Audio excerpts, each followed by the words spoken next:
shit up.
Big man. No.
Always just a touch of space madness.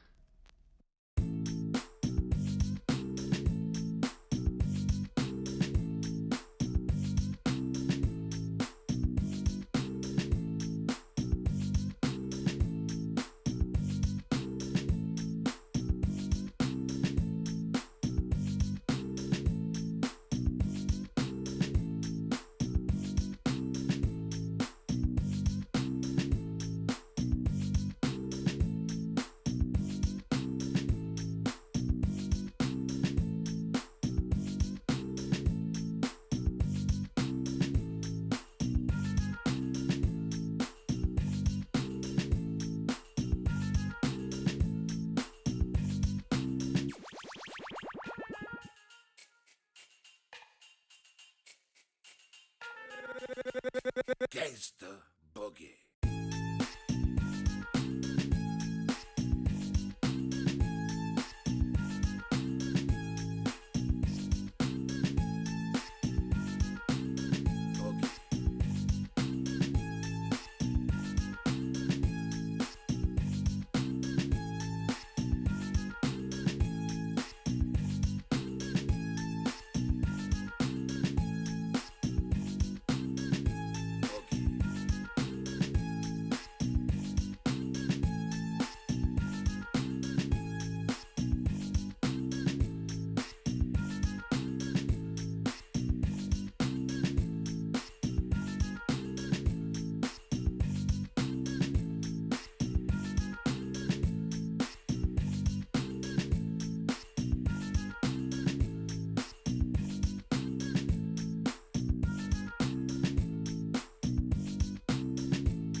I have a wonderful electronic invention I want you to see. Show you.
Let's put our living stereo stylus in this groove.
Hello and good evening everybody, welcome back for some Civ6 action. We're gonna see tonight Arcane versus l'Animalerie. It looks like they're going through the pick and ban phase, and we do have them right now actually going through the ban phase of the map. Let me actually take a quick peek over here, turn this off and open up the screen so we can actually see what's going on. Also, I should actually delete the map from yesterday, right? No tilted axis. I don't know if it's gonna be tilted axis. So whoa, it's Rich Islands, it's Rich Islands. Perfect timing. Look, I was just getting this done. Rich Highlands. There we go. Hi. Oh. This bomb. Rich. It should be rich. Let's take a look. Okay, let's go. We do have, by the looks of it, Arcane needing to actually ban a civilization, and we're gonna need to see them ban 7 in total. First of all, they're gonna need to go 5 and 5, and of course, it does seem like they're taking a bit of time here to get it going. Let me actually take a quick peek over here. Also, what's going on in the CivFR.com channel, so we can actually see who is on each team. We do have Apul, Krudlov, JR, Omega, and Xifi on one side. We don't know exactly who is in the game. Doesn't seem like they all joined, so we don't have a visibility over exactly the players that are gonna play today. Maybe it's about the draft, maybe, we don't know. We do have also on the other side Bob Nataropat, Jules Foralt, Oransi, and Yogdriel. Well, we don't know exactly who's gonna play, so let's actually see who is gonna get into the lobby over here. We do have Bob Natarobak, Sifi, JR, Jules, Omega, Krudlov, and Oransi right now in the lobby. So definitely there are quite a few players, 2 more players that need to join, and I believe wait a second, Malm, so 1 more player actually needs to join, because if I remember correctly, Malm was also streaming this game for the French community. We do have already 2 bans on the left side. Mali and Coupe have been taken out. Mali the Mansa Musa on one side, and on the other side looks like Genghis Khan, the Mongolian persona is also taken out. Murphy Law, good evening sir, and welcome also Rafifi, bonsoir monsieur, bienvenue. I won't get to bed early. Yeah, it doesn't seem like if it's gonna be Rich Islands. Oh, we need to actually get another coffee soon. Also Eco Supreme, good evening sir and welcome, bonsoir. Saps, bună seara domnule și bine ai venit. Shanudo, good evening sir and welcome. I do see wait a second, Fortuna Belli, good morning sir and welcome. Let me actually also open up my chats on let's see over here. There we go. Wait, this is not connected. How did this not connect? What is this? Whoa, it actually started the live on another one. What is this YouTube doing, man? Click on this. Does it work?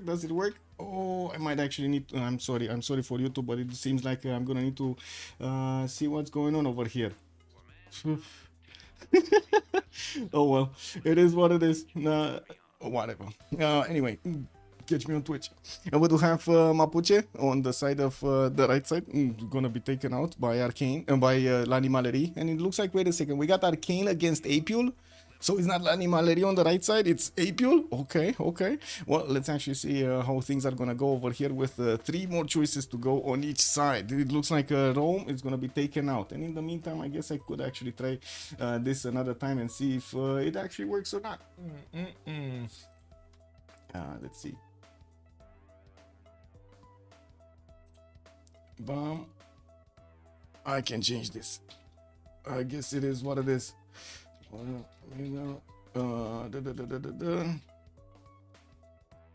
Okay, there we go. Give me a sec. Gonna dump this here and this. YouTube being stupid again. It is what it is. What did they ban? Catherine de Medici on the right side from l'Animalerie, and we're still waiting for Arcane to go for something. Rich Islands is quite a big map, so we're gonna definitely see the players actually trying to get some civilizations going so they can go for the late game. They're gonna need to get those cities out. They're gonna need to also get a lot of sense, a lot of culture, not to mention the great people. So we're gonna need to see how they're gonna use the civilization bonuses for those late game bonuses, or I should say late game strategies. While I do see goal is being taken out, that is assuming civilization. Also a bit of a problem on Rich Islands, there's not always fresh water around your city. Sometimes you actually have to pull quite a few hoops to actually get it going. And let me actually put this up also here. There we go. And in the playlist, there we go. Save. It works. I'm sorry that it didn't work from the beginning. It is what it is. Not sure exactly what Stream Elements plugin I think did over there, or YouTube. I don't know, but it seems like the stream keys were did it whatever. Ethiopia gonna be taken out by Apule, and we do have two more choices to go, one on each side. And we're gonna see Arcane needing to put their last choice on the board. I do have to remind, this is gonna be also the first, the first pick of the game. So they're gonna have to set the tone over here. What is it gonna be? Is it gonna be aggressiveness? Is it gonna be peacefulness? Is it gonna be cultural victory? We don't know. We don't know yet. It looks like Zulu is going to be picked up as a band by Arcane. That's the last civilization before the picks, and before the first 4 picks actually. And I do see Apule on the other side. Still needs to actually pick something, no? And we do have Kublai Khan, Mongolia, picked by Lani Maleri, not Apule. I'm not sure exactly why they called him, but it is what it is. We do have, by the looks of it, Arcane also. Let's see. Let's see the tone of the game. Let's see the tone of the game. Bună seara, domnule. Good evening, Armada Siracuza. Okay, so we got a new beta. They changed the religion. Ooh, yeah, but the beta, at the moment, the beta doesn't get in the main tournaments. We're gonna need to see when and how it is actually gonna go. From what I've seen and from what I read on Discord, there was a lot of discussions. Oh my god, a lot of discussions over there in the BBG channel, because they did that funny thing with the settlers, and it basically split the community in half. Yeah, I guess they're trying to copy Civ7. Imagine that they're trying to actually get to copy Civ7 tactics in Civ6. Yeah, that works. Yeah. We've definitely seen how that works, right? All the mechanics in Civ7. Yeah, this is the result. This is the result of the mechanics in Civ7. Yeah. No, perfect. This is exactly the way to go. Wow. This is, like one of those things, if you want to go actually take out a game, do it like this. Like just you slowly but surely just take out all of the differentiators. Anyway, the Civilization 7 was sold to, I don't know about that. Anyway, well, let's actually take a quick peek over here and see how things are going. So we do have Gran Colombia on Arcane, and I do have to point out on the other side, it seems like another 2 civilizations will need to pick up. So Arcane is gonna go for actually aggressiveness, right? In Gran Colombia, quite aggressive. Nero's timing is gonna be about there, Renaissance Industrial. It will be around that time when the players actually get enough cities to cross the land much quicker between their respective nations. Well, I do see Apule is going to go for Angian here in Norway, and let's actually take a look on the second one. Also, oh no, Rich Island should be auto banned for 2 slow games. I guess we're gonna take a look at a lot of their choices over there. I'm pretty sure there's a lot of strategy and tactics that will be used by the players, and we're gonna need to see how they're gonna compete for everything there. Also, well, it's probably better than City Skylines 2. Yeah, I mean, yeah, not gonna lie, yeah. Probably. I'm not saying no to that. Okay, so let's actually see how things are gonna go over here. We do have Spain being picked up by Apule by the looks of it, by Lani Maleri on the right side. Oh, this is gonna get confusing, right? I look at the name over there, I see Apule, and I need to actually say instead of Apule, it's gonna be Lani Maleri. Aladdin. It's Aladdin, guys. It's Aladdin.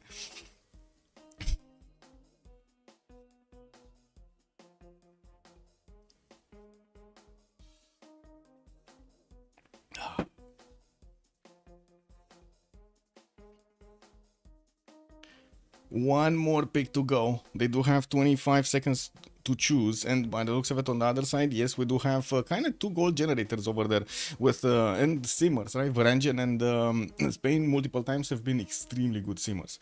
Arcane is gonna go also for Eleanor, that is the simmer on their side, and it is quite a culture powerhouse over there. We're gonna see a lot of early grade writers being picked up by her, and we're gonna need to see how it will actually try to get maybe the wonders for the Diplo victory. Maybe it's gonna go actually for the late game culture victory. We've seen it quite a few times actually, picking up that chance of actually getting I would say a war going, and it did manage to do quite well. Depends on the situation. We do need to see how the setups are gonna go. Usually we do get quite a bit of heads up in time about their choices in the game and what they're gonna do in the next 5 to 10 turns and stuff like that. Also, Anonymous Gifter, thank you so much for giving a tier 1 sub to Shanodo. Thank you so much, Anonymous Gifter. Much appreciated, sir. Well, it's probably better. Yes, I did read that. So we do have another 4 bans. It looks like they're ticking down the clock quite a bit. Montezuma is going to be taken out by L'Animaleri. And now Arcane are going to need to click on the buttons over there to actually pick up Civ. Also, maybe the challenge could use some ancient pre-human roads and rare roads existing in the generated map to make it faster.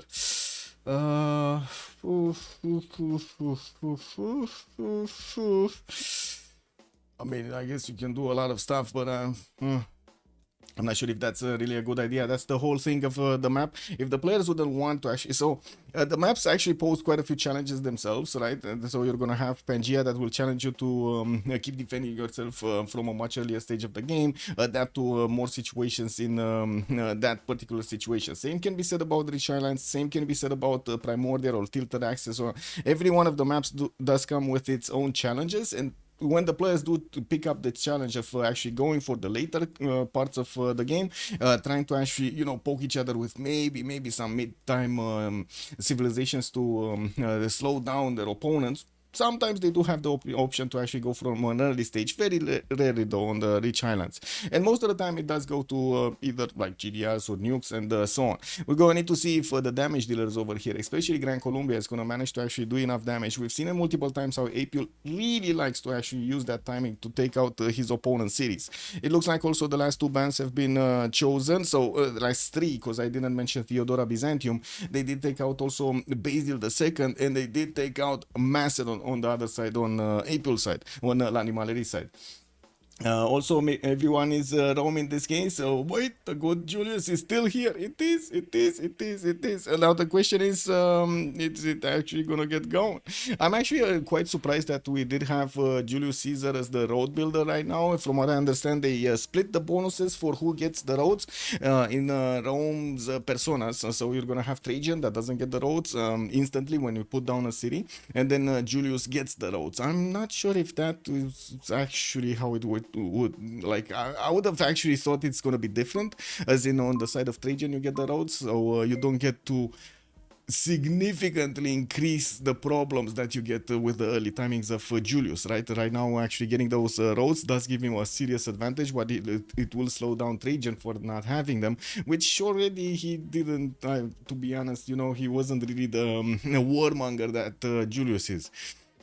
I do see Babylon on the side of L'Animaleri being picked up. Okay, that's definitely a big simmer in the game. Oh. Okay.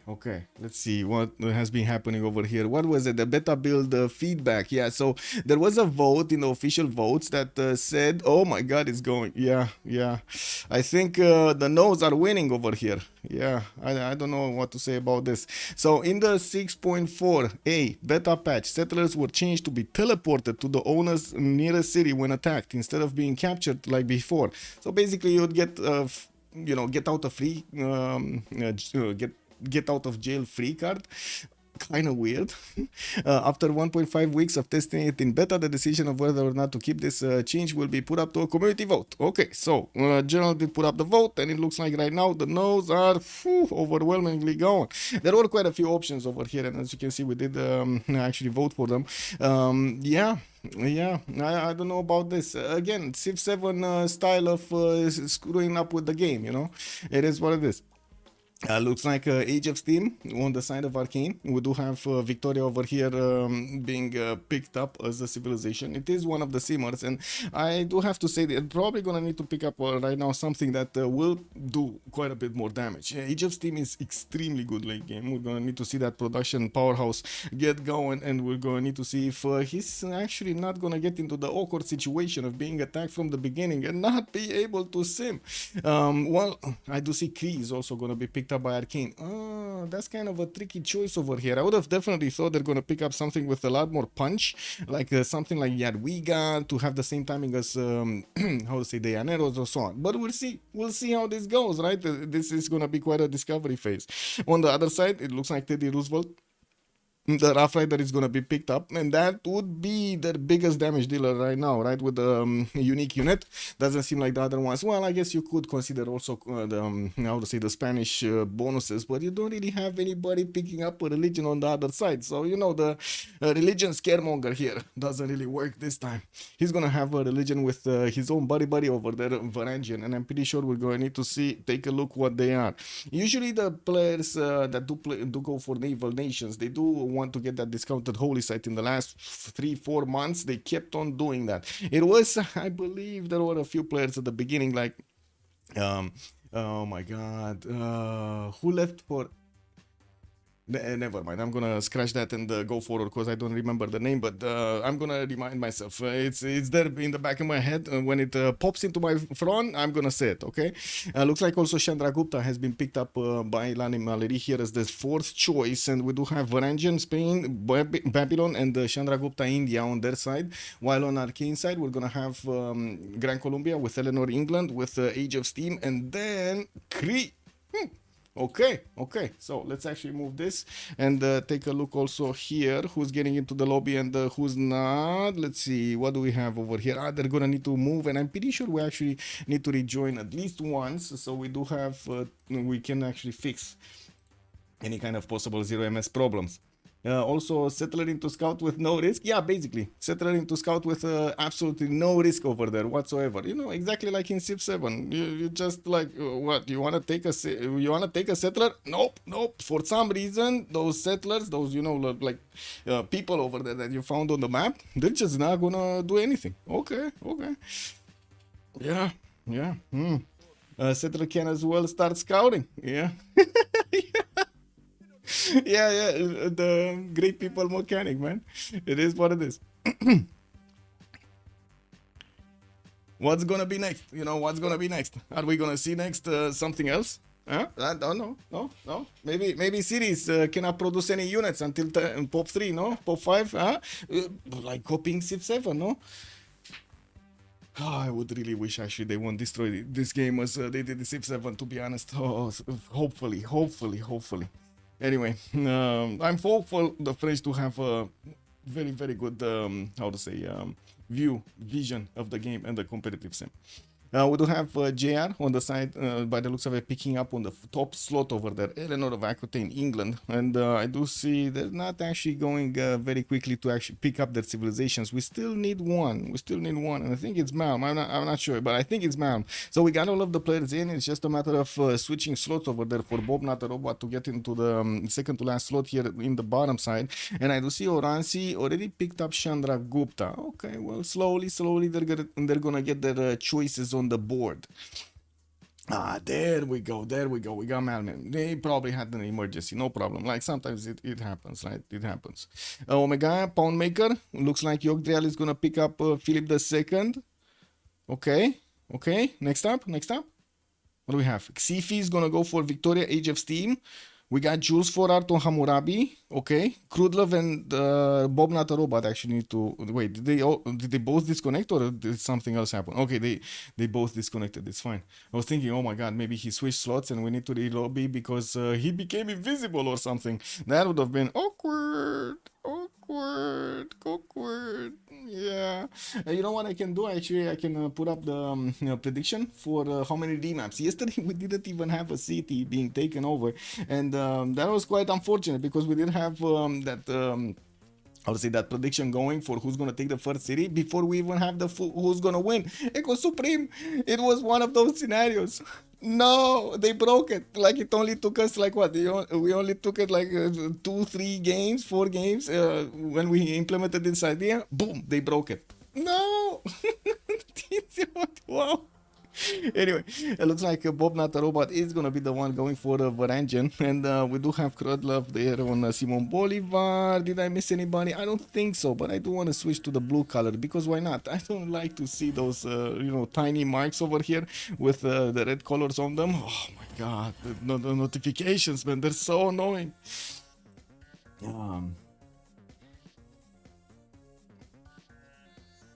Okay, we got this, we got this, we got this.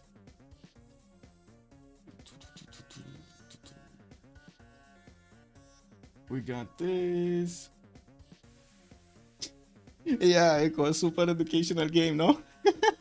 Yeah, no, not touching that. Settle cannons. Well, oh, yes. Okay, so we're loading into the first map. You do have the remap choices, or I should say the prediction for the remaps right now started up for the possible choices 0, 1, and 2. They do have one remap token on each side, and we're going to need to see which one is it going to be.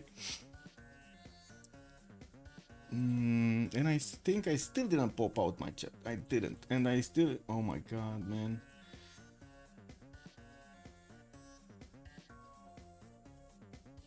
Okay, there we go. There we go. It's just YouTube being extremely stupid today. There we go. And we got this, and we got that, and this needs to pop out. And need to move here. There we go. Click. Click, click. Okay, so where are we starting, chat? Are we going left or are we going right? Where are we starting?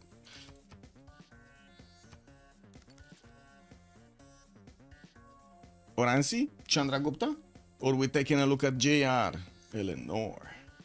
Ooh, that's quite a choice. Quite a choice we have over here. We go right, Bordanian. Good evening, sir. We go right. JR is gonna be the first one to talk about. Let's actually find out where the big guy is. No. Wait. He's not in the top part of the map, or did we have him? No. Oh my god, he's not in the top part of the map. He must be somewhere down south over here. Oh, this is Age of Steam and Eleanor. There we go. Liverpool. He just settled. Okay, we caught that. He's on freshwater. He does have 2 of these reef tiles towards the north, and he's gonna get a +5 campus actually with the rainforest next to it. He does also have quite a few choices on the right side to the north also, and to the west side to get his cities down. I do really like the adjacent cities that he's gonna get with freshwater.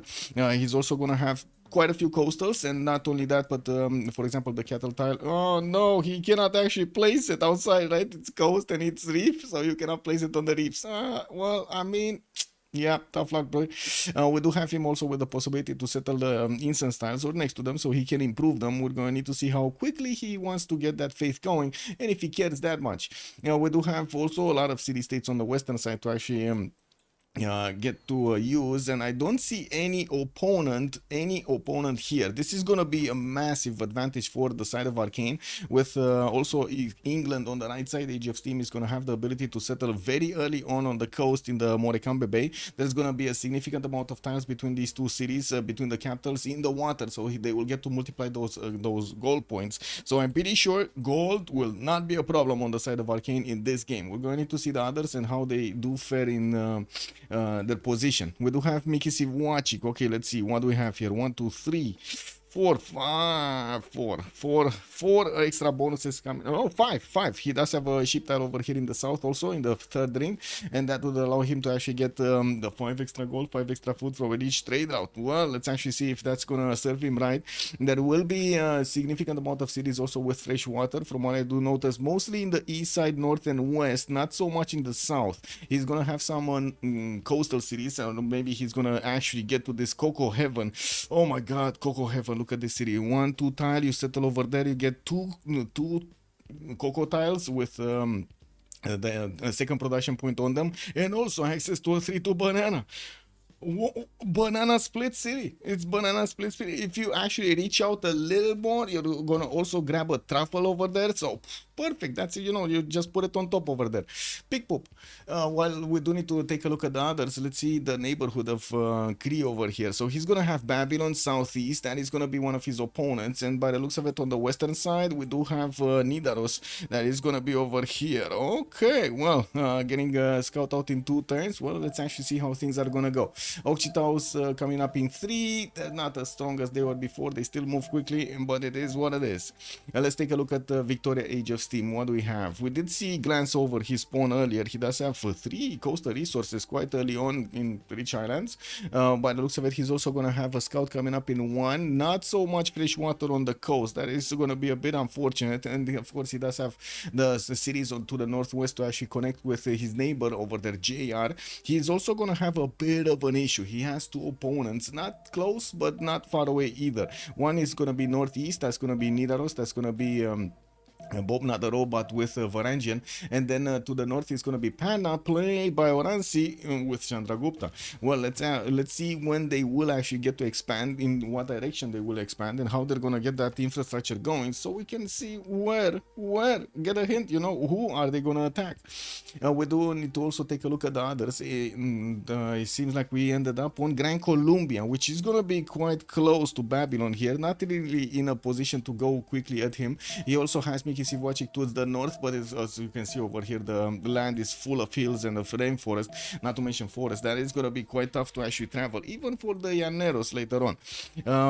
Well, we're turning 4 to 5, and we got a forest fire somewhere, and I think somebody just lost his pop.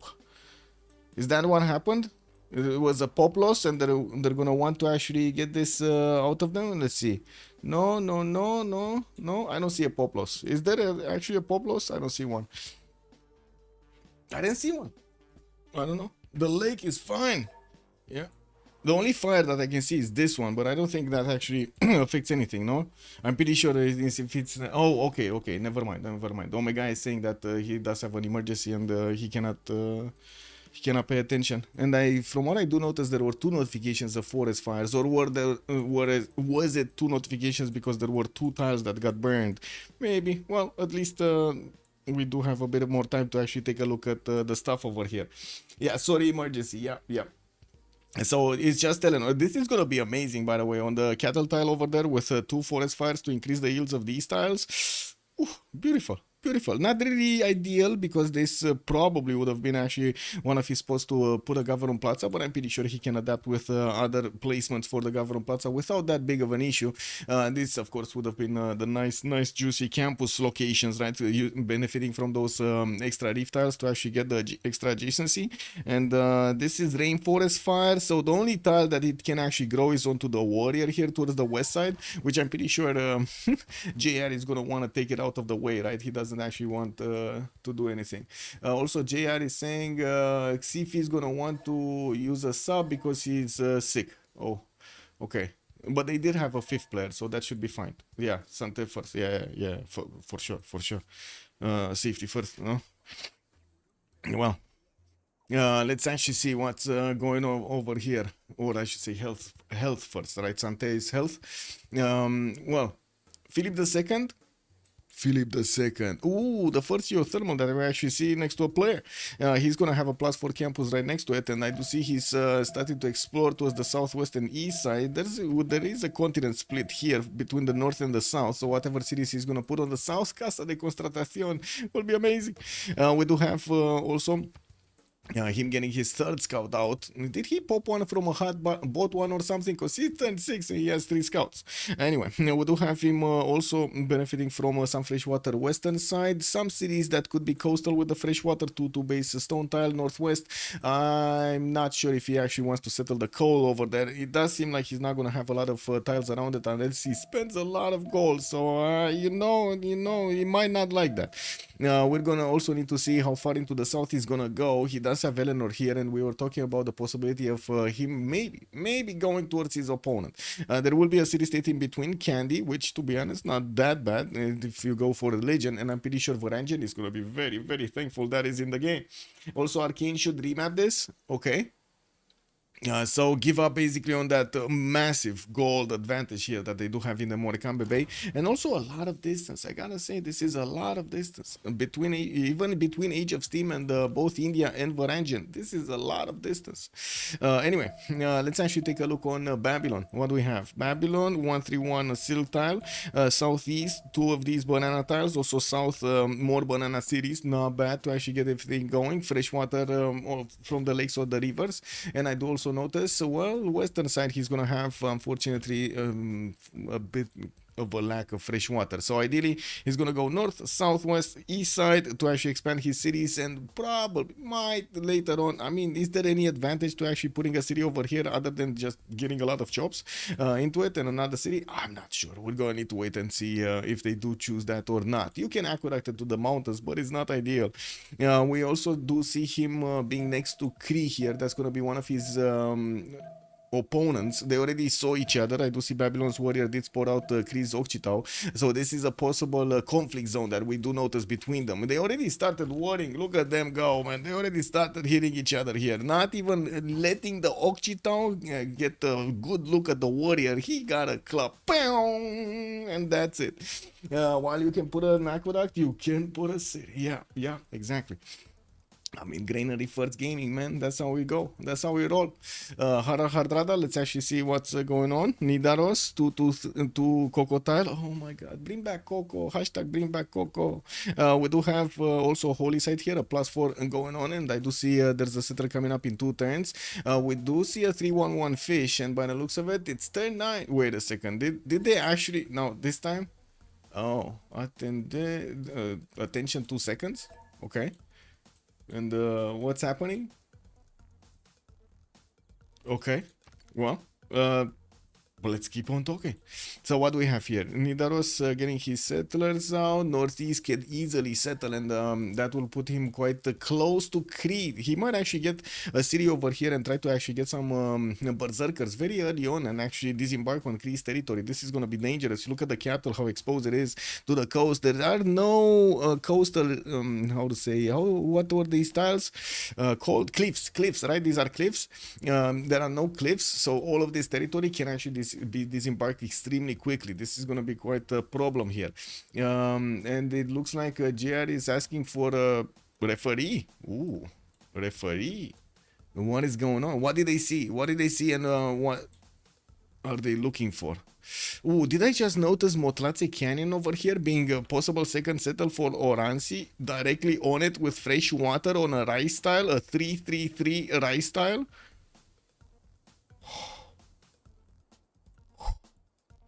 Ooh, this is beautiful. This is beautiful. Amazing.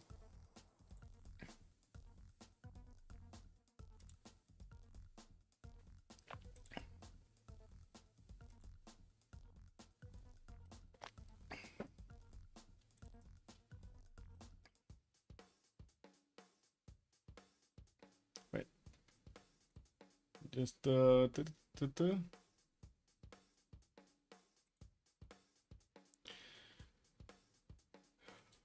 There we go. And we go. Incredible. This YouTube, man. This YouTube. Wow. Oh my god. Okay, so let's see. In which channel did they go? Let me take a look. So we got them over here. Okay, Xifi is explaining something. Oh, but they might actually be explaining what they did, right? Oh, and Damori. I was talking about Damori. The one that was always going for religion with coastal civilization was Damori. Oh, thank God. I remember the one that went to Australia and had a lot of fun over there. Damori. Yeah, totally. Yeah, man, the name just escaped me. It is what it is. I'm sorry. Désolé. Well, I do see we're gonna need to also take a look at the south of Nidaros, where he's gonna have a big banana heaven with 3-2 tiles, and not to mention some cocoa tiles to get that banana split going. We also notice to the northeast we're gonna have the amber with a 2-1 with the culture, and I do also see on the east side over here he's northeast and then east side more bananas and more cocoa tiles. This is not a bad spawn for him either way. He might actually even grab a tile over here from Motlatse Canyon, depending on how many tiles Chandragupta wants to have. But I'm pretty sure he wants all of them. And taking a look at Chandragupta here, he did meet Spain from the western side. That's going to be one of his allies, so it shouldn't be a problem. It doesn't seem like they do have coastal trade routes at all. This is actually quite unfortunate. They don't have any coastal trade routes. Any. Zero. Nada. Nothing. They have the opportunity to go against each other, but they don't really have the opportunity of taking each other, trading with each other properly. Ooh, Okay. So what is this? C'est bon, c'est réglé. And so Omega is saying that it's fine. It got settled, and then the team plus. Okay. No idea what it was. Maybe we can actually ask later on. Yeah. Thank you for the translation, Fifi. Yeah. Thank you. Okay, we do have also to take a look. Chandra Gupta, right? There we were. Panna getting his settler out, has a bit of a pig tile over there, but he's only going to have the 1 point of production. And I do notice to the southwest, he's going to have some ivory tiles to get to settle next to. South, where he does have his scouts, of course, 1 tile lakes are going to give him some fresh water. The best spawn that I can see, or I should say the best city that he could go for, is this, of course, the one from Motatsi Canyon. Does he want that much extra culture? We've actually seen this being quite a discussion on the players, because opening up the Civ6 a bit too quickly might actually change the game quite a bit for you. So you do need to be prepared for that. And some players just say, no, I'm just gonna go for my normal build queue and not actually, take into account all of that extra culture that I'm gonna get for free. The faith is good, but we'll see if he's gonna use it. Of course, being a holy site civilization and might actually go for monumentality, any extra bit of faith is gonna be good on him. Also, I do have to point out, being a faith civilization, he's not getting that much culture at the beginning because of his investment into his holy sites and into his shrines and the time needed for that. And it does seem like Arcane are gonna take this out. They're gonna say no to this map, the beautiful map where they had that biggest advantage of actually trading with each other. Here, not gonna happen. And we're gonna have a quick relobby so we can actually take a look at this. Good evening, Lancer. Hello there, sir, and welcome. 2D maps in Rich Islands. Well, it might be 2D maps. Right now we have one. So wait a second. Amori is gonna take the place of Xifi, I believe, because Xifi is not in the lobby anymore. So I think he's gonna take the place of Xifi.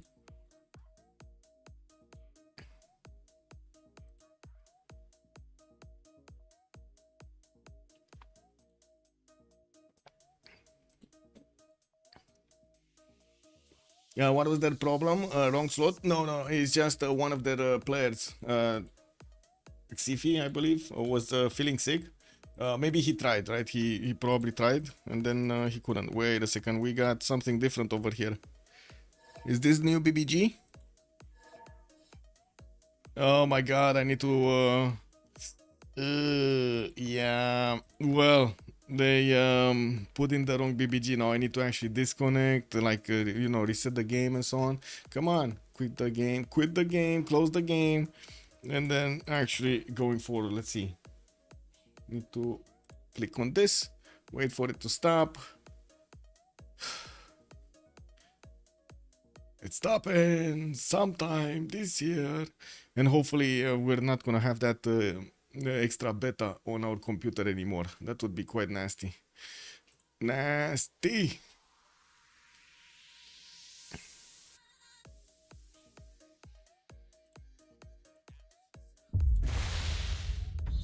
Probably would be a good moment soon to actually get another coffee. Okay, this. Let's see, he put up a new game. There we go.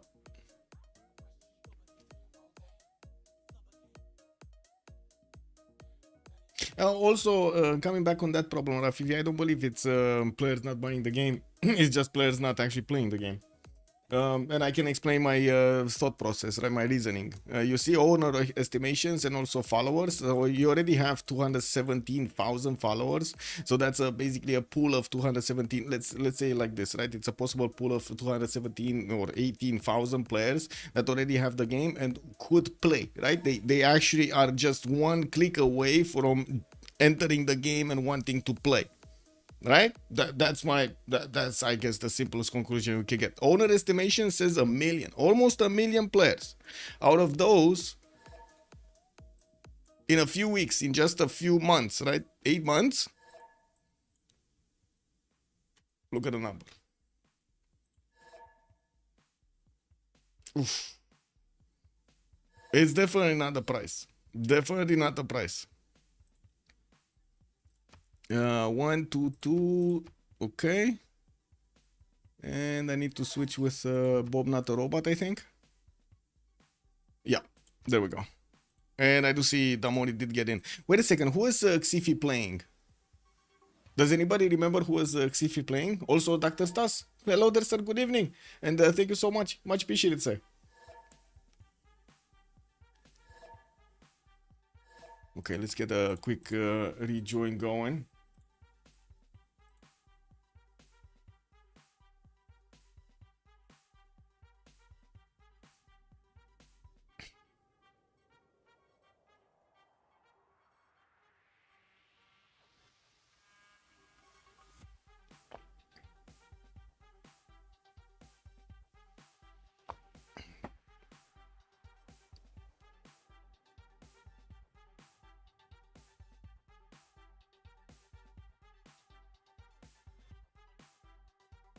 Okay, there we go.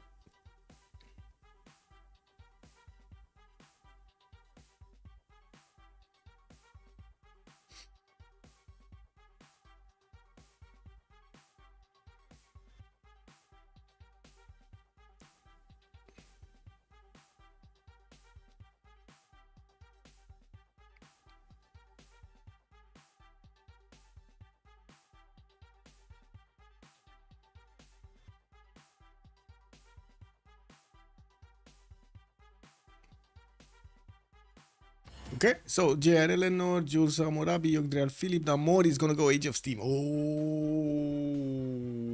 Age of Steam. Man. I gotta say, Damori, very dangerous. Very dangerous with the coastal nations. Very dangerous. So he did have to pick between Eleanor and Victoria. Looks like we're gonna have two big hitters over here on the side of Arcane. I gotta say, JR, also very big. Elephant Guy, good evening, sir, and welcome. Thank you so much for the raid. Much appreciated, sir. And how are the games going? How do you like the Citrus snatches? No? Civ6? Anyway, it is what it is, no? I do hope we're gonna get into the game and we're actually gonna see the players getting a new spawn. We did already see Arcane using the remap token, so we do need to wait for the next one. This is Arcane going against Lani Mallory in the CivFR Squadrons. Your chat is asleep? Sometimes it happens, Elephant Guy. Sometimes it happens. Let's actually take a quick pick over here also on... I do want to show what is the score tab, right? In the Division 1 of the CivFR Squadrons, we have this. There we go. There we go. What do we have? Bracket standings.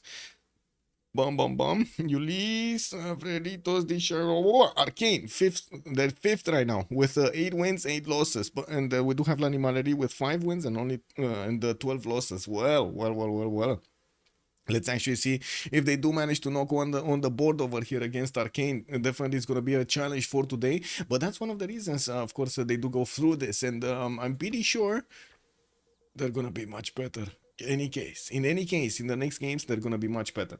So we do need to ask chat what's going on over here. Also, Central Chase is amazing. Wow, man. Causes 90% less scraps. That's how, wow, man. People are scrapping because they lost settlers instead of not actually losing settlers and, escorting them and doing the math to actually see how many tiles you need to protect and how many tiles you see and so on and so forth. Elephant Guy, this is incredible, no? There's no more prediction power in the players. What is this? Come on, man. You're a smart guy. Anyway, we do have also right on the screen over here Team 1 and Team 2. So we do have Lani Mallory on the left side. Let's not actually put that double. Let's put this Lani Mallory on the left side. And we do have on the right side, there we go, Arcane, right? Arcane is going to be on the right side. Chat needs to tell me, left or right. You have 12 players in the lobby and all of them take a play that works 9 out of 10 times. You have a 35% that nobody feeds, etc.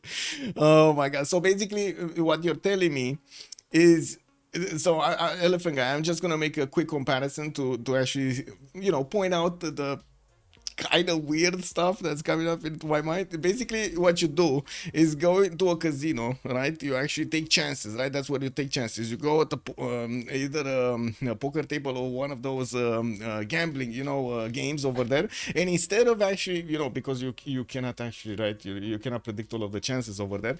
You say, hey, I'm gonna take a chance. I'm gonna put some money onto this. I bet my settler is gonna get safe over there. Most of the time, it does get safe over there. And then when I am not actually safe over there because I didn't do the other moves, I didn't actually, escort them, have visibility, have friends actually telling me, try to calculate the times that it takes for other units to actually get there and so on and so forth. Well, I'm just gonna say, hey, well, let's go for another game, right? Give me my money back. Let's go for another game. All of it. And 65% of the time, even playing safe, someone is going to lose it early in a big-ish lobby. That's kind of weird. I cannot say the same in the lobbies that I see. Anyway, also board onion left. We go left. I think there's a fine line between going greedy and going all-out casino style. Anyway, Chandra Gupta here, Parna getting his scout out in 3 turns, and yes, a 2-3 banana is going to be available for him to get to use, and by the looks of it, southeast, he's going to have quite a few of these tiles over here, 1-tile lakes that are going to give him the fresh water. By the looks of it, not that many though. He does have like 3, 4, and 5. Oh my god, this is kind of far away, and I do see some cities to the southwest, maybe on the coast to the south, but yeah, not gonna be that rich in fresh water as we've seen the other side. We do have also the scout coming up in 2 turns, and by the looks of it, we're gonna need to see his neighborhood to the north. Gonna have Babylon at the end of this river. By the looks of it, Babylon, of course, being a friend, that's not gonna be a problem. Northeast Spain, friendly. So again, they're kind of clumped up. Triangle of Doom over here. While on the west side, we got Liverpool. So this might be a target for him. He also has a city-state in between them. Actually, 2 city-states in between them. We're gonna need to see if he's gonna use one of them for those, jumping against his opponents with some units over there. Sending the Varus. Woo! Let's see on the Hardrada, what do we have? Nidaros, 1-4 deer tile with a 4-foot citrus tile. Well, pop 2 is going to be amazing. Yeah, we do have him getting his scout out next turn, and I do see he's also going to have the possibility to go for the dice settle in the south to get some faith generation going from the beginning. A +4 campus right next to the coast here with the 2 reef tiles, and of course that turtle with a possible settle on a mercury tile towards the north. A bit awkward to actually get his holy side placement, but I'm pretty sure he's actually going to get this on the horse tile, right? There's no other way. He's going to get it on the horse tile over here. And then we do have him starting to expand his vision towards the south. Doesn't really care about the north that much. Has actually giant causeway, and from what I do notice, he's going to be on the same seas as Spain over here. So again, this time actually, Lani Maleri is going to have all of this. Give me a second, because phone ringing.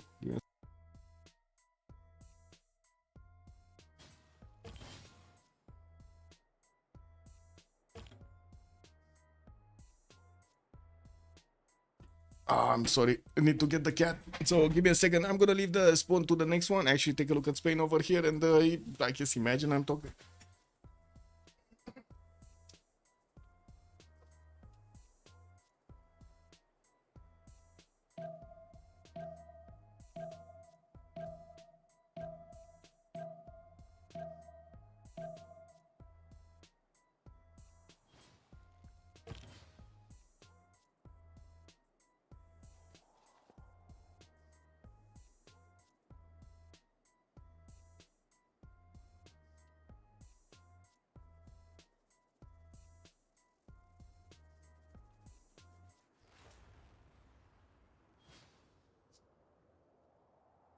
Okay, sorry about that. Had to take the cat from downstairs, and now she's well, around here somewhere.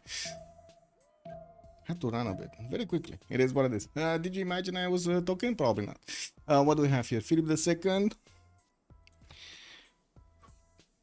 gonna have, let me actually take a look at his continents. Right side, he's gonna have the fresh water on the river. Well, from what I do notice, also northwest T-tile settle has the possibility to put all of the harbors in the same bay. Don't really think he cares about it.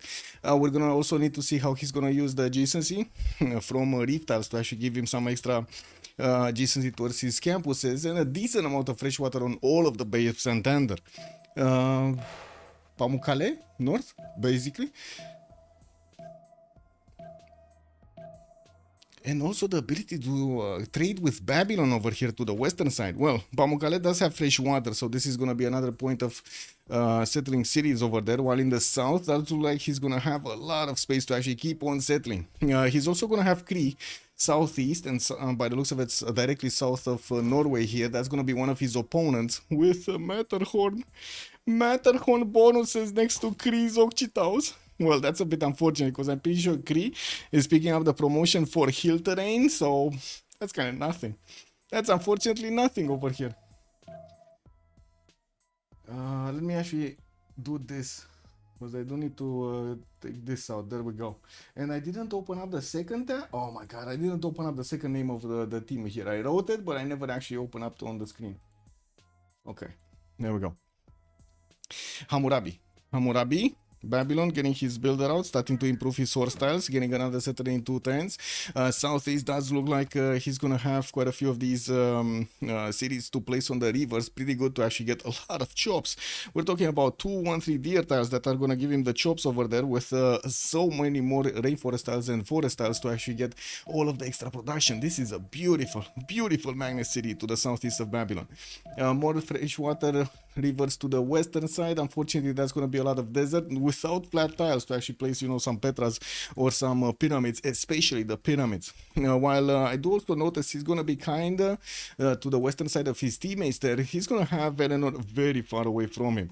And since we did have a bit of a break, I think we need to take a look at the spawns really quickly here from Arcane. So JR, Silk Settle, Fish Tiles, freshwater bananas northeast, more cities to the southwest, also tobacco tile to get extra faith, while he's going to be close, relatively close to Gran Colombia.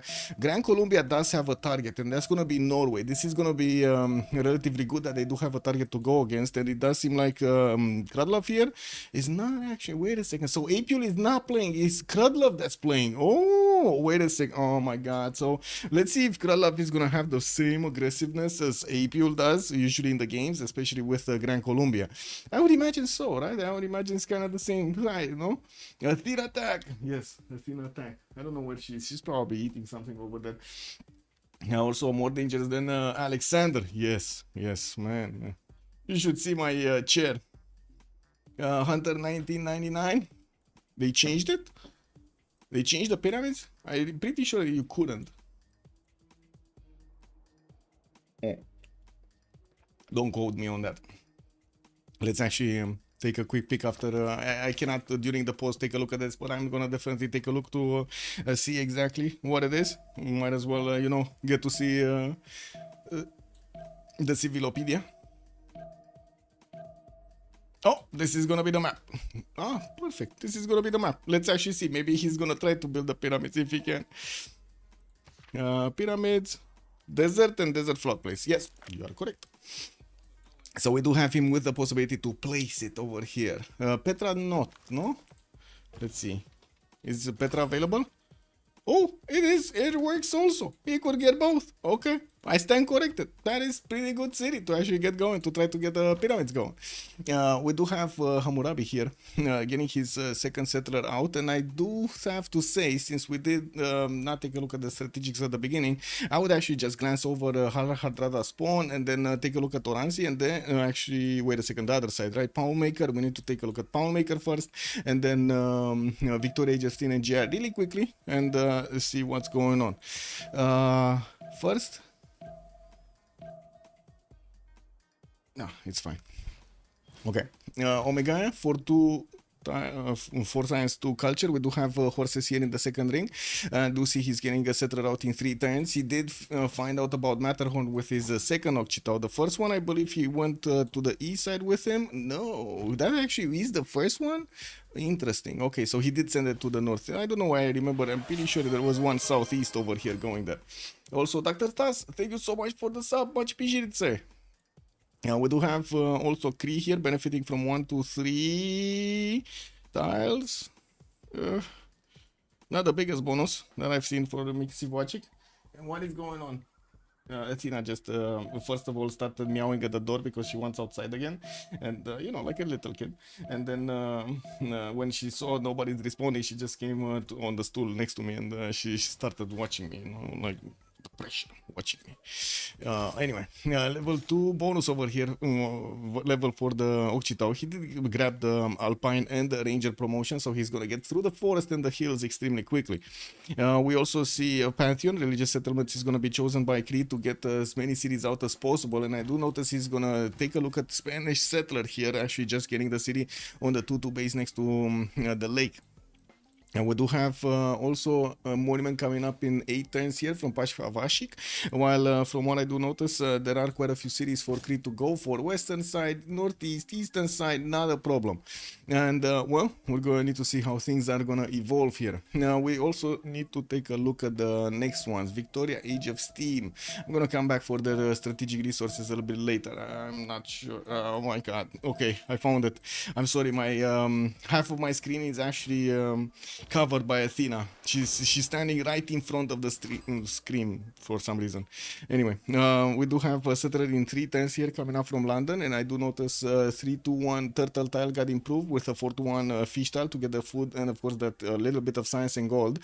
We do have him with a second settle Sheffield to the southwest. A lot of food over there, a lot of rice tiles, while on the right side we're definitely gonna see him settle more cities.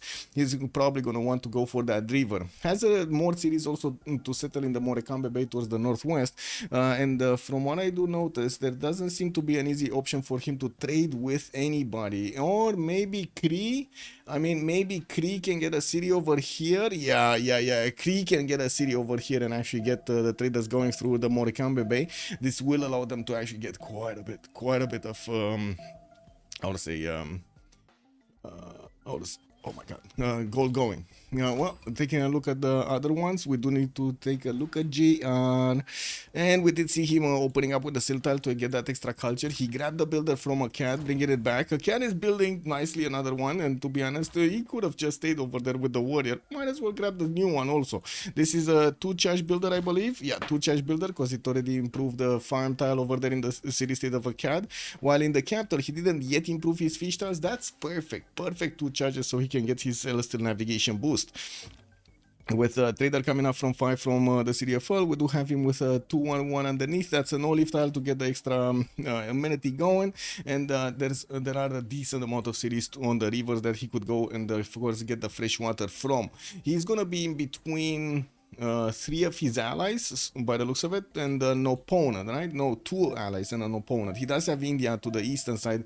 That's going to be an opponent that we covered earlier. Jerusalem might be a gateway towards the English territory, and there's quite a bit of flatland here. We're going to need to see if India is actually going to go on the offense or not. Chandragupta is kind of well known for its war power, so you know, we might actually expect that. 8 turns for settlers coming up in Liverpool, and of course he did get that 3rd city going. Let's take a look at also back. You know, we're taking from the right to the left, so we can see their strategic resources. Iron tile, second ring, horses, and are going to be also in the second ring. And since he's going for the 4th city quite quickly, it doesn't seem like he's gonna. Doesn't seem that he's going to expand very quickly before he's gonna get to start upgrading his cities with something. On the side of Victoria, Age of Steam, we did have him southwest. This could be also maybe, I don't know if I don't think it will. I don't think Eleanor will come this far away into the southwest to try to trade with Damori.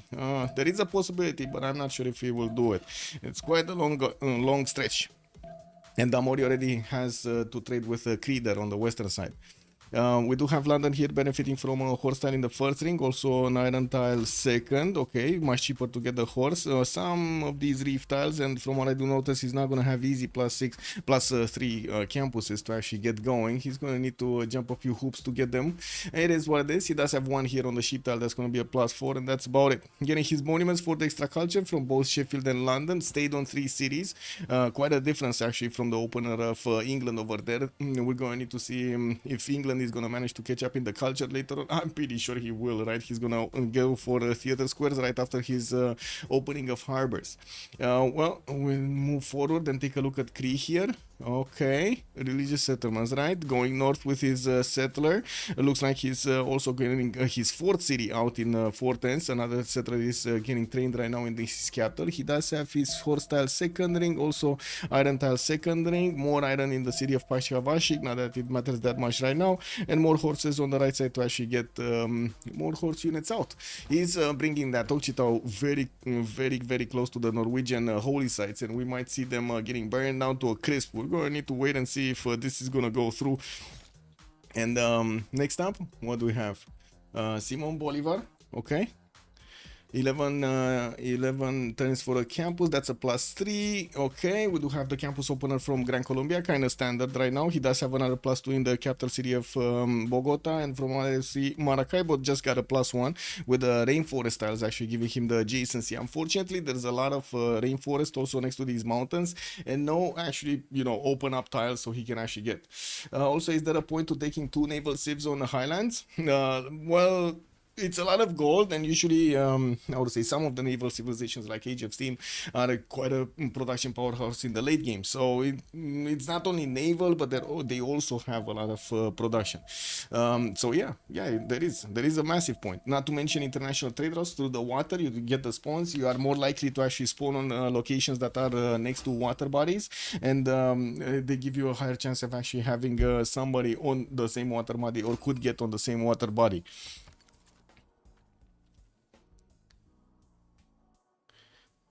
Okay, Philip II, what do we have here? I think we're on Philip. No.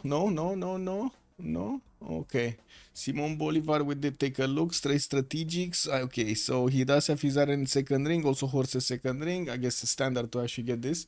Hammurabi next. Still on 3 cities, did improve his horse tile from the first ring. He does have his, by the looks of it, iron tile also in the second ring here, which is a possible +3 campus. We're gonna need to wait and see if Babylon is gonna start off with campuses or he's gonna go directly commercials. By the looks of it, he's probably going commercials. Currency is coming up in 14 turns. That means he already discovered the campuses and could place them down. He's choosing not to. He's choosing to wait for the commercials. Getting the traders out from Belgium, has already Spanish cities quite close to him on the right side. That's going to be one of his allies, and I'm pretty sure the Persian Gulf is going to be filled with trade routes soon. It's just a matter of time until Spain is going to get a city there.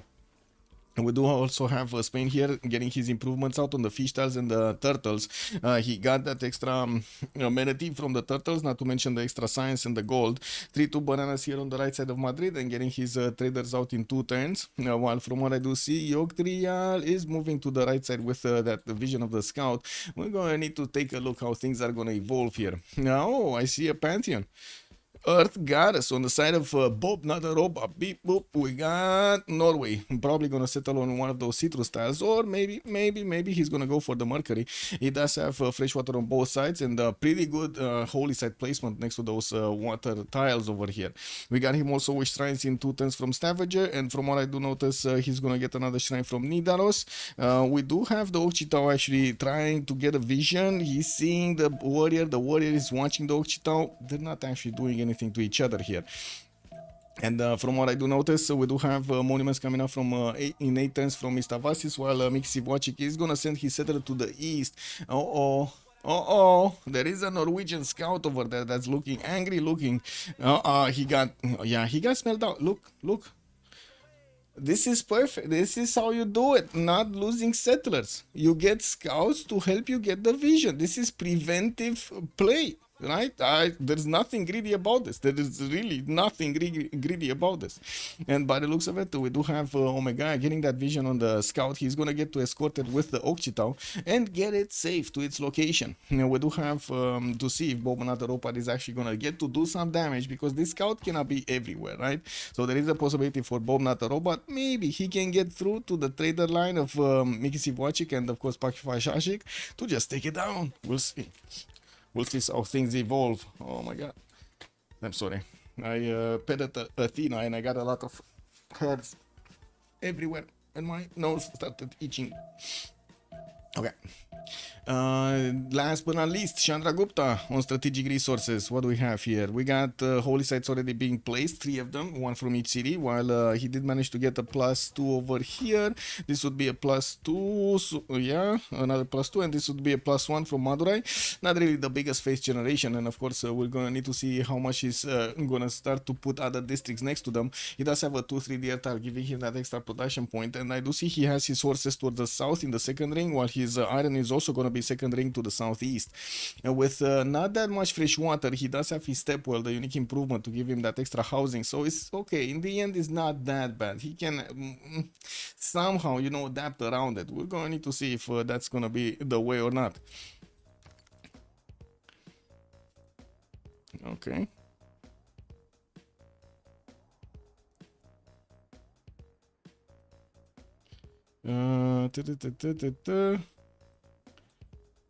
Tutus. Okay, so do we have any more pantheons? Any more pantheons? Not a pantheon here. Spain didn't pick up a pantheon. Babylon did pick up that one earlier. The city Patrian goddess. Okay, we didn't see that. And Ashina did get placed on that river. So let's actually see if he's gonna go for that masonry to get that pyramid or not. We do have him getting builders out, and I do want to double check. Yeah, it is at masonry. We do have Bob Natarobot also opening up with bronze 5 turns.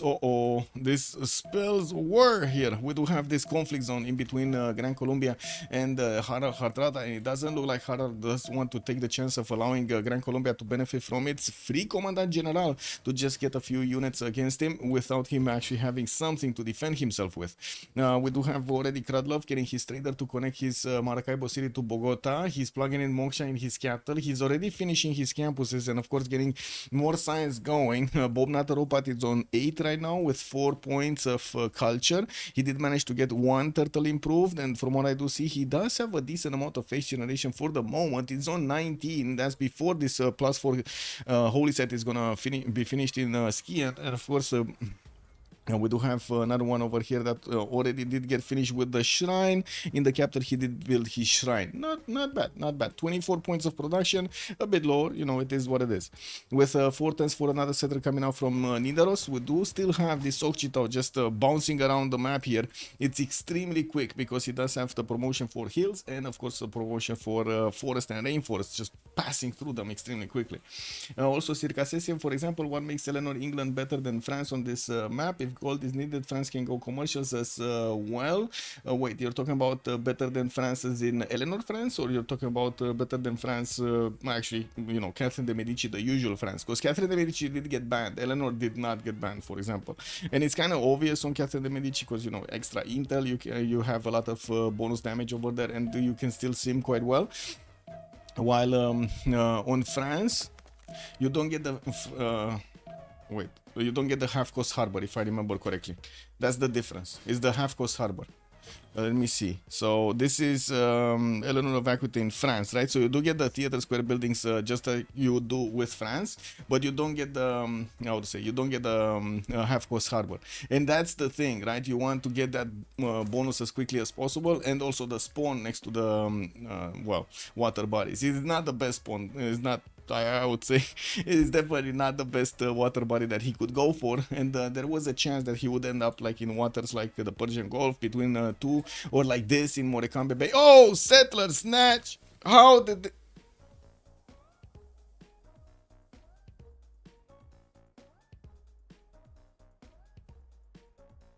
My god, this was like the most preventable crisis like ever.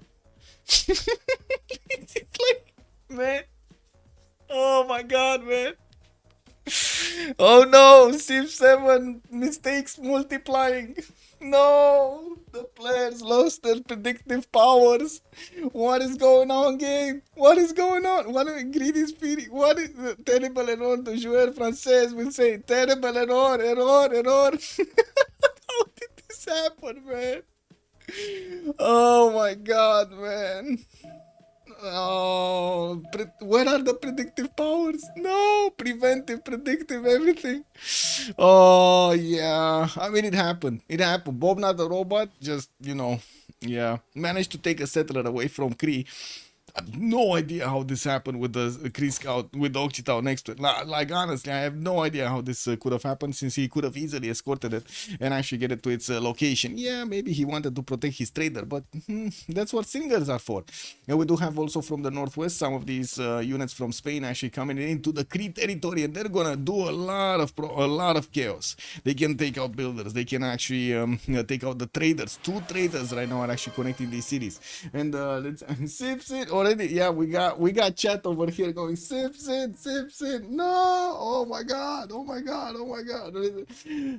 yeah, Ramas Gifter, thank you so much for the gift on Hunter 9099, and welcome sir to the subs, and also thank you so much Ramas Gifter for Circa Silesian sub. Welcome sir. Onyx, good evening sir, and welcome also the Beasley. Good afternoon sir, how are you doing today? You have arrived. Yes. Well, we do have the commercial started up from Kree. He did get an Occitan from Mr. Vasis, and he might actually try to get this settler back, man. Get the settler back home. I do have to point out the scout of Norway doesn't have a promotion, and there are 3 possible scouts that might actually converge onto the scout of Norway. He might get this back, but he's still going to be late on settling his 4th city, which is going to be kind of a bummer over here. Wow, this was like the most predictable disaster like ever. Wow, this is amazing, just amazing. I mean, my point was that if Eleanor England is picked just for gold, Eleanor France could be picked, which is much better on land than England, and go commercials. I guess players value half cost harbors that much. They pick 2 Englands on highlands. Well, you gotta take into account the timing for getting the trade routes. It's not only the gold per turn that you get a little bit higher. You do get to the lighthouses much faster, and you do get to build the traders much faster, which means you're gonna have extra production and food points coming in before you're actually gonna get the commercials out. That's the thing, and having an advantage of 3, 4, 5 turns actually extra, because that's how it ends up being like a difference, right? We can actually take a look, right? Let's see. Kree, well, wait, Kree is not really representative because he does get an extra trade route, but we can take a look when he's getting his markets out, right? So we don't care about his initial trade routes. We just care when is he gonna finish his commercials, and when is he actually getting his trade routes out. That's the moment we're needing to take a look. His first commercial, by the looks of it, is finishing in 3 turns. That's gonna be turn 29. On the side of, for example, over here, England, he already has his lighthouse. That's an extra trader right there. His next lighthouse is going to come out in 3 turns, and he's already building the second trader in Manchester. So that is a massive tempo boost that he's getting from just having those half-host harbors. The same can be said about Eleanor. We already have him with Royal Navy dockyards out. Look at that. It's like 3 turns before even the commercials got finished on the other side, or even more. I don't know when these were finished, but I'm pretty sure they were finished a few turns ago. So even more, like 4 or 5 turns difference between them. Getting his new lighthouses out is going to be quite impressive and quite important. And from what I do see, he's wanting his government plaza to add more adjacency. There is also another big perk that you don't have on the commercials, but you but the commercials have other bonuses. The production that's coming out from the shipyards later on into the game, and of course managing to actually get a lot of adjacency towards some of your harbors, like not all of them, but some of your harbors will help you out so much in the late game.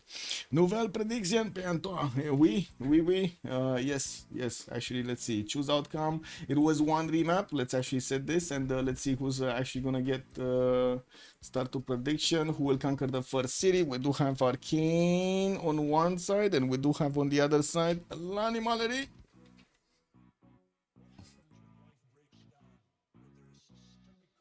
There we go.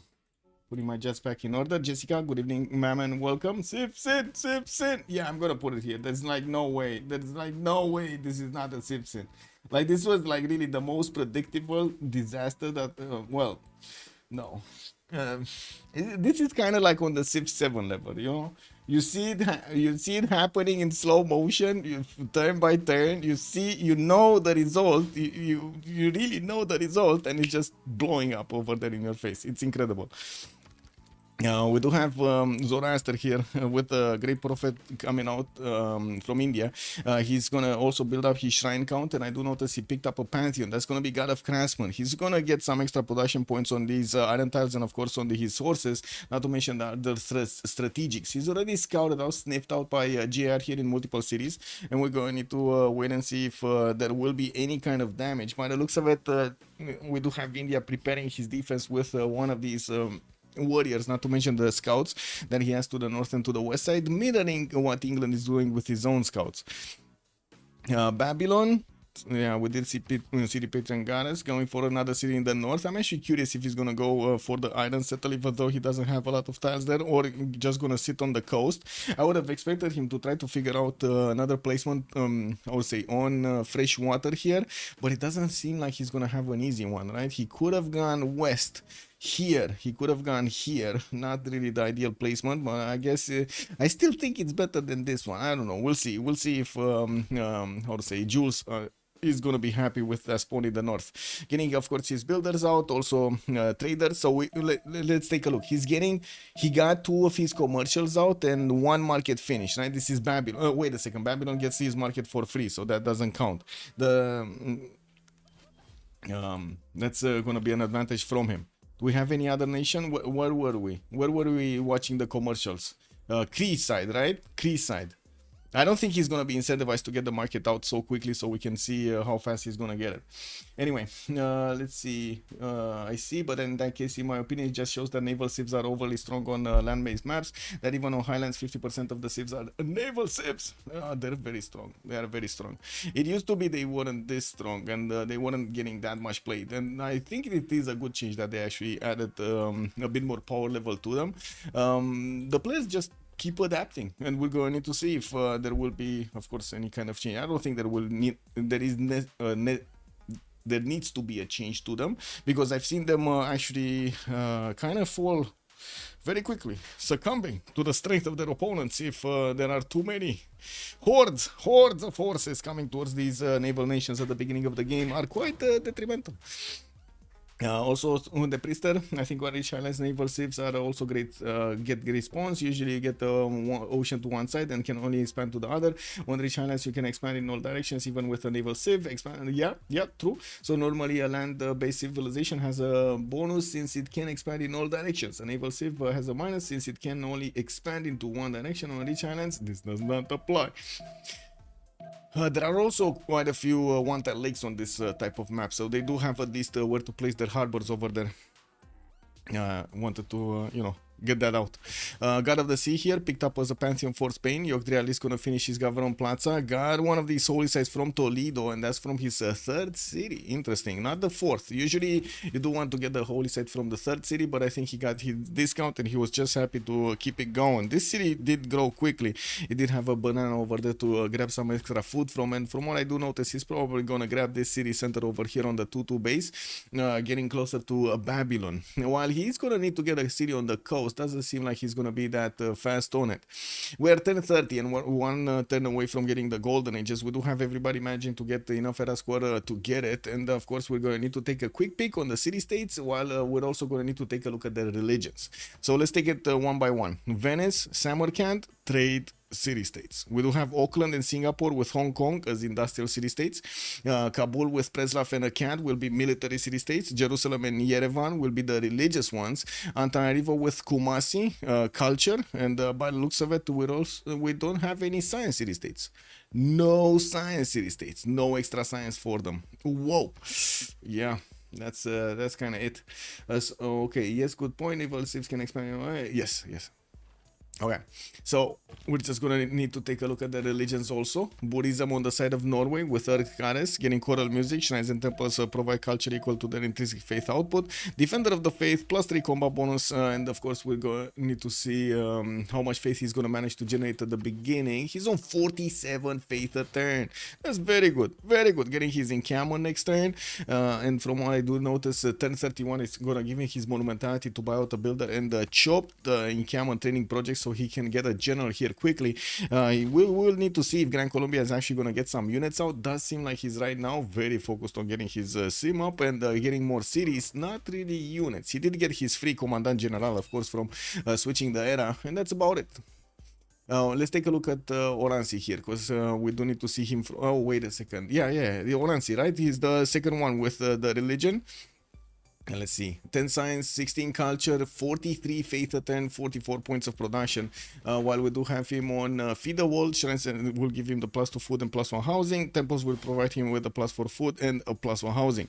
Lay ministry, each holy site or theater square district in a city following this religion provides +2 faith or a +2 culture respectively.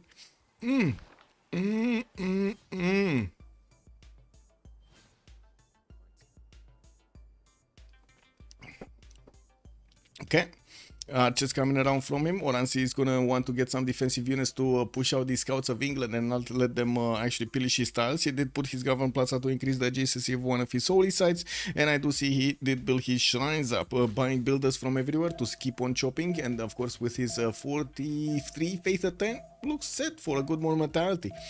On Harald, we did have a monumentality. I didn't speak about this, but I'm pretty sure you actually saw the builders popping off, so it is what it is. He's gonna start improving all of his tiles, and will need to get some units out. I'm actually expecting him to chop out a general here as quickly as possible. He does have 1 rainforest file, 2, 3 forest tiles. I mean, not rainforest tiles, 4 forest tiles in Stavager to actually get the chops going. Not to mention, he does have a deer tile over here in Nidaros to get the chops into settlers.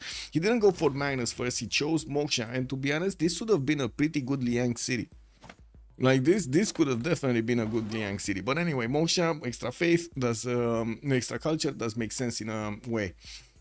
We do have also Philip II with 11 science, 31 culture, getting another settler western side. We're gonna put it down next turn, getting his lighthouses out and also getting more settlers from the other cities. Gonna go for 5 quite quickly. He did choose to go for a Pembrasian voice. Golden Age doesn't have that much faith generation, only on 14, because you know he's Spain, and I do see he's already on 42 gold a turn, which is the most gold in the game. Okay, that's a lot of gold. That is a lot of gold from the beginning of the game. Wow, 42 gold a turn. What are these? So this is a +4 harbor. This should be a +2 harbor. It will turn into a +3, and then he has this one over here as a +2. Not that many bonuses coming out from the gold per turn over there, but it looks like, where is his trader? Well, do you see his trader? I don't see his trader. Where is his trader? Oh, that's why. Look at that. This is the gold. This is the gold. Okay, he's already trading externally to the capital city of Norway. So already we do have a lot of gold being generated because they had that chance of spawning on the same water bodies. And by the looks of it, they're gonna get a lot out of it. Hammurabi here, also on the western side, will be able at some point to trade with Yogdrial on the in the Persian Gulf on the water, getting his commercial hub investments going. Looks like the first merchant is going to be Ifadlan for the increased trade route capacity, and from what I do see, he's also going to get some faith pattern, not that he cares.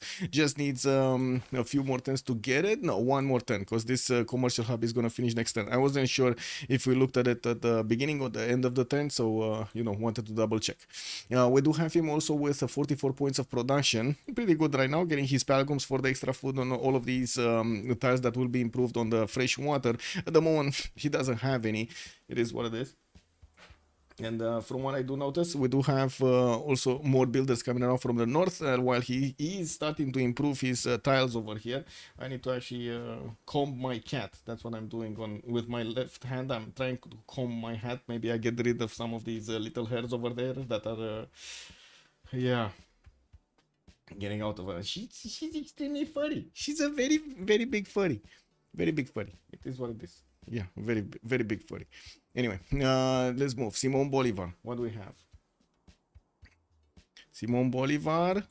3 cities strong, still no units, no classical unit to speak of. I was expecting some horses by now, but it looks like he did go for his commercials and went for his, I would say, campuses also. We do have him getting some archers out to take care of the scout of Norway, just as India was doing earlier. And I do notice Babylon is getting right close to the borders of his eastern city to grab a builder over here. He did shift the turret out of the way and did manage to save it, putting that scout in a very awkward position. Did you see that scout? He was like, oh no, I see an archer. He basically opened up the door and wait, Kree lost a settler? Yes, he did. He did. The Civ6. That's the Civ6 counter. Oh, how Kree lost the settler? I have no idea, man. I really have no idea. There was a scout from Norway here, and there was a scout from an Okchitau from Kree here. The settler, last time I saw it, right, it was on the stone tile. In my mind, it was like, 1 + 1 = 2, and I was expecting Okchitau to get next to Settler getting the escort, click on button, move quickly to its settler location and safely. It wasn't the case. A few turns later, when I came back to take a look if the city settled, it wasn't the case. Yeah, I mean, this is what it is, no? No predict. For some reason, he didn't want to predict it. It is what it is. Didn't want to save the settler. Well, let's actually take a look at Kree here and his bonuses. 13 science, 21 culture, 48 points of production here on Poundmaker. Still on 3 cities, getting his campus out from Bashkovashik. That's going to be a +3. And I do see he did start to put down some of his, some of his Mickey Waps. We do have Liang in the capital, giving him that extra production on all of these on all of these resources, and I do see another settler, his 4th is coming out from his capital this turn.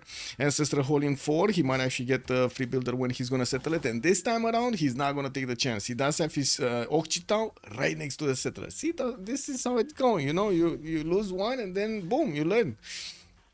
Yeah, it is what it is. Sometimes, unfortunately, you do need to actually get poked a bit to actually learn.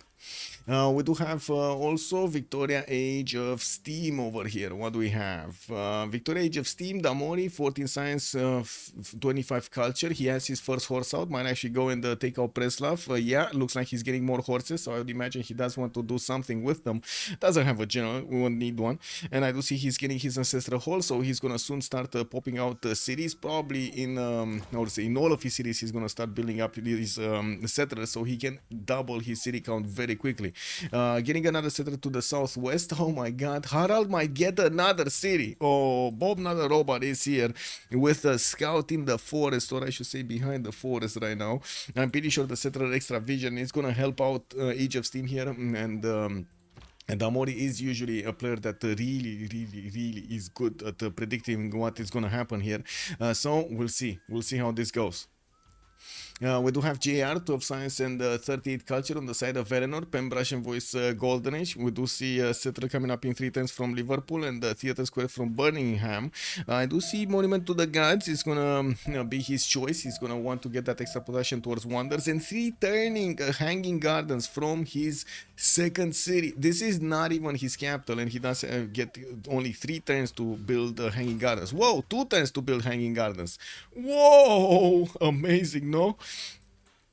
We do have him, of course, getting his theater squares right next to his harbors, trying to get the points going for his great writers. I do see Hypatia is also going to be one of the first scientists, and Age of Steam is going to have the opportunity to get it. I do also notice Imhotep on English side getting those engineer points might give him an ability to get those wonders, no? Pretty good, I would say. We also see JR did manage to get a few builders to keep improving his territory, and we're soon gonna see also what kind of religion is he gonna pick up from the city of Preston. I believe that we did see a holy site here. No, we didn't see a holy site here. England moving with another city to the eastern side, and we'll get closer to Preslav. Of course, he could settle on the coast over there on the right style, or could try to fit 2 cities here. I'm actually quite curious which one of the 2 is he gonna choose. On GR side, give me a second, the 1238 culture, Pembrush and Voice, 27 gold, 10 and 53 points of production. That actually puts him quite high in the lobby over here for the production points that he has. Okay, so units coming around from Gran Colombia. Finally, some horses in the production queues. He has 4 cities, and from what I do notice, Gran Colombia's Commandant General is going to be Jose Antonio Paez. We do have Norway trying to get that encampment training project. It's very slow in getting it. 4 turns to get 1. He did manage to build quite a few horses, and oh my god, I see where they're going. I see where they're going. They're not going there. They're going to Omega. Okay, now the big question, does Kree have bronze? Yes. He will have bronze next turn and he will get to chop this. Now, is it going to be enough production? Yes, perfect. Perfect timing from Omega to get a horse out. To save the city of Mistavasis. Might not actually fully save the tiles over here because he only has a single horse, and I do see a commercial open, a campus open for the pillages, while I do have to also point out Bob Not a Robot didn't actually move first here. He does have a few more of these horses coming towards Kree, and since he did announce his presence into Kree's territory, that also gives a bit of information to Gran Colombia that hey, there might not be that many units on the right side of the borders of Norway. You might have a way in. Now we do have 1 single slinger, and from what I do notice, 1 single horseman here that is going to be available for Norway to defend with. While at the moment Gran Colombia doesn't have units, he's starting to get them out. We do have also a settler from Bogota. And I do notice he built up, or at least selected actually, his audience chamber, didn't quite build it up. Usually with Gran Colombia, I see players actually, especially in this kind of situation where they do have an opponent close to them, they're sitting on 4, 5, 6 cities, maybe maximum, and trying to go tall gameplay, not actually wide gameplay, so they do get to build the stats up very, very quickly to try to hit the timing for the Llaneros. If they do manage to get the Llaneros before, for example, an opponent has pike shots, they're so deadly. Oh, they're so deadly. So we're going to need to see if the Llaneros today are going to be on the same power level. Bob Not a Robot with Norway is not one of those nations that is not going to have stats, and I'm pretty sure with the face generation that he has right now, he's in a very good place. 80 points of face generation with 54 points of production also. We do have him with 10 points of gold, and I do see also 22 science, 33 culture. On the other side, we do have Krudlov 36, 37. They're kind of mirroring each other a bit better stats on Krudlov, but not massively better. Not to mention the production is way better on Bob Not a Robot, and I'm pretty sure keeping the expands over here on the Bob Not a Robot is going to be a significant advantage in the long term for Norway. He's basically going to get to sim as well as war at the same time, using production for units while he's using the faithful to buy out builders and settlers. This is going to be a massive advantage. Massive advantage. Okay, cities. We got another Kree horse. More builders coming around. Very nice. We got pyramids also started up in the city of Eshuna. 7 turns from finishing. Gonna get a builder to might as well chop it. Has quite a bit of food also from those floodplain tiles. Not to mention the wheats giving him the 4 food points. Unfortunately, he didn't need to actually put his, campus over here. It is what it is. He got a commercial first, so he can add a bit more adjacency to it using that geothermal to get the +2 points and adding the other district to it. More campuses from Borsipa, that's going to be a +2. Interesting position. He probably didn't want to chop yet the forest and so on, and I'm pretty sure it would have been explosive over there with the volcano. We don't really see Norway pushing that hard into Kree's territory. He wanted to wait a little bit, and to be honest, he was a bit too fast with his first horse. The other ones needed a few more turns, like 2-3 more turns to actually get here closer to Omega's settle, and I'm pretty sure it's gonna be a very big pain to actually attack into Mistavasis. Ancestral Hall coming up from Ixivochik next turn. We do have also a lot of production in that city center. I'm pretty sure he's gonna get more horses out, already on 22 points of production. Got that settler east side, this time safe, no problem for the Occitan to escort it. See, perfect. That's the secret. You just escort settlers. Look at that. We got Oransi here escorting another settler with his scout, getting his temples out, and of course he's gonna pad those numbers of face generation per turn. Oransi is on 63. He's not that much faith generation as Halal. He doesn't have that many good holy sites, and of course we're going to need to see if he's going to manage to pad those numbers of faith points. Horses from Jabalpur did manage to get, of course, Kadak Craftsman as a pantheon here, and adding those extra production points and faith points on these tiles is going to be quite nice. 2-for-1 tiles. Let me have them. Hunde Priester also, Ancestral Hall on Kree. Well, hold Bold choice. Yes, not actually going for Warlord's Throne. I'm quite surprised. Yes, you are correct. Warlord's Throne probably would have been a much better choice here because of Norway towards the north. Bob, not a robot. Wait a second. Gran Colombia is pushing in with 3 archers and a commandant general. He sent his Euclid, great scientist, to see what's going on over here in the cities of his opponent. Wow, that's a bold move. I would say that is a bold move, huh?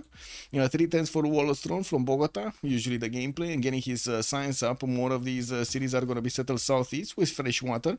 And south doesn't look like he's going to... he's going to get it on the lake here. Okay, it's fine.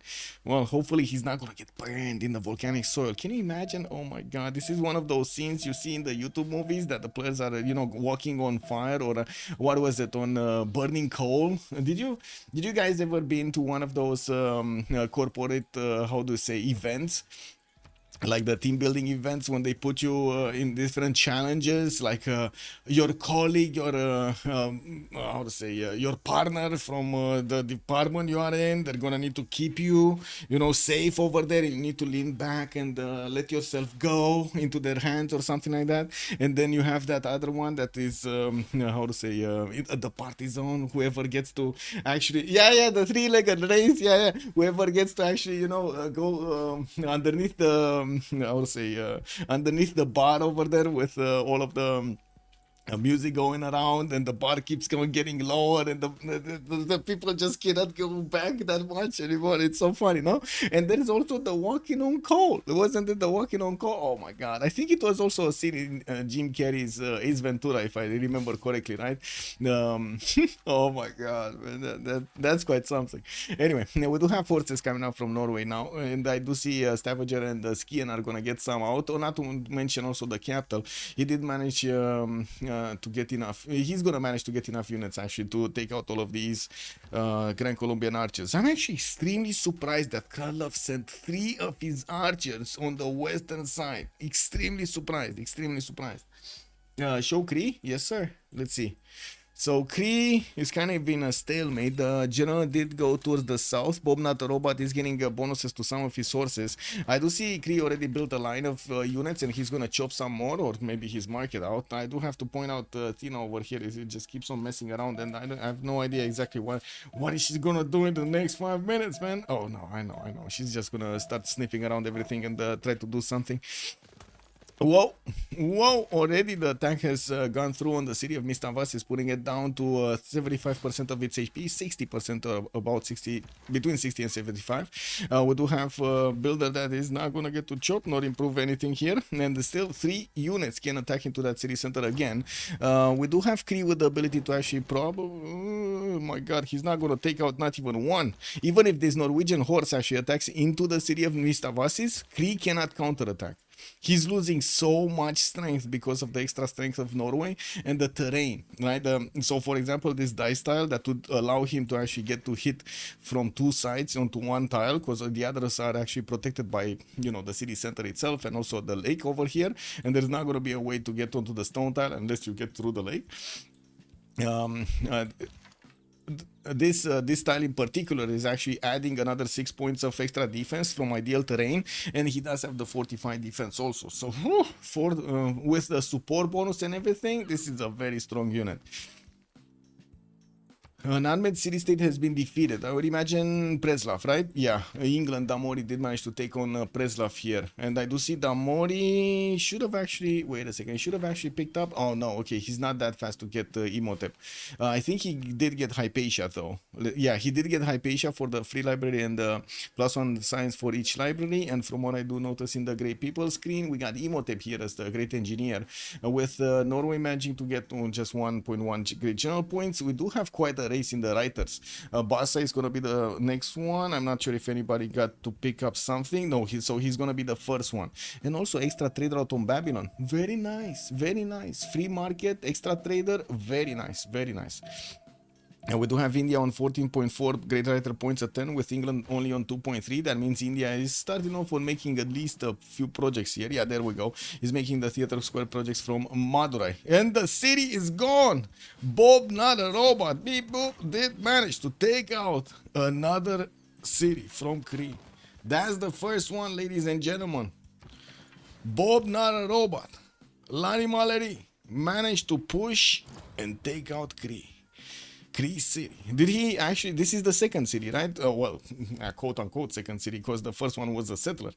Let me actually put it up over here. Let's finish the prediction. Choose an outcome. Lani Mallory did get to conquer the first city. Raised it, but he did get to conquer it first. So complete the prediction here. Let's put up for the prediction for who will win.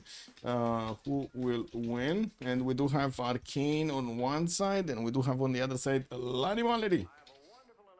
With 15 minutes period or 20 minutes. Let's put it 20 minutes because it's gonna take a while, and we still need to actually take a look at others. Greeting way too hard. Yeah. FFA style greeting, unfortunately. It is what it is. Good thing Cree loses a settler, goes a settler, and loses a city right after. Yeah, I mean, you know, maybe that sister is gonna give him the points, the extra production points to maybe come back. I don't know. I'm trying to look at the positives. No, he's gonna get some extra production, some extra, you know, builders coming around from the newly settled cities. But now he has a major problem. Norway does have more strength on these units, and I do see he's gonna have promotions. Bob, not a robot, might actually retreat them just a little while and promote them. And we're gonna need to see if Omega is gonna actually have his ability to take out these units. His first moves to take out the Norwegian units. Who is suzerain of Kumasi? Kumasi is not Suz yet, and actually, by the looks of it, Gran Colombia wants to take it out, while Gran Colombia is also trying to actually push into Norwegian territory here with just 3 archers, not even a Colombian general, not even a general. His general is to the south, went to the south over there, and it looks like he might actually get pushed back by the Kumasi's units. Okay, Norway, promote, my man. Oh my god, this horse is still alive. And it promoted. It's alive. Yes, Kumasi actually disallowing over here Gran Colombia to easily take that city down. We're going to need to see who's going to try to get advantage from it. We do have berserkers already started to come out from Norwegian cities, which is going to be a unit that at the moment Gran Colombia cannot defend against. Yes, Gran Colombia is on 35 science, 41 culture, going for the bottom 3. He's going to go for his courses upgrades from his horses, but it seems like it'll take a while. While already we do have Norway with not only enough faith to keep buying these berserkers if he wants to, but also hard build them. So we're going to need to see what's going to happen here in the next turns. Does seem like also Cree is getting a few more horses to defend himself. Encampment training project coming up from Mr. C-Peak, so he can get his own +5 on his units. Definitely that was a big differentiator for Norway, right? A big one. The fact that Norway did manage to punch through helped him out a lot. And we do have also India coming out with quite a few horses. Looks like he's sending that city to the northwest, where also Norway did actually get Yerevan to Suz. Wait a second, Norway is the opponent of JR, and these units might actually get upgraded into berserkers here in the borders of Yerevan. Might actually go and take out one of JR cities. And JR is kind of a wonder builder, no? He's getting his great bath in Birmingham. We do have Hull also getting his oracle. Hanging Gardens, he 2-turned Hanging Gardens from that city center, and did plug in Magnus for the extra production points. I would imagine Pingala should actually get into the city of Hull, so he can actually couple it over there together with his oracle bonuses, and of course get as many great people as possible. He did also start off on more theater squares from the cities that he has, and he has a holy site here in Preston, which at the moment did not give him enough of these great prophet points to actually acquire a great prophet for establishing a religion. Zenki Admiral, looks like Eleanor and Age of Steam are going to have an advantage on this. They do have more of these admiral points than Spain. On the Spanish side, what do we have here? He did get Ancestral Hall? Yes, he did. And the settlers are going through the water. He's probably going to settle one here. Yeah, there we go. That's there. We do have missionaries coming around from Yorktrial, from quite a few cities, and he'll keep improving his tiles. While Magnus is establishing that city, I pointed out this would be a massive, massive Magnus city. Look at him. Look at him go. He's just getting everything here. He's getting the builders ready to chop everything. Plus 5 charge builders. He has in total 9 charges coupled together, and he's going to get another builder here from A Coruña as fast as that Magnus gets in. We do also need to take a look how quickly we are getting into the new era. 8 turns, it's fine. 8 turns is totally fine. We got the Age of Steam here with 246 cities, and I do have to point out he's on 94 points of production. At the moment, not the biggest one. We got Jules Forart on 95 on Babylon, but definitely high up in the game. Also, whoa, Colosseum came out of the city of Malgium here from Babylon. He does still have a lot of deer tiles to actually chop in that city center, and by the looks of it, he's also gonna get another city on the eastern side. I'm actually a bit surprised. I was expecting Spain to come onto this coast and actually get cities. Maybe they did talk a little bit, and Jules complained that he doesn't have that much space, and to be honest, it's kind of fair. So he wanted to get that settled in between them. It's still gonna be nice to actually get those trade routes between Borsipa and of course the cities of Spain to trade a little bit later on, since we already have Spain trading to the cities of Norway. It shouldn't be that big of an issue. Okay, Berserkers coming around. Do we have here Berserkers coming around? Yes, yes, Yerevan Berserkers. Bob, not a robot, might get them through. No classical unit, 10 strength city. Commander King, good evening, sir, and welcome. Also, Onyx, yeah, in theory, Kree did lose 2 cities this game. Yeah, he should have been 5 cities with the settler he lost and the city he lost, but he's down to 3. That's a bit unfortunate. Norway can use production on units and same time as with Monumental. Very strong. Yes, very strong. Oh my god, it's one of those, you know, times over there that you need to. Oh, I'm Norway. Yes. Oh, yes, Norway. Yeah, you know what I mean. Big bonuses. India minus 13 GPT without war. Good thing they have Spain to make some money. Yeah, I mean they did see, right? And this was something, I think it was a conscious choice to go negative here and try to allow Oransi to get to expand as quickly as possible, focus his faith and focus his sim. While Yogdriel did choose to go externals with the first trade routes. This is also punishing them quite a bit for the lack of production and lack of food in the cities that he would have connected otherwise. He's basically getting the gold instead of that, and it will slow him down. We're going to need to see if it's going to actually matter in the long term, and what kind of bonuses is he going to manage to get for his allies there with the gold. Maybe timings, you know, upgrading units is going to be a thing.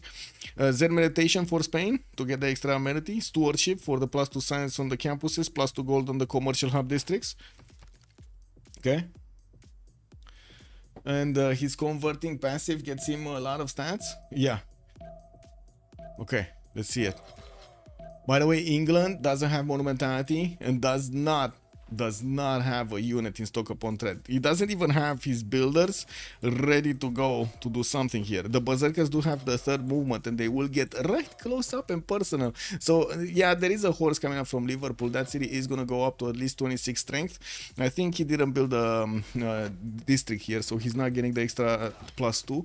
We do have him with the next Berserker. This city is still going to be tough to, how to say, the Berserkers are still going to do a lot of damage. That's what I wanted to say.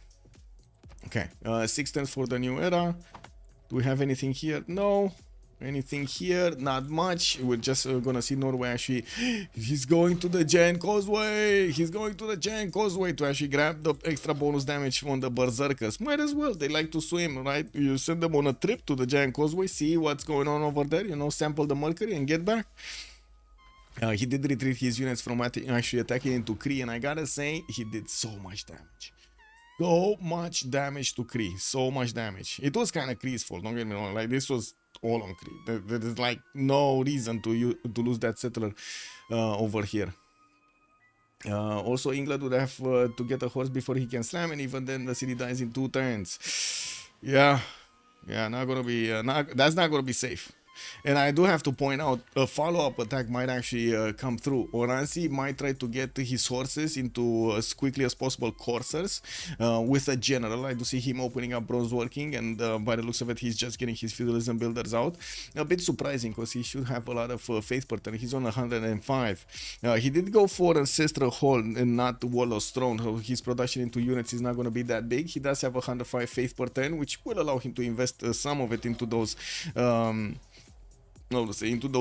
units with the help of GMC. Oh, finally the cat actually settled down. Magnus establishing Birmingham, and they did the levy Yerevan. Well, that is one of the unfortunate risks that you take, but it still forced England over here. Did it force England? I'm not sure if it forced England to do anything. Oh my god, the Berserker does double slam the horse. Oh no! Save us! Save us! A smarty levy, yeah. Yeah. He's gonna need to put more gold over there. 7 tests for Mahabodhi Temple also coming out from Norway. We do have him 44 science and 70 culture. Krudlev is keeping up with the science, not that much with the culture. Since we did have, what was it, choral music here on the side of Norway, he's getting a lot of culture from his shrines and temples. +2 and +4 over there from them respectively. More faith per turn also with the stave churches, giving him that extra possible faith on all of these tiles. He's getting his units northeast. He's gonna start poking over here Grand Colombia, I'm sure of it. He's not just going for Giant Causeway for nothing, right? He does want to poke his opponent. He does also manage to get 2 generals, so he's gonna have a general to the south, a general to the east. This was a situation that he found himself in 1 versus 2 basically. Managed to do a lot of damage to one of his opponents, kept his other opponent at bay, while it is gonna be a lot easier in the long term to actually get to handle both of them, especially with Kree right now licking his wounds. He's kind of licking his wounds over there. 70 points of production, 26 science, 31 culture. Does seem like it's dangerous, and that I think it was like in my mind, in the back of my mind over there, it kind of was a question mark for me if Kree was a good choice for their draft, mostly because well, it doesn't get any damage at the beginning. It does get a beautiful advantage of simming, but it doesn't get any damage on his units, nor does he have like very, very good timings. So yeah, no general at the beginning, no escorts. It was kind of a perfect storm over here. Whoa, another levy. And Norway, by the way, did manage to levy Yerevan with a heavy chariot that can actually turn into a knight over here. We do have England getting one of his horses taken out, and I do notice Norway is bringing everything he can to the city of Stoke-upon-Trent. While he did manage to take out one of those horses, he's just gonna do the same to the next one. These berserkers do have extra +10 damage when they are attacking into their opponents. Very, very, very strong on the offense. Very strong on the offense. 3 turns for Ancient Wars to go into Yerevan, and yeah, we do have Homer here. Homer, great writers, so he can get those extra culture points, with lighthouses being built in the harbors to get those extra trade routes going. Okay, JR 24 science, 71 culture. That's not bad, but it definitely needs a lot more science. Didn't put that many campuses. Actually, I don't think he has a single campus. Oh no, he does. He does have this campus over here. That's just a +2. Not a library, nothing else. We might actually see him choose to switch to a Frinkuri Golden Age in the next one, since he already has so much culture coming around from his districts. And I do see he did move his governor Pringala from the city of Birmingham, switched it with Magnus basically, and put it in the city of Hull. So he gets the bonuses with Oracle. So right now he should have some really juicy, or soon when he's gonna get the promotion for Pingala's extra extra points. We're gonna see a lot of points being generated here on the great people screen. We did have first engineer also picked up by England, and I do see Zenki got picked up by the other England, Eleanor, to get the free trader unit. Okay, Burika did also get out from Kree's side, so finally he did manage to get protective general. I wouldn't really say he's actually going to go on the offense with it, to be honest. And I think the next attack coming from Bob Not a Robot with much stronger units, which might be just courses or going for his calves over here. He definitely has a lot more science than Omega. We might actually see Kree succumb to the strength of Norway. Yeah, I think that might happen. Okay, let's see what's going on here. So there was a bit of a smacking on the Berserker. A bit of a smacking. Oh my god. Oh my god. Well, that's a Berserker for one of those down. Is he gonna start hitting the city? No, he's taking out the unit. I was thinking because, you know, the city was kind of low HP anyway. Usually the horses, well, I should say any unit you put into the city center does change quite a bit the defense that you have. If it's a relatively weak unit, as in it has a lot of lost health, it will not add that much strength to the city center itself because, you know, less units making up that unit, maybe less, what is it, components, less members, I would say, of the unit. We do have lighthouses and more cities here. JR is definitely getting the same up. 2, 4, 6, 8 cities. Okay, let's see era score. With 3 turns out. Oransi, 44 out of 50. He needs 6 more points. And I do see he's getting his elephant from Panda. We do have some more of these shrines and temples. And yeah, we do have some libraries here from Madurai. Commercial hub from Chennai. And I do see, of course, Magnus over there giving him those extra points. Okay, and while we do have a consulate in Agra.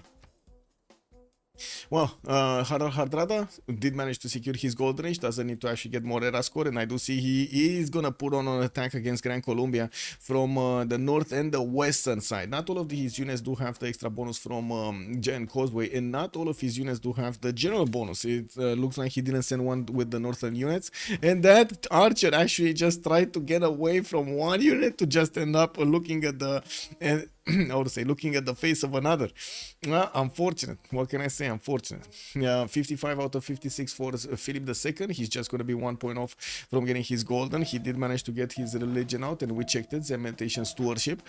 Panning more points of science. We do have him on 53 and 50 and 110 production points. Not really having all of his commercials out or harbors. While he did manage to improve most of these styles, we do have him making 95 gold a turn at the moment. And let's see what's happening in Eleanor's territory very quickly here, because this is slowing him down a little bit. He's definitely slowing JR down a little bit. This city just couldn't get that much done, and of course the other cities also got slowed down for building units just for some gold from Bob Not a Robot. An investment in gold. There wasn't that much of an investment in anything else here as production points, for example. And another horse goes down. That would be the third horse that has been taken out with only 2 berserkers, a heavy chariot, and an archer. That's it. Uh-oh. Okay. Horses coming around from India. Not waiting.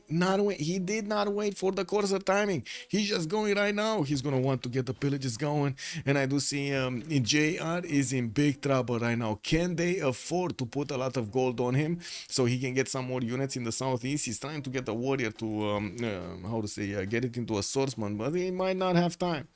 Okay.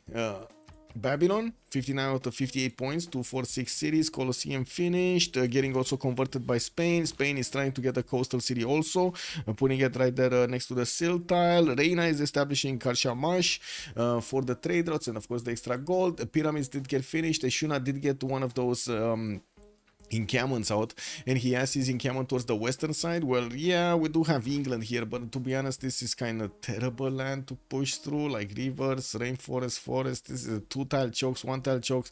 This is going to be extremely defensive for England to actually play with. And on the other side, Simon Bolivar, 57-55, getting attacked massively in the city of Panna. It doesn't seem like Bob Not a Robot is going to manage to push through, even with the Spear of Fear and +3 combat strength when attacking. It does seem like he's just not going to have enough strength to actually attack into the units of that are defending the city of Panama with the Columbian General. While we do have some pre-builds for the heavy chariots, Krudlov did actually get the castles. Didn't he get castles? Not yet. He was going for castles. I'm actually surprised he didn't get it already. Stirrups in 3 with also mercenaries coming up in 2. Omega 6 points off from Golden Age. We do have also Kree over here. Let's see, 2, 4, 6, 8 units. He built a lot of units. Is this gonna be a possible attack against Spain? It kind of looks like it. He's trying to keep this Occitan in between. Of course, he's going to need to run away because it's kind of damaged. And he's building with the military engineer that he got with Burica the road to the western side. That means he's going to need to wait for courses and will need to get another general here, trying to get the encampment training projects and, of course, just building up more horses. This is kind of his only chance. He cannot really sim anymore. We do have Namori here, 5653, 2, 4, 6, 8, 9 series. He did not use Emotep yet. He still has the charges over there. Foreign Ministry coming up importance from London. While Namori did get to place down his industrial zones, he got the aqueducts in between, and he's supercharging his production points with 152 production, 61 science, 60 points of culture. He is also securing his golden age right now with 56 out of 53 points. Kree might not get his golden. I'm gonna say it right now. Kree might not get his golden. This might be a problem. And I do see he got Sun Tzu. So still that's good, right? He did manage to get another one of these generals for both the classical and medieval era with only 30 points. That's pretty good. Not bad. Oh, we did have actually Kabulian berserkers also. Interesting. Yeah, Bob not a robot, just getting berserkers everywhere. Oh well. And JR, 73 out of 64. He definitely nailed his golden age. He got it. He got it. And I do have to point out India's horses are entering the borders over here of England. Eleanor did manage to get a religion, the fourth one, divine inspiration with sacred places. He did build a lot of wonders, so you might as well benefit from them. Now, right now he's on 37 science with 93 culture, with 4 horses of the apocalypse over here from Oransi, getting into the borders of Preston, while that city is building up a swordsman. Well, at least that. Well, Oransi, you had movement and you didn't move. I guess he wanted them clumped up. Yeah, he wanted them clumped up. Whoa. Whoa. City, no horse inside of it, left for only 30 defense strength. 2 units from India just attacked into it, full strength, full head on, and did manage to put it down to 60 HP. Is this gonna be, well, I gotta say, it's a bit different than we saw the Kree city being taken out. At least he had 3 vectors of attack. In this side, he has only 2 vectors of attack against the city center. So I'm pretty sure that's probably an extra turn, and might even be more, like it might be actually saved over here by England. If only he does manage to get a unit over there to defend the city center. Since there is no general for India, it's not like he's doing that much damage against the city center, especially across a river. Yeah, we did jump into the new era. We did. Foreign Ministry in Babylon, more tiles over here. Okay. Watermills, Foreign Ministry. Did we see GMC build up? Let's see. No GMC yet on India. I'm pretty sure he did manage to get his monarchy. Yeah, he did. He just didn't finish it. He wants his industrial zone first, which kind of makes sense. You don't want to get that production going. Bob not about getting printing. Mahabali Temple E3 tends to finish his religion, and I do see he did manage to roll another one of these. No, this is actually the ones that he had anyway. His berserkers are starting to get close to the Grand Colombian units, and it's easy to actually attack into the horses. Not so easy to attack into the knights. As you can see, the berserkers 59 damage, even with the bonus points from Spear of Fion, they're just not gonna be as strong as the Grand Colombian Knights. And I do have to point out 70 science and 56 culture is not bad right now from Krudlov. Okay. They tried again to levy Yerevan. We're gonna need to take a look at these city-states after the pause. We got a pause right now. We just switched the era, and we're gonna have 2 minutes, and then we're gonna come back to take a look what happened in the Congress. Let me actually sync myself over here with Malm.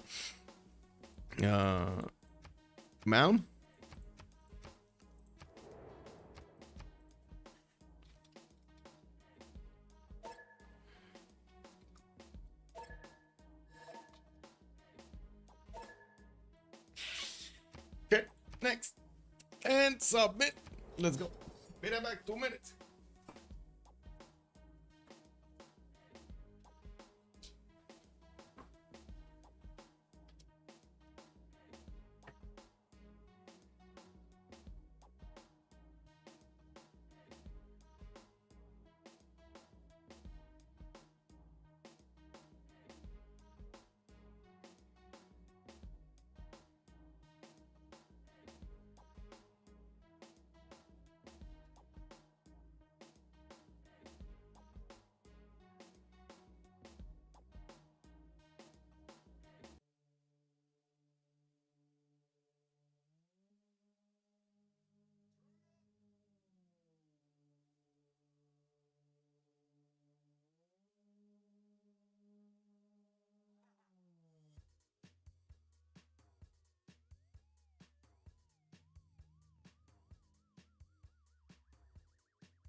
There we go.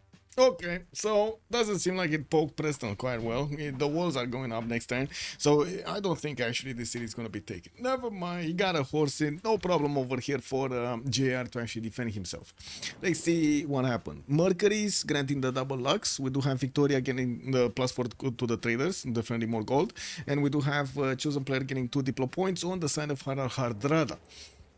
Okay. Well, that means we need to take it from the left to the right. Chandra Gupta, let's see what we have here. Getting his elephant's western side, very far away. I don't think he's actually going to pull off another attack against his opponent for some time now. He does need to keep on simming and getting his bonuses up. 62 science, 85 culture. And finally, he's actually positive in the gold, 19 gold at 10. Chose a pen, brush, and voice over his monumentality this time around. And he does have 126 faith points. We do have him building up his production in the capital city of Pana, and I'm a bit surprised he actually did not choose to go for the +4 industrial zone here. It's only a +2. It could have been a +5 when he got the aqueduct out. It's not. We do have also Bob Natter Robot, 92 science, 73 culture, 178 faith at 10, attacking into Gran Colombia and forcing Gran Colombia to actually get a lot more units out. Not like he wasn't doing it anyway. He does have 101 points of production and getting his Mahabodhi Temple in 2 turns, sending more cities to the south. And I gotta say, there is a bit of a difference here in city count. We're gonna have 2, 4, 6, 8. 9 cities from Norway, while on the side of Gran Colombia, we only have 6 right now. Well, we'll see if this is actually going to manage to do quite a bit of create quite a bit of an advantage on Hardrada. I would imagine so, since he didn't invest that much into these settlers, just the faith. We do have Philip II also, 107 science, 44 culture with a free inquiry golden age this time, 2, 4, 6, 8 cities of his own, and building up his foreign ministry in the capital, getting to also place down Magnus in cities that he still has chops in. Very nice that he chopped everything and did manage to get to 150 gold a turn and 160 points of production. Not bad. Jules Forard, 70 science, 84 culture on Hammurabi, 2, 4, 6, 7 cities, and okay, Finnish pyramids, got the city Durkuli Galzo, getting his gold per turn from trading with his neighbors, 74 points of gold per turn right now, 200 points of production. Does look very well. He actually has the most production in the game at the moment, 202. Amazing. Krudlov, 71 science, 60 culture. He's building up his commercial count and still trying to get some libraries out. Very slow, very slow. He's probably going to need to chop that out. 5 turns to build a library. That's insane. Actually, this would have been like 10 turns when it started. Wow. Anyway, 118 points of production also on himself, while he did manage to get a lot of military, 444 points to defend himself and or push into his opponent. Now these knights are not next to Panama's Grand Colombian Commandant General. Much weaker. They don't even have the support bonus that those allies were giving him. And this Berserker does have Defender of the Faith over here. He did manage to actually finish his religion. He got Defender. Let's see. Oh no, he got Defender from the beginning. Never mind. As we'll see, India did actually pick up once for the extra science and the extra faith. Not bad as a specializing building in the holy side there. Damori? No, Omega. Omega, did he get a golden? He didn't. He couldn't. There were like 3 points off. He was 3 points off. What he's gonna do here, he's gonna get a massive invasion going against Spain. And I do see he's setting it up on the western side, getting mercenaries and castles next turn. And he's gonna upgrade 2, 4, 6, 8, 10, 12 of these horses into coursers and will send all of them to the cities of Spain. So I would imagine Spain right now must be shivering in his boots. He does need to get his knights out, a lot more units to make a line and try to defend those courser attacks. Now, if he sees it, right? Because he doesn't know. He doesn't know if Omega is going north or west. He does have a hint because of the military engineer presence. Usually you don't actually send military engineers to the front line unless you want to build roads towards your opponent or connect the economies. So yeah, the Omega is kind of giving a heads up over here to Yogtrial that, hey, I'm coming for you. We do have Damori also, 121 science, 44 culture on Victoria Age of Steam, 2, 4, 6, 8, 9 cities, getting his libraries out, and 121 science, 44 culture does look good. 120 points of gold. Also, from what I do notice, he still has Imhotep with a charge in his capital. Still didn't use it for anything. Not Colossus, not Great Lighthouse, nothing. Colossus, I think. I guess we're gonna need to see what is he actually gonna want to choose here to use it on.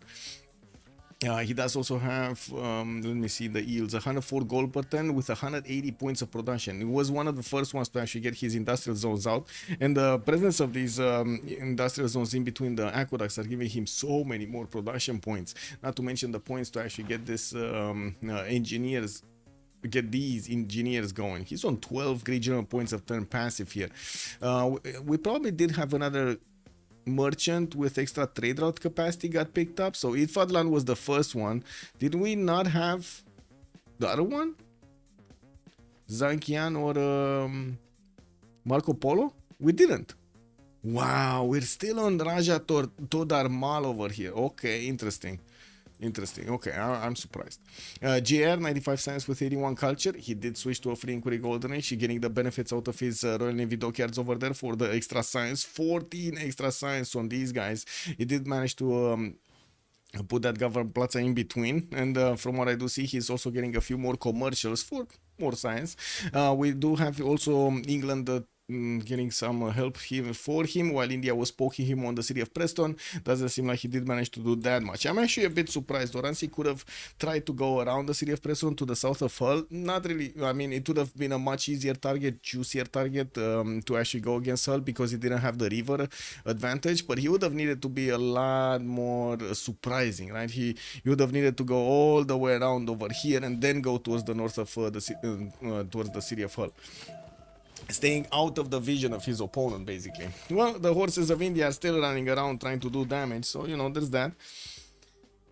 And JR keeps on getting his amphitheaters, also putting down more Royal Navy dockyards, his campuses for the extra science, and of course I do see him managing to actually not only defend Stoke-upon-Trent but also Preston and this western city.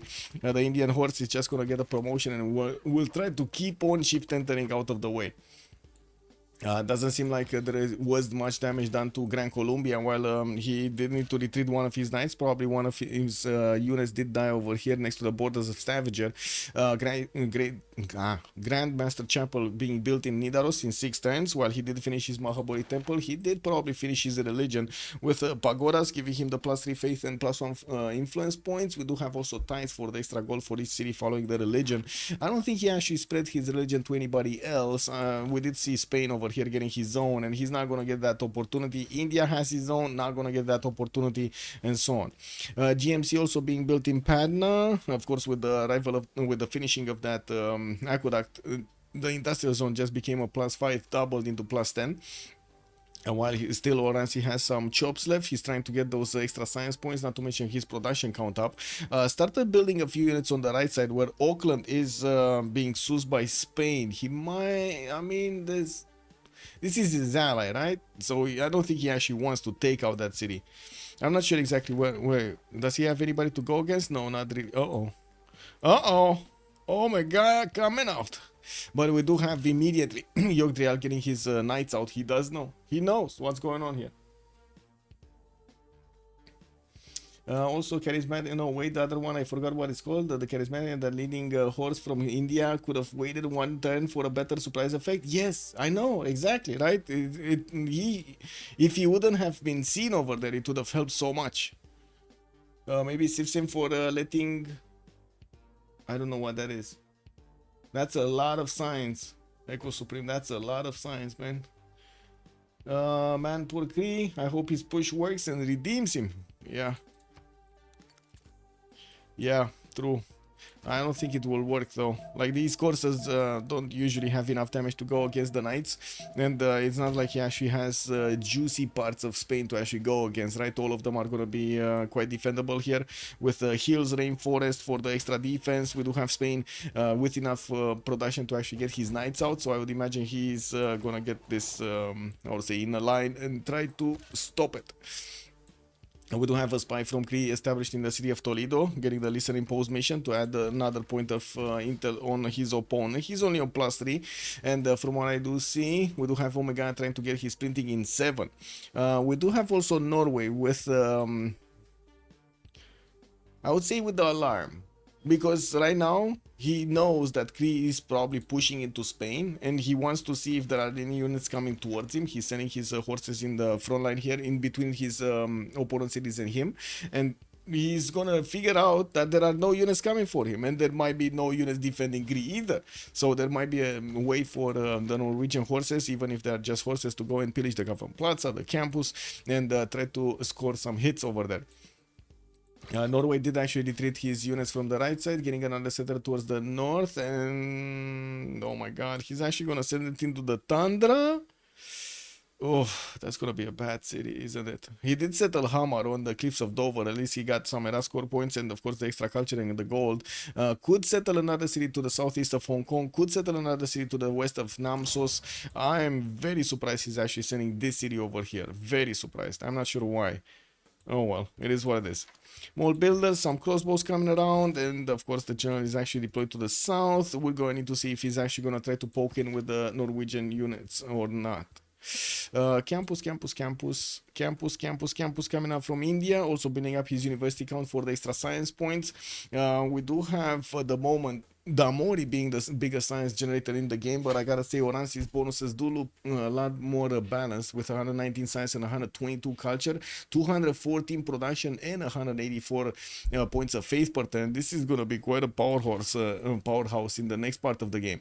Stoke-upon-Trent is again getting under attack by the units of Yerevan. This is insane. So many times we've seen this city getting attacked. Not a single Kree settler was trained after getting Ancestral Hall. Yes, that is so true. I mean, Warlord's Throne would have definitely been a much better choice in that scenario. Poor Kree, hope he's pushed where. Yes, what is Spain's vision by Hong Kong? There is a tribal village there. Commander Keen was pointing out. Spain vision of Hong Kong. Wait, here? Hong Kong? I don't think he sees everything. Yeah, he doesn't even see the city. He doesn't even know about the city center over there, the city state, I mean. Okay, let's see the Kree attack. Yeah, this kind of looks like it's gonna get stopped. We got some scattered units here going all around. He could have, he can actually try to hit from the south over here on the city of A Coruña. He's definitely going to put Yogdrail in a bit of a Pikachu moment, and we're going to need to see if that's going to be the choice. Omega did notice that Spain does have a warrior watching what's going on over here, but chose to just ignore him. Yeah, okay, well, I guess we're going to need to see if this is going to work. We also will need to take a look what Babylon is going to do. He was not under attack from anybody, and for a long time got Isodor of Miletus as a great engineer, building up his production points. Still low in the science and in the culture. 87 science points with 108 culture. 235 points of production over here on the side of Babylon, while he's also going to pad those numbers of points with his university's count. He chose to go for a second Pembrasian voice, not actually relying on just his commercials to give him the extra, I would say, science. Well, he didn't rely on his commercials to get him the extra science. Okay, builders coming around. We do have two of these Kree courses deployed to fend off any kind of attack from Norway. Norway only has horses, so he shouldn't bother with them. And while I do see the Kree courses are already seeing, or there is a vision also between these knights and of course the Kree coursers here. Gonna need to take a look how things are evolving.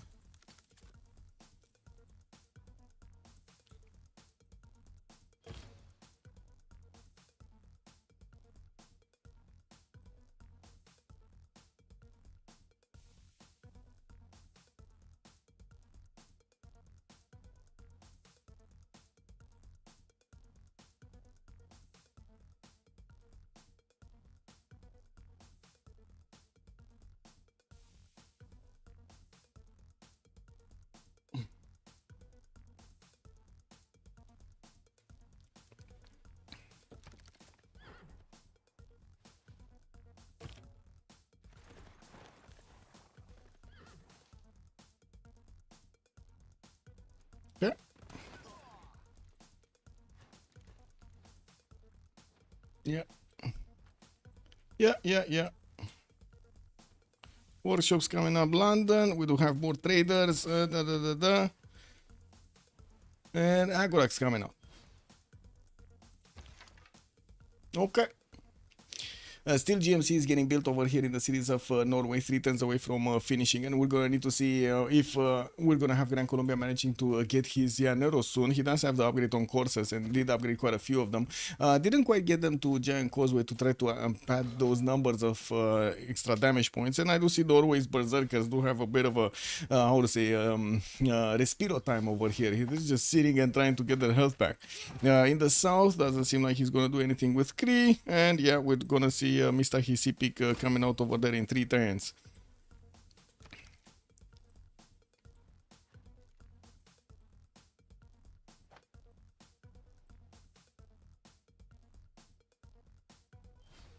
Okay, I think this game is gonna keep on going, so you know what I'm gonna do? I'm gonna grab another coffee. So give me a minute over here to just click, actually a few seconds, to just open up the espresso machine.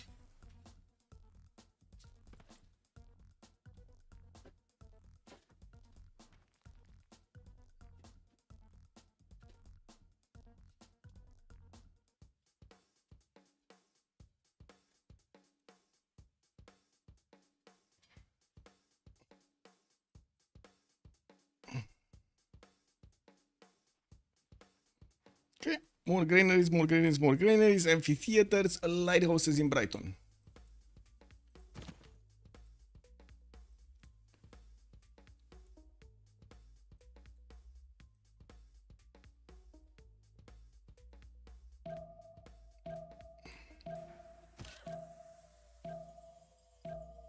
Ooh, man, these courses don't look actually they're gonna do anything here. They cannot really jump into the water and actually try to finish these traders. Unfortunately, you need boats for that, and yeah, well, doesn't seem like Omega is finding a way into the cities of Spain anytime soon. We do have Chris sending his general towards the south, and he keeps on building the road with the military engineer every turn. We do have Spain not actually having vision at the moment over the southern part, but it looks like he's getting vision from Auckland, so he might actually get to know about these coursers, depending on, of course, where they move. While I do see more production capabilities, industrial zones coming up from Calcutta. We do have India getting those courses northwest towards Srinagar, slowly actually adding more of those units to the city's defense and putting them closer to England, to Eleanor. We'll see if Eleanor is actually going to do anything here. And let me click the next button to actually put the coffee.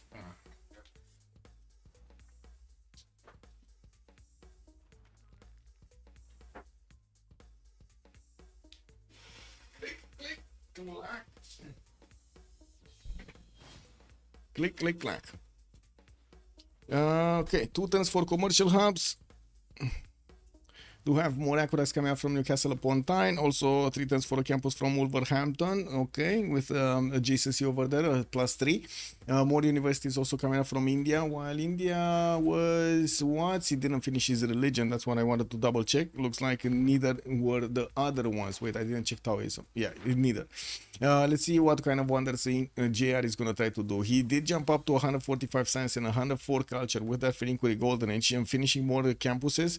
And while he's also going to build a few more commercials, he's going to add more science points to his per turn yields. While we do have him setting up his production points at the moment, he is quite good, doing well. 218 points, 130 gold per turn. That's also allow him to actually get a lot of funds for his teammates. And I do notice he did start trading with England towards the south, with some of the traders actually going through the city of Leeds and getting to London. And they do manage to get 130 gold on JR and 178 over here on Damori, with Damori having the ability to trade also with Kree. It seems like he's preferring to actually trade with Eleanor on the right side. Getting his mausoleum at Halicarnassus, Imhotep is going to get another extra charge over there. And I do see he wants to get Kilva Kisivani from the city of London. Kept this for so long. Now, wait a second. Imhotep is not here anymore. Imhotep is not here anymore. That's unfortunate. It was here, right? It was here, but it's not here anymore. So he already used the charge. Mausoleum will finish. Kilva Kisivani will be just 4 turns. He does have a lot of production in that city center, with still Magnus there, 73 points of production. While unfortunately there was a bit of a hurricane that actually entered his borders. He lost a few tiles. Okay, Chris bonus. He's starting to get into the borders of A Coruña. I do have to point out at the moment Spain does not have a general, and he does have a decent amount of units in A Coruña. I don't think that would be a problem. We do have one of the courses with the ability to pillage, and there's another courser with the ability to take a 5-charge builder, no? No, only 5 movement points. He's 1 tile away. He could get it next time. We'll see. We'll see. The Knights don't have any more movement, and they already attacked into the courser. Lost a bit of health, but did manage to do the damage. While I do see another wave of 4 coursers. I might actually get into the borders over here to do the next part of the damage. The general will actually help him to push through the Knight defense.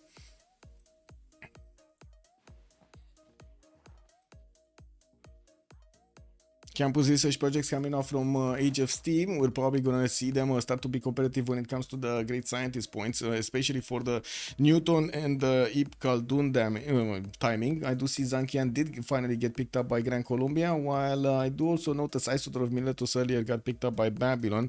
We don't have yet the reveal of either Newton or Ibn Khaldun. Oh well. Universities, more spies from Calcutta. 3 turns for a campus research projects here in Oransis territory.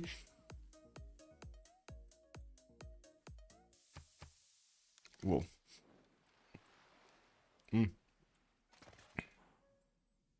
Okay. Campus, harbor. More spies. No movement here from Gran Colombia. Where did he move all of his units? Oh, he's going towards Samarkand, which is whose city? Jules Forart has that city. That would be Hammurabi, and that would be one of the opponents over here of Gran Colombia.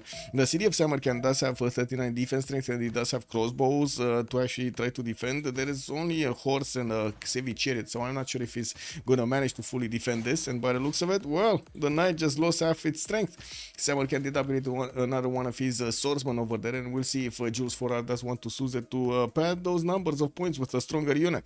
We do have also Venice being kept by JR for a bit extra gold. Auckland is being kept by Yogdrial. Yogdrial, of course, being Spain over here, getting quite a few points of extra production on his coastal tiles. Now, Oransi is keeping Jerusalem. Oransi being, wait a second, Chandra Gupta, right? So he's definitely getting that extra faith button, 185. Probably sharing the city with a few envoys with also the other ones from his teammate, from the teammates. Bob Nataroba, JR, both have wait, the JR actually is from the other team. JR might actually try to take away Jerusalem from him. Yerevan, also Krudlov, invested a lot into this city center. That's I would say that's him trying to protect his teammate over here, JR, from getting attacked. And I do know Sant'Arivo, the moment is not being used by anybody. I'm not even sure if they know about this city, to be honest. Yeah, they know. Okay. Or at least on one side. One team knows. Lanimaleri knows, the other one, Arcane does not know. Kumasi also not used. Not used. A lot of people have 1 point in it. It's not getting used. Oh my god. It's not getting used.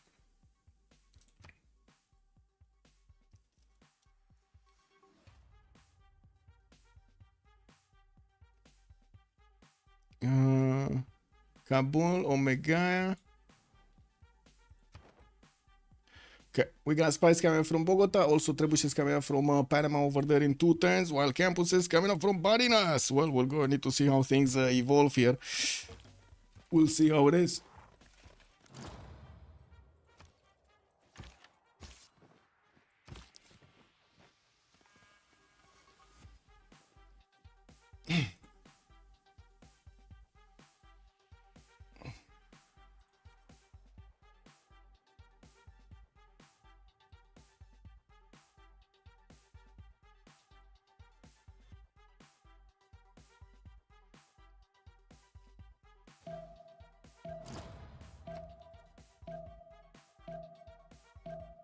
Six turns for campus coming up from the north side, but by the looks of it, Gran Colombia is trying to take out that Samarkand city and getting those coursers in. They will get the promotions and keep on getting their health back, while I do see Samarkand lost one of his swordsmen. Well, by the looks of it, the city center is... Oh, wait a second. One of the coursers did get taken out. Wall strength with the crossbow was just enough.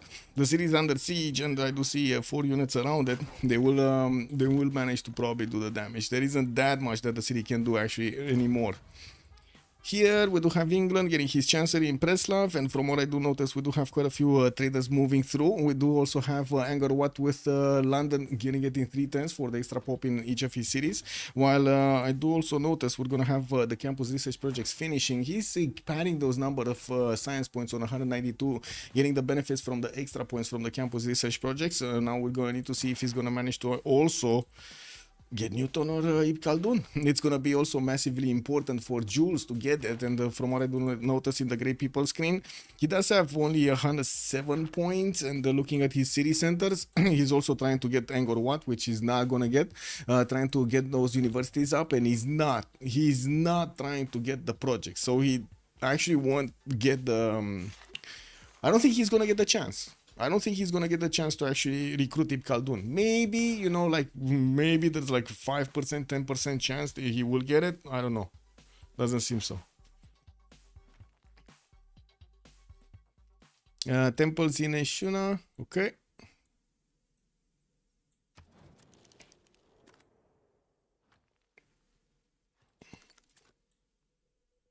Okay. Industrial zones coming out. Builders coming up in 4 times, and theater squares in Brighton.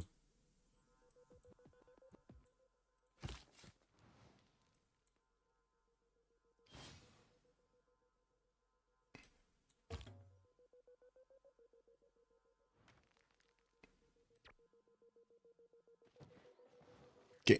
Well, finally, Krudlov did manage to get another city going. I gotta say, he's on 100 science and 91 culture. He is preparing to get the Llaneros, and I do have to say he's going to need to get a lot more units out, a lot more courses to upgrade into those Llaneros. We're going to also need to see if Norway here is going to manage to get going. Come on, let's see. Is he keeping going? 140 science, 102 culture. Is he going to get to the defensive stance that he's going to need? He's metal casting 3 turns, so I would imagine so. He not only does have a lot of production, but also a lot of faith per turn. 250 faith per turn is going to be massively important.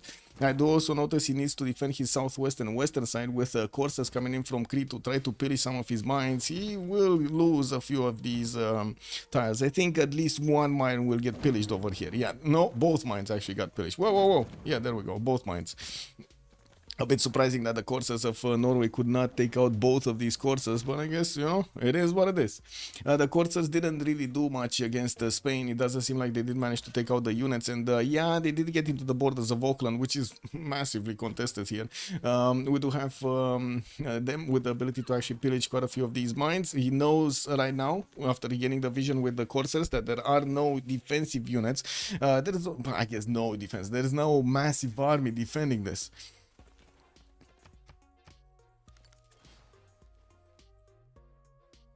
Armory 3 turns in Calcutta and 4 turns campus in Agra. Ooh, England did manage to get a double row of units on the east side of his empire. He probably is, well, taking lessons over here. Got attacked twice or 3 times. Might as well get the proper defense out. We do have England getting his great writer from Liverpool, 3 turns away from intelligence agency to pop one of those spies out. And of course, we'll see what he's gonna use it. Emily du Châtelet got picked up. So England got both. Age of Steam, Damori got both. Ibn Khaldun and Newton. We're gonna need to see how he's gonna get to use them. He's right now the most science in the game, 215 points, just by 4 points over Oransi. And I do see him less culture with 83. He's in a free inquiry while Oransi is Pembrush and voice, so kind of makes sense. We do have Ibn Khaldun still needing to actually get his bonuses going, and if I take a look at the lens over here, we do see that he's not really benefiting from extra happiness here, but he did manage to deny this from Hammurabi, which is quite an advantage. Also, Commander Keen want Kree Road backfire? Yeah, it might. Yeah, it definitely might backfire. The Kree Road is built, right? So, and I do see he lost his military engineer also to the Knights of Spain. The Knights of Spain might actually come against Omega right now. This is a bit of a problem, no? We might actually see Omega try to get a few coursers out and seers out. I mean, the next upgrade from the from the Knights. But I do have to point out, Philip II does look like he's going for industrialization to try to keep on simming and just ignore Kree for the time being. He does need to get as high as possible in the stats over there. With Kree also managing to get into more mines, he's getting the points, or I should say the gold points for his teammates. With only 59 science and 27 culture, it's kind of a weak moment for him. And I think, well, my coffee was done for quite some time here, and I didn't pick it up. Let me actually pick it up. I was trying to let me actually try to figure out where is some action going. We don't have action. Okay, here. Oh, by the way, we did have Gran Colombia managing to get Samarkand. He's on 2, 4, 6, 8, 10 cities right now, while next to him Norway is on 2, 4, 6, 8, 10 cities as well. They are matching numbers in city centers. Crew level 103 science, 102 culture. Bob Not the Robot, significantly more science. We do have crew level in Ben Russian voice, while Bob Not the Robot is gonna be free inquiry. And just a moment to get my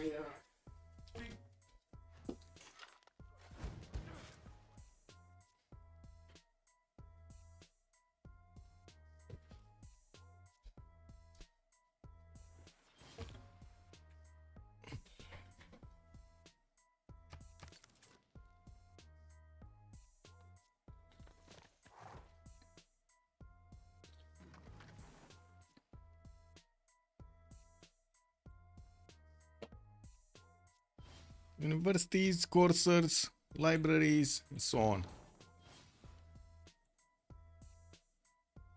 Intelligence agency in Liverpool. While we do have quite a few art museums coming out from the side of England here, he's going to add a lot more points on the great writers and of course the artists and the musicians. We're going to need to see soon how many of his culture points are going to come out from this, and how is his tourism going to be developing. He's on 72 tourism at the moment, definitely not pushing the culture victory that much. Slowly getting there. Like in the culture screen at the moment, nobody managed to acquire any kind of these external tourists.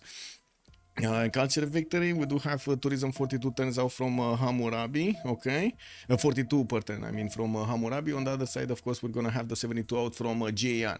We're also going to need to see if he's going to want to actually attack into his opponent. He did upgrade all of his courses right now with 2, 4, 6, 8, 9 upgraded. There is a possibility for him to try to go against India, but I gotta say India has a lot of science and culture. It's not going to be easy, not to mention faith, and he did manage to finish his GMC. That will allow him to just straight up buy armies, I would say units, whenever he wants to. So not going to be easy. He's also starting to get some of the religion of Spain here in his territory, definitely helping out Oranzi a lot more to get all of his culture, all of his stats up. We only have a few more points for Simon Bolivar to get his Llaneros out. Oh, I do see him actually going metal casting and civil engineering in 5, while he's starting to put his courses into the production queues. We do have him still wanting to get more of these libraries and universities finished before he's going to get the final attack, or his mainstay attack going against his opponent here, Bob Not the Robot. We do have also 4 turns for Statue of Zeus to come out from Stavager. Okay, it's getting chopped right now with Kree still trying to get into the borders of Bob Not the Robot here. It does seem like Bob is not actually putting enough enough defense on this. He's gonna get quite a few of his tiles pillaged because of his lack of action. Okay, 1 turn encampment in Madrid, 4 turns for aqueduct in Cartagena, while we do have workshops coming up from A Coruña.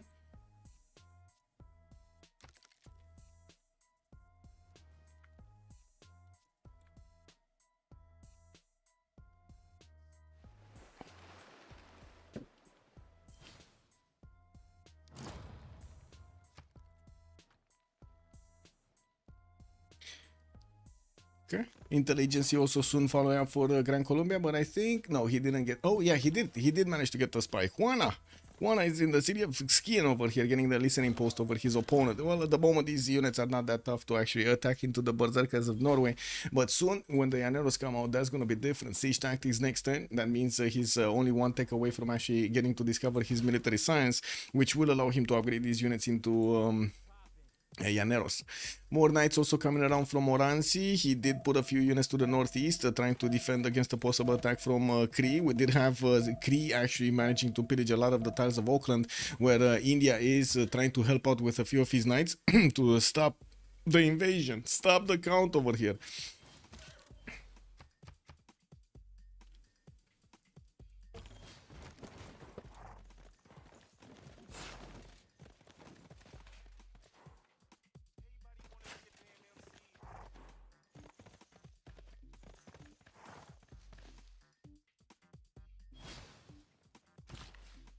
Okay, more builders, more builders. Nice. Okay, so it doesn't seem like England right now. Eleanor is gonna start pushing, and I do want to take a look if he's trying to actually get his calves. No, he's going square rigging, he's going Reformed Church, he's going for his industrialization over here, slowly but surely, getting victory in the city of Preston, more like setting up a defensive posture rather than offensive posture. He's on 204 science with 151 culture, and I do see Oransi next to him, 236, 135, while Jerry is free inquiries. So a lot of this science, kind of fake science for the moment. We're gonna need to see in the next era what is he gonna look like, and of course he's still building up his university count to just add more of that straight up science in his empire. Industrial zone logistic projects coming out from Damori. I do have to say Damori right now is on 400 points of production. Just 50 more of Hammurabi, while he does have to a lot less culture per turn. He's only on 88. That's gonna unfortunately slow him down on discovering the late game cards. With 214 points of science, he's a little bit ahead of Hammurabi, but not significantly. And we're going to need to see if that production capability is gonna help him get a lot more. He's, as you can see, putting down a lot more industrial zones, and of course getting the factories in, the ones he already built with the coal power plant. So I would expect that production capability is gonna go sky high. How did this Angkor Wat still be built? Wait, what? Whoa. Somebody else was building Angkor Wat. Where was it? Where was it? I'm pretty sure it was like 3 turns in somebody else's territory. Did he not finish it? Was it? Well, no, this is Statue of Zeus. It's getting built. Okay. One Corsair died. No, not here. Does anybody remember? I'm pretty sure we talked about Angkor Wat being built somewhere. It was 3 turns away from finishing. And then it stopped. Okay, Great Library coming out. We do have Intelligence next turn. Did he stop it somewhere here? Machu Picchu getting built? No? Hammurabi? No, the Hammurabi was 7 turns. So Hammurabi was 7 turns, and there was somebody else on 3 turns. I don't remember who or where. Maybe it was one of his allies and he wanted to... Well, was this? It did this. So, yeah, okay. So they talked about it? Wait, no. They didn't even talk... Okay, now it's coming out. Okay, it's 3 turns in London. He wanted to get the... how to say... it didn't even help, actually. It didn't help at all to get the production capabilities to lower the amount of turns that he needs for Angkor Wat. He does have Bishank, he doesn't have one of those engineers that do that production, but it still should be faster than the 4. Oh my god, Belgium is chopping. It's same turn. Okay, same turn. Who has the production? So it's Jules is gonna have the priority. Jules does have the priority over Damori when it comes to actually same turn wonders and same turn great people. And it does seem like Damori is just gonna go for industrial zone logistics. That just doesn't want those extra points. The next engineer is gonna be passed around quite a bit here. James of St. George, the great wall builder. Doesn't seem like people want walls anymore. I don't know. They're kind of useless in these days. Have you noticed? Unless you have like zombie attacks or something, they're kind of useless. People have been jumping walls and digging under them for a long time. We do have Ethelfred here on the Great General scene on the left side, while of course we're gonna see if anybody's gonna pick up Isun scene, probably. Doesn't seem like in the scientist screen we do have an important one, and I don't think we actually saw Mendeleev yet. So yeah, we're gonna still have quite a few great people in the next part with a few more turns until the next era, we do have Voransi going Dark Age, Bob Not a Robot 106 out of 102 points, Yogdreal 73 out of 89, Jules 98 100, only 2 points off. Krulov is gonna be 8 points away from getting his Golden Age, and I do see Omega 6271. Damoni did not get his Golden Age, JR did not get even close to the Golden Age, 95 out of 103. A lot more points coming in, and he's busy building up his university count, so he gets that extra science going, getting also industrialization in 2 turns here. With markets coming up from Preston, also getting Victor in 1 turn there. We do have quite a few theater squares being built here in the cities of Eleanor. Did send a few units into the front line to see if there are any more units coming up from India. Did not find any and just stopped. On Grand Columbia side, we do have 1, 2, 3 of these coursers coming around, with also Great Library getting out from Maracaibo in 2 turns. He's trying to get the Golden Age, just needs 5 points. And in the tech side, it looks like he did not manage to get his Yanero upgrade. His metal casting in 4 turns with the alignment in 2. While I do notice Norway did not only get Statue of Zeus, but got a lot of units here on the right side. I would say he's being prepared. He's preparing for what's coming here. We do have also 2 turns for a campus from Christiansand, 8 turns for one of these harbors coming out from Namsos, and the Stave Church in Hamar.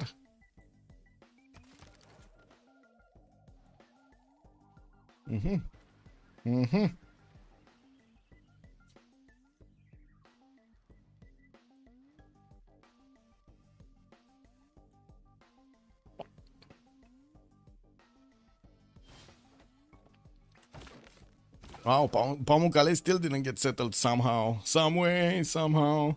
Could easily get that city on the continent. He just wants to be on the coast, and of course couple his economy together with Babylon for a bit of extra gold. I do see economy strong on both sides, a little bit stronger on the side of Lani Maleri, 200, 188 and 180, 160. And I'm actually quite curious.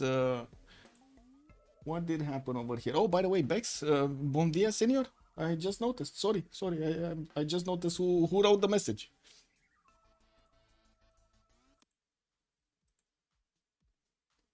Click. Just deleting emails. They're useless.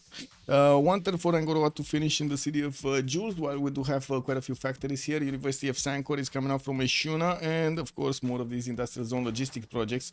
I did see Leonardo da Vinci did get picked up by England with Mimar Sinan for the extra amenity. That's gonna be nice, because well, of course he did manage to get typical Dun, which is gonna help him there, and it doesn't seem like he's gonna have the way of actually getting this Angor Wat. Unfortunately, he delayed it so much, he's just not gonna get it. Like, this was insane. He could have gotten it like 5 turns ago. He didn't get it, and now he's gonna lose it. But he did get other bonuses, right? A lot of production. He's already on 578, while Jules is 413. He does have how to say, a lot of engineers that got picked up with significant bonuses, and having the extra amenity is gonna help him out so much if he does manage to get up a slurry in a few cities here. Okay. Kree is gonna need to defend himself against Spain a little bit. Looks like Spain is sending those units as a welcoming committee to the Kree coursers. We don't really have units from Kree or that many coming around. He tried to lash out against Norway. Norway did manage to clean this up, not perfectly. He lost quite a few mines over there.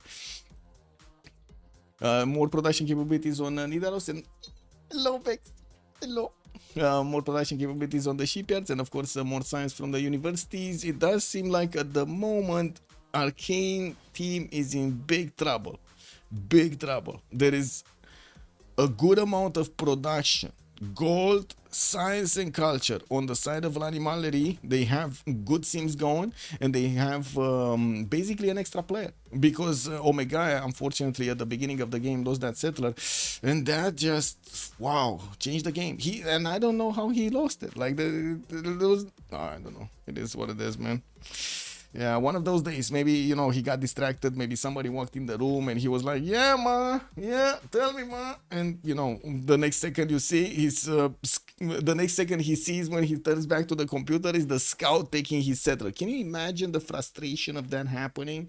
Oh my God. Or maybe, you know, his wife, or maybe his friends or something. I don't know. Something happened over there, you know, something happened. Maybe it was his cat. Maybe it was his dog. I don't know. Like, so many things. Maybe it was an alien sending secret messages to him, and he was like, beep, beep, beep, boop, I receive, yes, I relay now. Sorry, lost settler. Oh no. Anyway, 4 turns for Forbidden City to come out from Sheffield. I do notice we do have quite a few factories, and his Potala Palace is going to turn out from his capital city. I think he's the only one that did try to get Potala. He did also recruit Filippo Brunelleschi, which is amazing right now for the extra production, and using it to get Forbidden City is going to help him get another one of those how to say cards in. We do have multiple workshops coming out from the northwestern cities, and of course a factory coming out from Plymouth and Manchester. 310 Zapadana in Liverpool. Okay.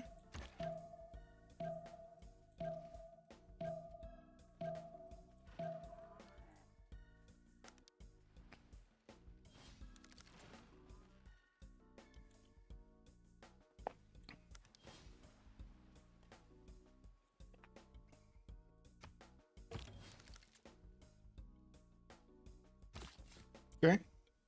Spain is finally going to get that city towards Hong Kong. He also met that city center. He didn't know about it for quite some time now. And we're going to need to see, of course, if we're going to have here England still put some more production points on that Forbidden City with Filippo Brunelleschi, or he's going to do something else with it.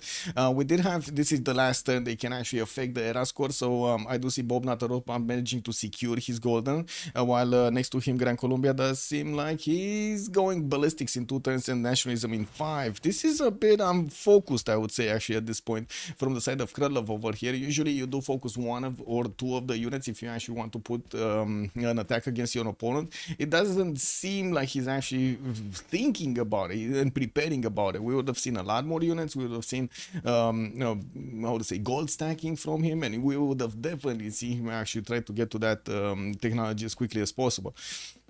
So he can hit the timing before Norway could actually get to defend himself. Now Norway kind of has units, okay, not really upgraded, but he does have the core ability. He does have a significant amount of crossbows and a lot of science. Norway is going industrialization, and I do not see yet him having the ability to upgrade the field cannons, and of course that would mean he doesn't have cuirassiers either for the extra strength of Stavager there. Just crossbow and cores. His production is going to go a little bit higher, and he does have a lot of faith per turn, so he can buy out units if need be. While he does have more science than Krylov, it's not that much of a difference. Like if it would have been like 150 points or something, I would have said, yeah, Gran Colombia has no chance. But usually this little difference of science, you can push through. You can actually push through, because sometimes the opponent with so much science is saying, oh, wait, I might have time to get into industrialization or get some airplanes out or something, you know, instead of getting defensive units to the correct technology. And you just hit him right there. You know, it happens. Under the wing. Omega looks like, wait a second, era score, right? So Jules did secure his golden age. We do have Bob Natarov securing it. No one, wait, Simon Bolivar, he did get his golden age. Okay, so we got 1 over here, Simon getting the golden age from the side of Arcane, while 2 players, Bob Natarov and Jules, are gonna get it from the side of L'Animalerie. It kind of seems like they might get this game. Oh my god, Damori needs to actually pull out quite a few tricks from his sleeve to actually get his game back.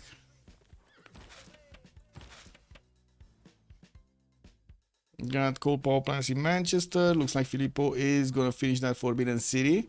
We do have units from Babylon being recruited from Kumasi that are starting to get into the borders of Damori and pillaging the trade routes between him and Gran Colombia. Well, that's a bit unfortunate. Yeah, wrong pathway. Colombia sending some of his units to clear this up. We're gonna need to see if England is also gonna get a few, and yeah, we do need to see also how the yields look like right now. Ooh, it kind of looks like better on L'Animalerie, doesn't it?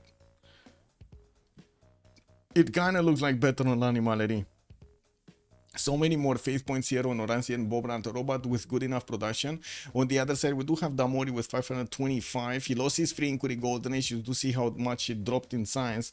But at least he's going to get his bidden city. He does have enough gold. And I do see JR also has good enough production. And of course, science with culture.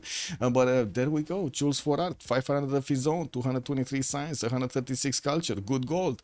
We do have also Yogdriel. 190 with 400 production. And they're now going to keep on adding those production points since they did hit their industrialization timings and will want to get their factories and of course their coal power plants going.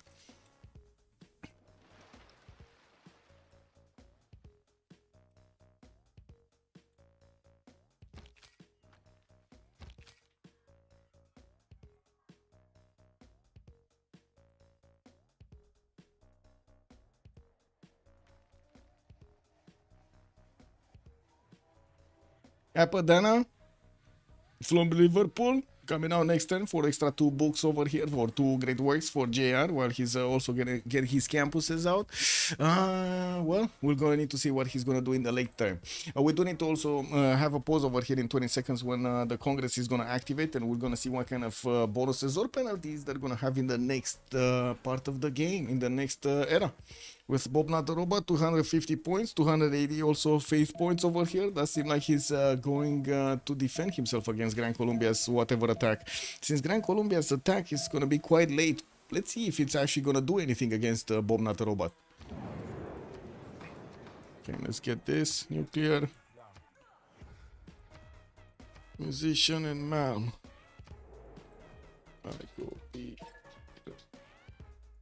Oh, no.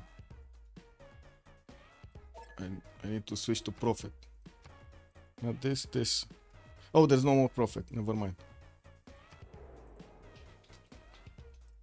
Let's go, Admiral. Nobody cares about the Admirals anymore. Okay, be right back. 2 minutes. Then we're gonna see what's happening.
Whoa, what do we have here? All power plants banning the production of the buildings. Great engineers, looks like double the great points.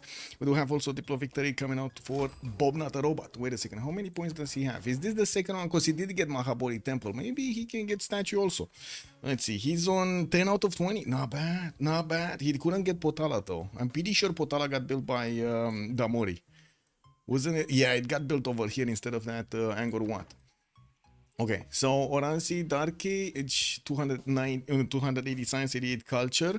We do have Bob, also him with 360 points of production and 214 faith, getting his gold power plants right now, and also getting more conversion from Norway. Very nice to get those bonuses. Norway does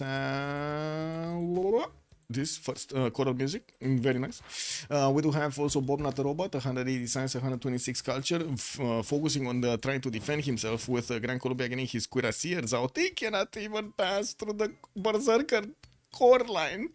Now this is a bit of a problem. I would say this is a bit of a problem. Daniel, Vicky's team got both. Also, good evening, sir. How are you? We do have also Spain, 228 science, 82 culture. Let's actually see. Did he? Oh, wait a second. Bob Not a Robot did switch to a reform the coiny. So he has super chat. She's gold. 357 points. We do have also 303 points of production over there for Norway. While Yogtrial is on 500 points of production, we do see him sending some of his missionaries over here to the lands of Spain. He was sending a few of his courses towards the south, and he will go and need to see if he's going to couple his forces together with Spain to actually do the damage against Cree. Cree did manage to get safety settled towards the southeast. Now, I'm not sure if he's going to settle here, but he might to get the protection of Damori. I do have to say, if Cree falls, Damori is also exposed to whatever units Cree cities fell to. We also have Jules, 240 science, 130 culture. Let's actually see more universities coming around and getting those coal power plants for the production. Trying to get the campus research projects. Let's see what he has here. Nothing amazing. Nothing amazing right now. He wants the next ones. With also his production capabilities going higher with his shipyards. Did finish Angkor Wat for a lot of population points and got a religion in Durmuti. Actually, he got his own work ethic with cross-cultural dialogue. This is gonna be the fourth religion of that will get bonuses to India. This is amazing. India is just gonna be so good in the next part of the game. Such a good synergy with other facetives. Incredible. We do have Simon Bolivar, also only 150 science and 73 culture. Even though he did manage to get a lot more cities, he didn't have time to develop them, and it takes he did expand quite late, so his campuses were what I should say, his districts were kind of expensive. So right now, he's trying to actually get back on track. We do have him going against the units of Norway here, and it doesn't seem like he's actually going to pass through easily. With field cannons, he can do the damage against the pikemen, but I'm pretty sure Norway is not far away from his own units here.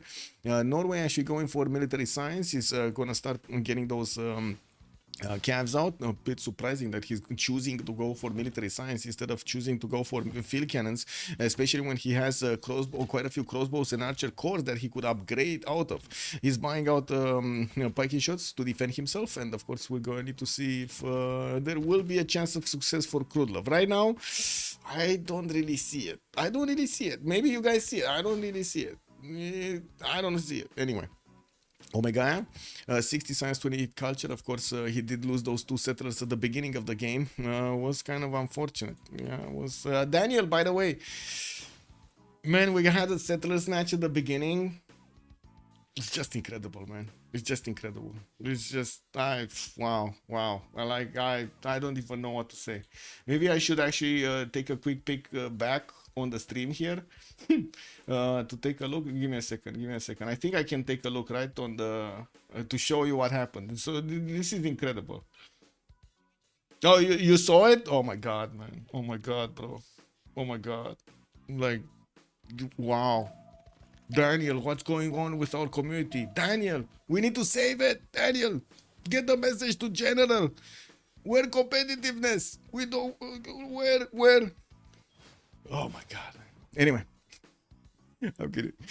We do have Damori here with also 230 science and 150 culture on Age of Steam. He did manage to roll a lot of great engineers, and I do see some Grand Colombian units are defending him from Babylon's levied units from Kumasi.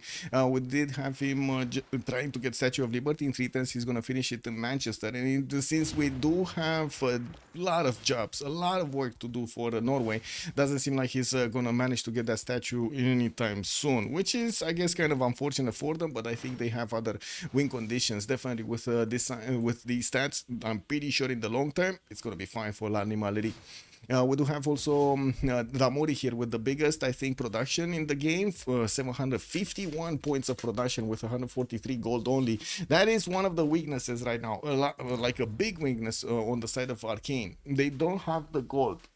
They are on 143 gold per 10 on Damoni, with the JR being on 130, and then Krulov is only 67, Omega is only 29. This is just not right now a lot of funds for them to actually get their attacks going. We're gonna need to see if they do manage to find a way to use these gold points effectively against their opponents. I'm pretty sure they will try. It's a matter of getting that angle on. JR, also 240 science, 230 culture, and still keeping his units on the right side, getting invaded by Gran Colombian Llaneros. So this is where the Llaneros went. It's all good, it's gonna be an option. This is just a social study. Man, Daniel, I'm just saying, man, bro, we really need to not take the same steps that Civ7 did. The more differentiators we take out from the game, the worse players we're gonna have, and the less players are gonna want to play. It's just like this. I don't know how it is, but to me it's kind of like obvious what did happen over here. Look at this, man. Look at this. I look at this every day, Daniel. This is just the saddest thing like ever that I have ever seen. One of the best games, strategy games, followed up by this, and it's all about the differentiators. That's what I'm trying to point out, Daniel, man. We need to get our, our head straight, basically. So we don't basically suffer the same fate. Let's keep Civ6 alive, you know what I mean?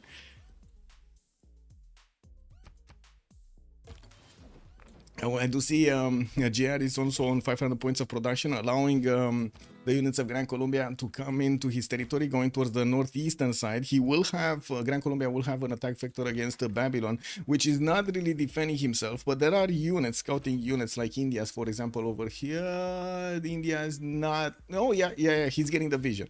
So India is getting the vision in the choke point, but he's not getting the vision here. Eleanor is getting some vision, but is not actually gonna get enough. And from what I do notice, there is a forest, actually there are quite a few forests surrounding India's unit, so even if he does keep it here, he's not going to see any unit moving through the northern coast, northern choke point, the two-tile choke point, because there's just nothing there. Kyber, good evening, sir, and welcome. Civ7 is thriving. Yeah, man.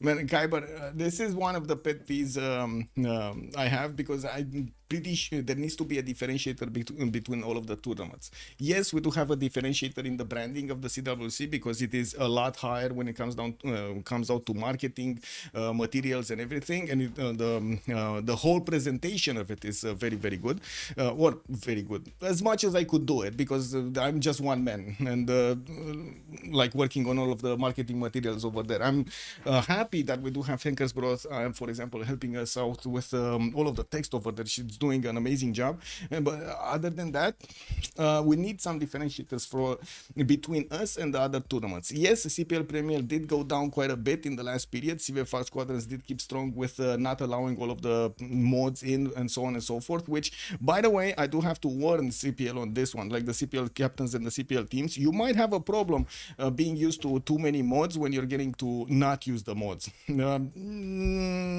It's basic procedure for the players, and I'm worried about this. Like, as you can imagine, as a community manager, watching all of these games, watching things evolve, sometimes from the sunlight,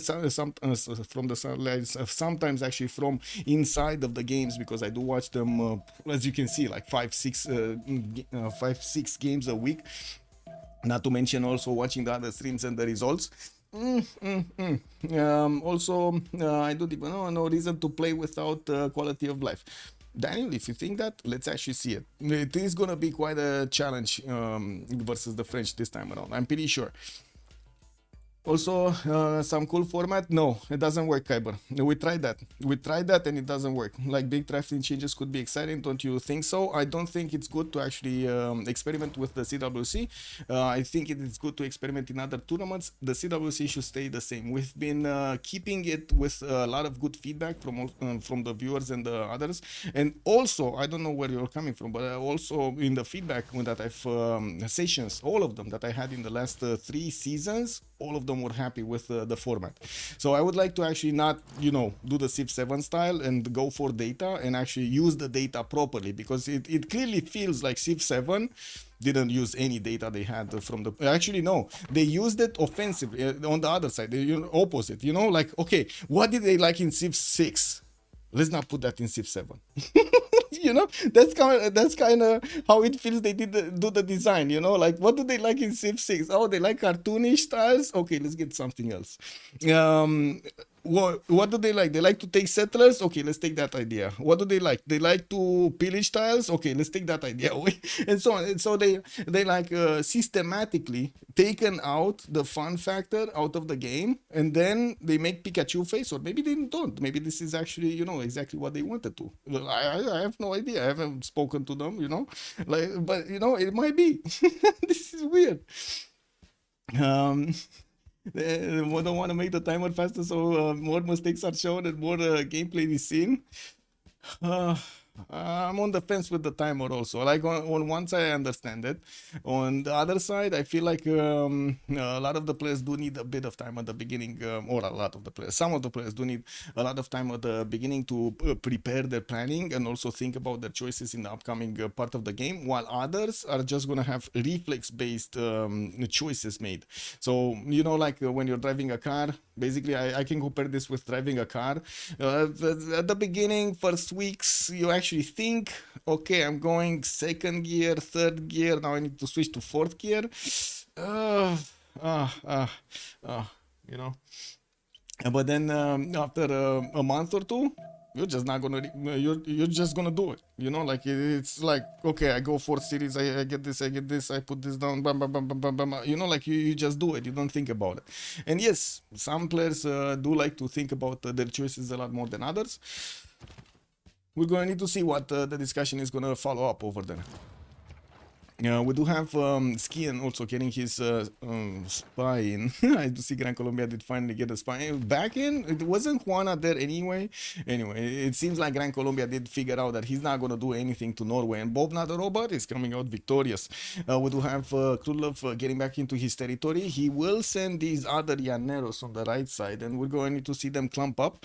By the looks of it, they might get discovered by Babylon. This might be a problem, actually. He's getting very close to one of the Babylonian horses.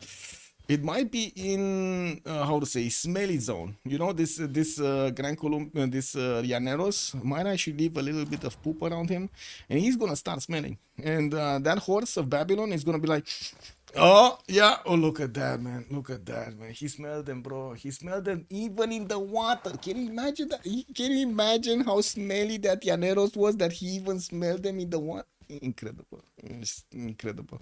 Anyway, he saw with spy. With spy? With spy? With spy? What spy? There's no spy. What spy? What? What spy? There's no spy. There's just the water. Stokehand Babylon spy. Oh, here in Stoke-upon-Trent, you said there was a Babylonian spy? Okay, it seems like he might have tried to get a mission or something, or he moved it out. It doesn't seem like it's there anymore. Yeah, good catch, good catch. I'm actually curious, did all of the units come around here? Well, I guess it is what it is. Okay, do we have units coming up from Babylon? We do have knights getting into the production queues, and I do see some line infantries are also getting out. We do have coal power plants also starting off in a few cities for the extra production points, and then are quite a few turns coming in. Yeah, you saw all of them. Yeah, but he's, yeah. Sleepy Headshot, thank you so much for the Prime, sir. Much appreciated. Happy partner anniversary. Okay. We do have encampment training projects coming up also from India. Looks like he's starting to get his cuirassier corps out, and this looks like he's getting his infrastructure going to go for a last hurrah against JR on the western side. Might actually want to take out Yerevan in the meantime, and I do see in the city of Srinagar he's getting another one of these spies and a lot of pre-builds for his cuirassiers and soon to be tanks. He's gonna finish his steel walls in one. I'm pretty sure he did get refining, because usually you do go refining first, and he just needs combustion. So a few more tanks and we're gonna see this come out. We do have to take a look also on okay, his build queues. Medics coming around, very nice. More encampment training projects. Is he gonna manage to get one of these? Dandara is the next general, and it looks like India is just one project away from getting it. While India did also recruit Mendeleev, he's going to get a 50% production towards research labs. And I do see Marco Polo did get picked up by Spain for an extra trader capacity. And guess what? A free trader. With Alhambra finishing next turn on Madrid, we're going to see another policy card to use on the military side. And I do notice Spain did recruit Amina as a general. It's not one of the modern ones, unfortunately. Of course, we still have the biggest gold generators here on L'Animalerie, while on the right side, not so much. We're going to need to see if they're going to have enough gold to defend JR here.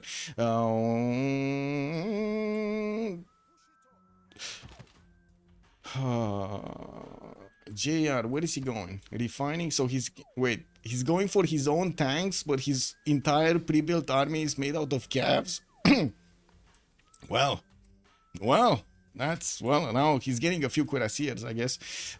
Two of them are in the build queues, and I do see he has a third one on the map. So at least he's going to have 3 tanks. We're going to need to see if India is going to manage to do something about it. I do see also he's trying to get the encampment training projects out, so he's definitely aiming for one of these great generals. I don't see anybody else making projects other than these two, so it kind of seems like JR is kind of feeling the pain here. He sees what's happening in the city of Srinagar with the spy called Radcliffe, and he knows India is preparing for a full-on tank attack against him. With new encampments coming around, India is gonna get some more artillery corps and keeps on pre-building his tanks here, getting also more gold per turn. Already he's very negative with -72. That's quite a problem. That is quite a problem over there. At least they do have on the other side Bobna Taroba 358, Yogdreal 266, and then Jules 285. We did have also England managing Stage of Steam managing to finish Statue of Liberty, and I do see he did get his Forbidden Palace, working on Oxford University in 410s with the help of Filippo Brunelleschi's one charge. We'll get that a little bit faster. And the question is anybody from the other side actually building it? So there will be a race for Taj Mahal. I see both of them are actually trying to get that, no? Yeah, they're both 2 turns, and again Babylon is going to get the advantage. Jules 4R does have the higher slot in the lobby, so he's going to get the advantage. And the advantage on Oxford. So it seems like Babylon is going to manage to get both away from Damori. Both Oxford and Taj Mahal are going to get out. Let's see. Because this is 4 turns, and I don't think Filippo is going to finish 3 turns. Yeah, he's not. He's just not. Oh my god, man. The wrong engineer, bro. No, Damori, misclick. This was biggest misclick ever. Oh, frustrating. Oh, yeah, can you imagine Damori right now? No. Oh well, he's trying to get the Orsagats going, and I do see he's gonna try to also get Manchester. He cannot even get to Manchester to finish the Taj Mahal, which is gonna finish next turn here. He's gonna finish in Babylon's territory here. Yeah, very beautiful play by Jules, by the way. I gotta say it, beautiful. Mr. Breaking News, also good evening, sir, and welcome.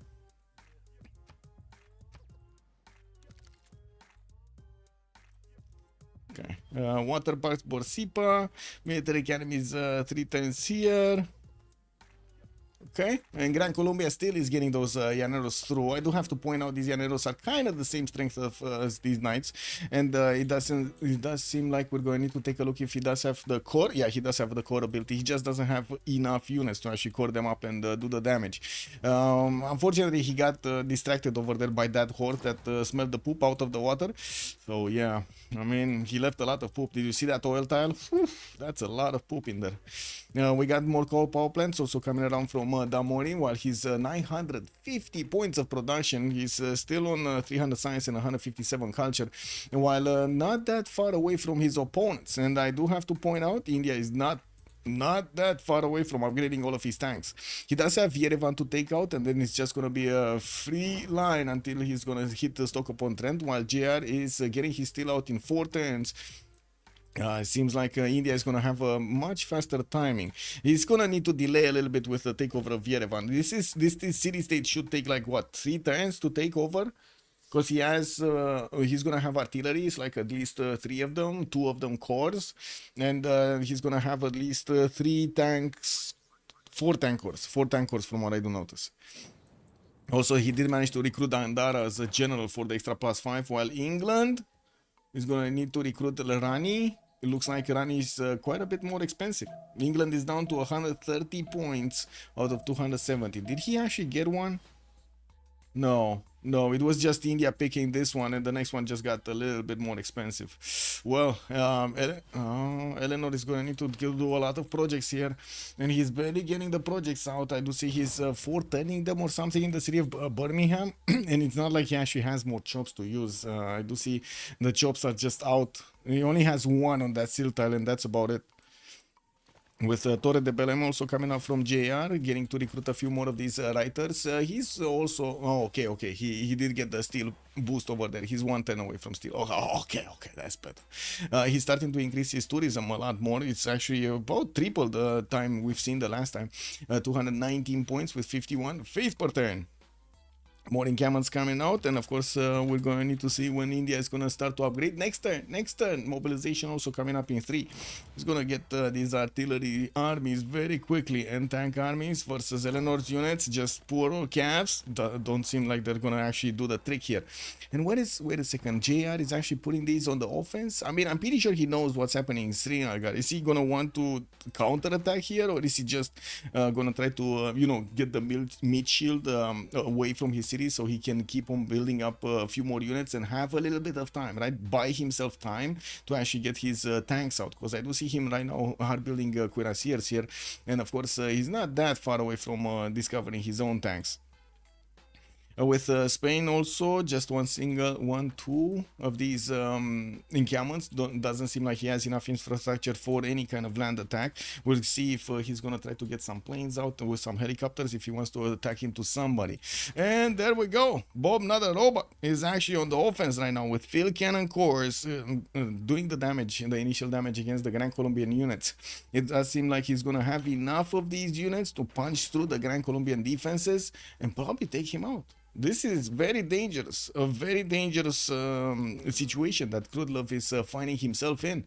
With only 180 science and 95 culture. Next to him, Bob Not Robot 211 and 128.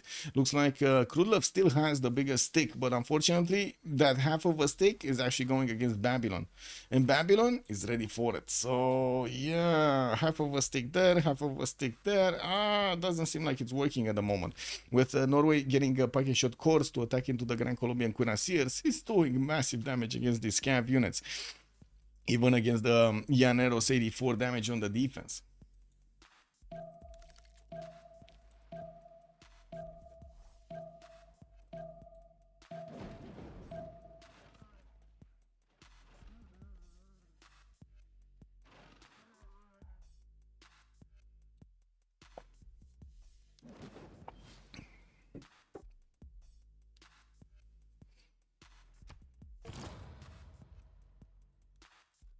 Okay. Bolshoi Theater also coming out next turn from Eleanor. And we're half in the era here. Looks like India is going to send a few military engineers on the western side. And he doesn't know England did have cav cores into the forest. JR just walks in, takes out one of the military engineers, and immediately gets counterattacked by the Indian units. Very, very, very, very unhappy that they actually took out one of the military engineers there. Okay. Portents for Terracotta Army coming up from Chennai. We will have an extra point of levels, promotions on these units of India. And while I do notice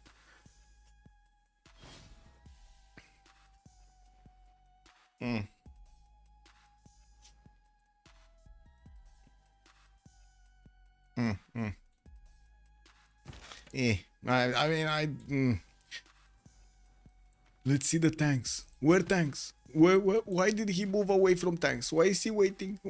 He's delaying and he's allowing Eleanor to just get bigger and bigger and stronger. GR is going for his scientific theory, probably wants tanks soon. I do also notice Babylon did finish that Oxford University, not to mention he did get Taj Mahal in the city of Babylon. We do have him getting some zoos out for the extra amenities, and I do want to take a look. Is Ib Khaldun actually doing something? Oh, finally, he's doing something. He has +3s on Age of Steam. So Damori did manage to roll a few more science points and culture points, not to mention he's on 1,000 points of production, while Yogtrial is only on 700 from his team. We do also have Jules over here on 678 with a significantly more gold pattern. Like, wow, significantly more gold pattern than their opponents. 2 turns for campus from Sunderland, and yeah, we're gonna need to see how things are gonna fare over here.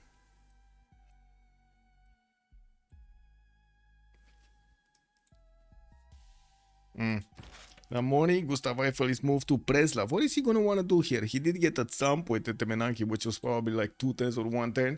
And well, we're gonna need to see what kind of wonder is he gonna want to build. Yeah, I'm pretty sure he moved it there for a reason. While we do have still Bisheng around his territory, he's just having parties over there next to the campus. And of course, being watched from up above from the Machu Picchu. I gotta say, I always wondered the vision of this. Can you imagine being on one of these like one-tile mountains over here and having the vision over everywhere? Oh, this would be beautiful, no? Just standing over there on a tall pillar, having your house, needing to actually get into your house with, I don't know, mechanism or something. Nobody gets out, you know, nobody gets out.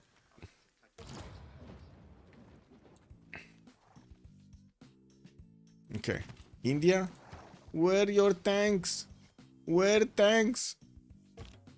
Yeah, it doesn't seem like at the moment GR is gonna lose these units. He does have a very low HP cap that he should actually send back to his own cities. Oransi is switching back to combustion and still working on his encampment, bringing forward his artillery corps, and also did manage to get his medics out on the field. Dandara is already on the front line, so he's gonna get the extra general bonus, while at the moment I still don't see England getting it. He does need one more project, so he's gonna get it next turn. Okay, his next turn. I do see the encampment train project is finishing here, so he's gonna get it. Okay, let's see here. Did something happen? Yeah, but not much. The cuirassier corps of Jules for Art are gonna be good enough, and I do see an army here. No, this is a corps. It is kind of a graphical glitch over there, I would say. Yeah, we do have also an infantry that is definitely going to be stronger than the Llaneros. Kind of impossible to push through with those types of units. We do see more Cavs coming around, and I do see he's also going to get a few more harbors and finishing his factories everywhere.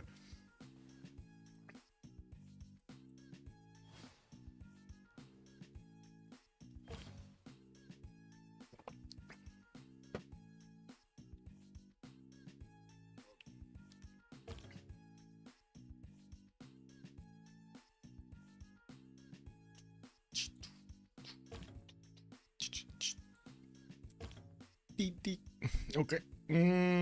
Shipyard, Valladolid, more production. Doesn't seem like there's anything exploding there. England definitely wants to get the pre-built tanks, and well, I do see cuirassiers are coming around from 3 of his cities. Couldn't manage to settle more, which is a bit unfortunate. But good thing is he does have good stats with this amount. Some battleships are coming around. I guess coal-powered units there from Padna. I don't think he's actually going to need to get the defense out from this point. But, you know, everything works. If it works, it works. On Gran Columbia's side, Norway is still pushing through the defenses of Quito. And we're going to need to see if Norway's field cannon corps are going to manage to punch through. There is a level 2 field cannon defending the Gran Colombian city of Quito with, of course, the walls. And I do see quite a few of his units are running away from this. Already 2 Llaneros did get attacked over there by the field cannons and got pushed back. Gran Colombia keeps on replacing these on the front line, while Norway keeps on adding more field cannon corps against his opponent here. Getting his encampment training project. I do see he only has Ethelfled as an engineer, as a general, which is not going to help him get the points for his units at the moment, especially for these industrial units. We do have him getting steel, and he's soon going to be on his own combustion just in 3 turns, while Krudlov is also 2 turns away from combustion. He only has a few pre-builds, getting a few more, 1, 2, 3, 4 more pre-builds, okay, and a few more Llaneros for those soon-to-be tanks, while Norway is also getting his pre-builds out. I'm pretty sure his Faith Pattern is going to help him get a lot more units out. Not to mention the gold pattern is going to allow him to upgrade whatever he needs, while Krudlov might not get the gold. Might not get. He has 718 in the bank and only 81 per turn, while Damori is the highest roller on their side with 142. We do have also GR, barely 40, and then Omega on 17. The more pressure they put on GR, the less gold he's going to have. The more pressure they put on Simon, the less gold he's going to have. And on the other side, Lani just woo, gonna keep on having it. Also, did Chris settle escape? I think not. No, he was sending a city here. Where is it? Oh yeah, there we go. There we go. It's to the south of Age of Steam here. And I do notice Age of Steam is starting to get his aerodromes out. So soon we're gonna see planes in the air. We do have campus research projects this time around, probably fighting for Newton and of course Alfred Noble. We did have Age of Steam getting 6 out of 20 Diplo points because of that Statue of Liberty and Potala, but could not actually win the Congresses. So that actually puts him, I guess he was the one competing for the Diplo victory, or trying to deny the Diplo victory, and he succeeded denying it. I don't think anybody's gonna get it now. We'll see also if Newton got picked up. Yes, he did. He did get picked up, and that's going to be on Age of Steam Damori. A lot more science coming around. 406 points, 184 culture. Of course, a lot of his science is also coming around from his right now campus research projects in 5 of his cities. All of these are actually getting the campus research projects. I don't have to say I'm a bit surprised Bob not a robot over here. Oh, I see. He sent some of his cuirassiers to handle the Gran Colombia and Llaneros in the cities of the north there. I see how it is. I see how it is. Let me get the hairs off my face here. More cuirassiers. Where's his faith in the bank? Only 441. So he could buy out another cuirassier here, but not a core. Oh well. And it does seem like his field cannon cores right now are exposed, of course, to the counterattacks of Kryllov's cuirassiers and the Llaneros. They don't do that much damage, but they can definitely do some damage. And of course, they can triple shot these field cannon cores. Not ideal. Not ideal. Let's see what we're gonna have at the first ring of the turn here.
Oh man, I gotta say, some people are so predictable, it's insane.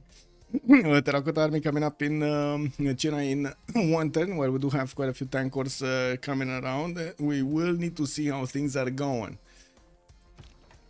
Ooh, India got the tanks upgraded. Let's actually see how they're gonna go. 121 strength against these English Cav cores, right? They're Cav cores, yeah, Cav cores. And they're gonna one-shot them very quickly. We do have +6 intel from Oransi on JR, and I do want to double check. Does JR wait? He doesn't have a spy in the cities of India? After he got attacked like 3 times, he doesn't have a spy? Ooh, that's a bit unfortunate. And I gotta say, with Terracotta coming out next turn, all of these tanks are gonna get a promotion, free promotion on them. So they're gonna start doing a lot more damage here.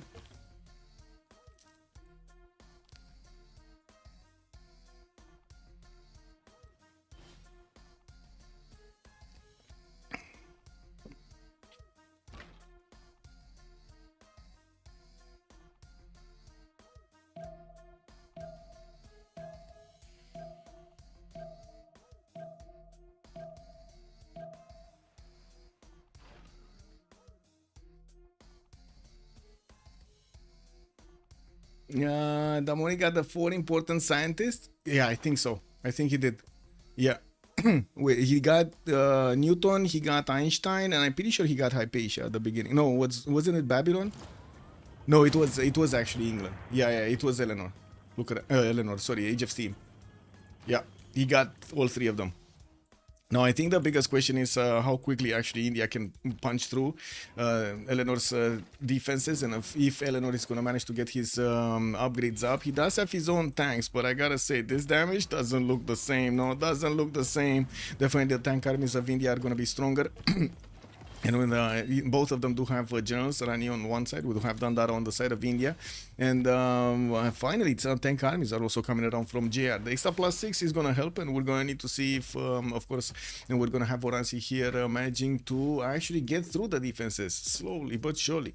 Still no attacks going against Cree. They did leave him alone on 60 science and 30 culture for the entire game here, even if he tried to actually get some pillages and, you know, tickled a little bit Norway from the north, tickled a little bit Spain on the western side. Couldn't really do much, unfortunately. Tanks upgraded from the side of Gran Colombia, and I gotta say, Bobnat Robot is managing to get to his own combustion. Next turn he's gonna get it, while he's on 228 science and 150 culture. Coal power plants coming out from Skian.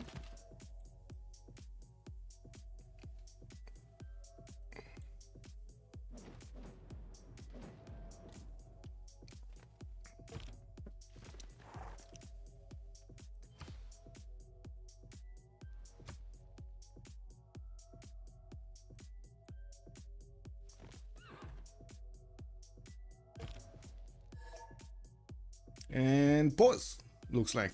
Yogdren is asking for a bit of a pause over there for quick pee. We got research labs coming up also from Jules.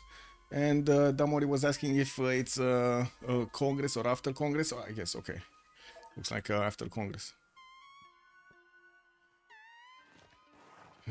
Thanks. This is not happening, or at least right now we don't actually see that much action. We do have Norway bringing back those units that did clean up the Llaneros from the north, just leaving a few of them, and he's gonna have his Cuirassier Corps soon. Bobnat Robot does have 150 science, so I would imagine he's also gonna have soon the ability to actually army up his units. If not, he should have it, right? Oh no, colonialism coming up in 2 turns here, and that is here. Wow. Mobilization is over here, so I'm not sure if he actually did get there. We're going to need to see. Oh, wait a second. Whoa. He's going natural history, which again is not. It's top 3 actually, right? It's here, and we got mobilization here. Anyway. Banking also coming out next turn for Bobnat Robot. After he did get his tanks, he does have the armies. Okay, he has a possible army in Stavager. And tanks here. This is gonna be India pushing through with his artillery corps, and we do have him with generals here coming out. While we're gonna need to see how things are gonna evolve in the city of Preston. Dum.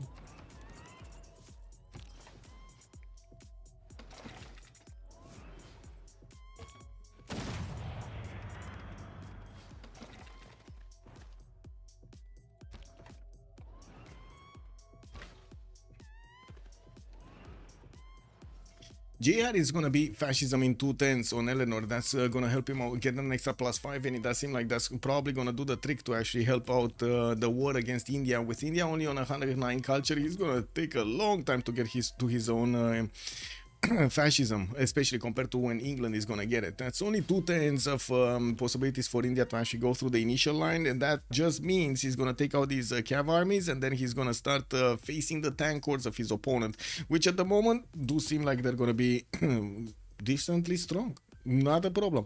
He might actually want to avoid the city of Preston because Victor is established over there and try to go to the north. As you can see, it's much easier to take out that tank army which doesn't have the support around it and doesn't have the Victor bonuses, also the extra +3s. Balloons are coming out from India. The fact is he's going to get quite a few artilleries to attack into the initial units, and they will do a significant amount of damage when they're coupled up, and of course with like 5 or 6 to attack into a single unit. they might get it low enough so the tanks actually get to punch through and take that out. We only have a few more turns, I guess, like 6 more turns until the next World Congress. Yeah, it's 5 more turns until the next era. With research labs coming up on Spain, we're gonna see how far he's gonna get into the science screen. I gotta say, it looks like only 328, while we do have Damori 500 and JR on 274.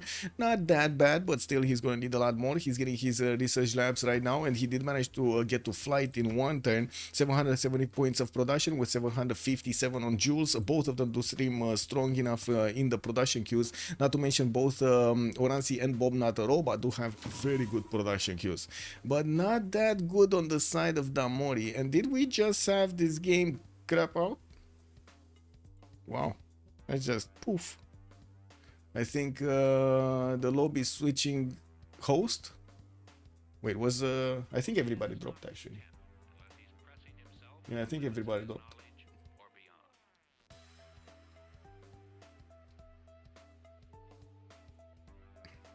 Wow, game just effed up. Guess it is what it is.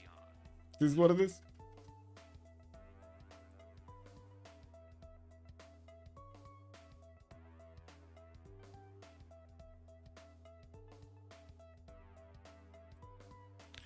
Start it up again.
Yeah, they're remaking the lobby. They're relobbing.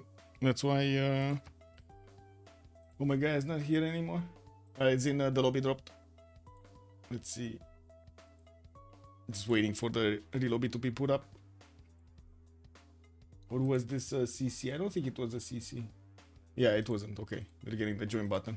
I'm pretty sure there's a lot more to do in the game, and I'm pretty sure Tamori is just not gonna want to CC until he tries everything he can to get the win.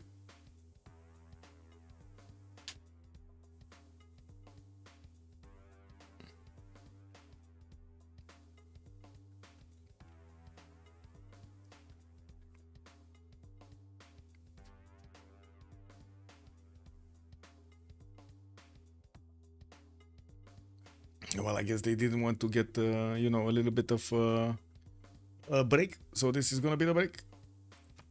Let's just quickly get to rejoin to fix any 0ms problem. And I guess we do have a few minutes. Let me ready up. There we go. Be right back.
Filling water.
Well, in the meantime, I did manage to actually drop some coffee on me, so you know, it is what it is. Let me actually get back into the lobby here and see what's going on. I had to change the t-shirt, man. I had to do it. Oh, we still don't have Yogdrel and Bob Not a Robot in the game, or maybe I don't see them. Let me actually reconnect. Maybe the whole entire lobby actually dropped. I think so. Think so.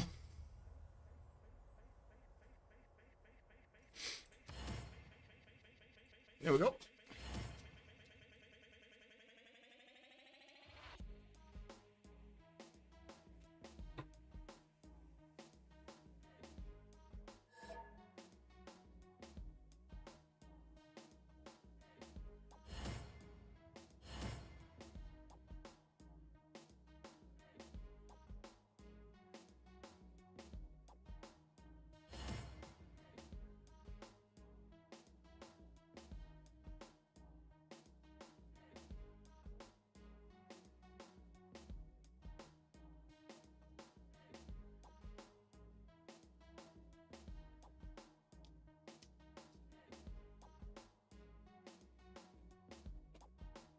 Beep boop. Okay. Bum bum bum bum bum bum bum bum bum bum bum.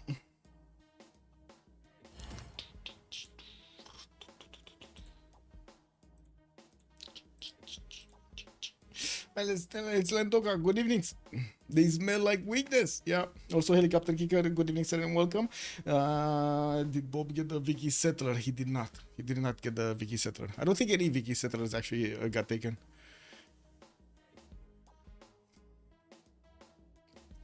Oh, that was. Did Civ7 get an update? Yeah, yeah. They got an update. Okay.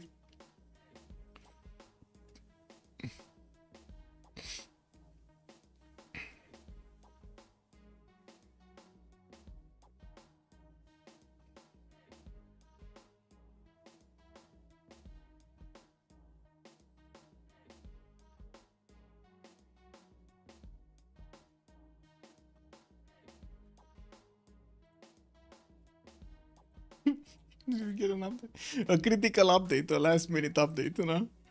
Oh my god, man. Trying to make Civ6 just the same as Civ7, killing this game also. Wow. I guess that's one way of showing the wrong decisions Civ7 made, no?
Oh, waiting for them to fix their serial messages. I think people are dropping from the lobby for some reason.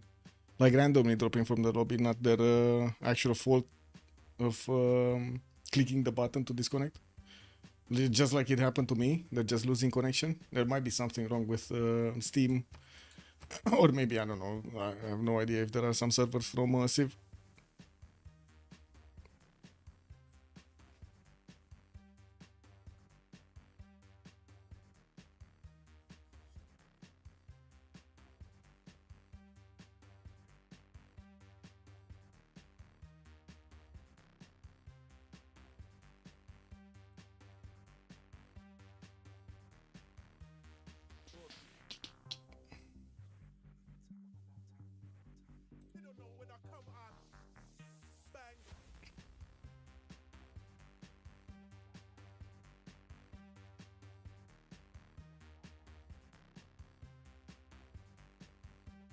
What's going on with that settler vote in PPG? Ooh, whoa. 558 points on the no. Whoa. Yeah, I don't know what happened here, man. Yeah.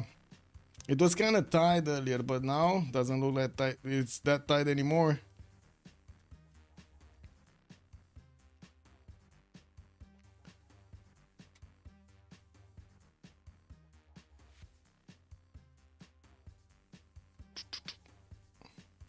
Oh, let me actually, wait a second, I didn't see it, right? Open the screen, yeah, there we go. So in the official votes, 354 for the yes to keep the settler change, 558 on the no. Yeah, I don't know, man. Yeah. It kind of seems like it's basically the same thing, right? With people who wanted this change are just crybabies who lost a settler. Or let's see, the third, losing a settler was often a player's mistake. Therefore, the punishment for it cannot be too harsh, right? Yeah, I don't know.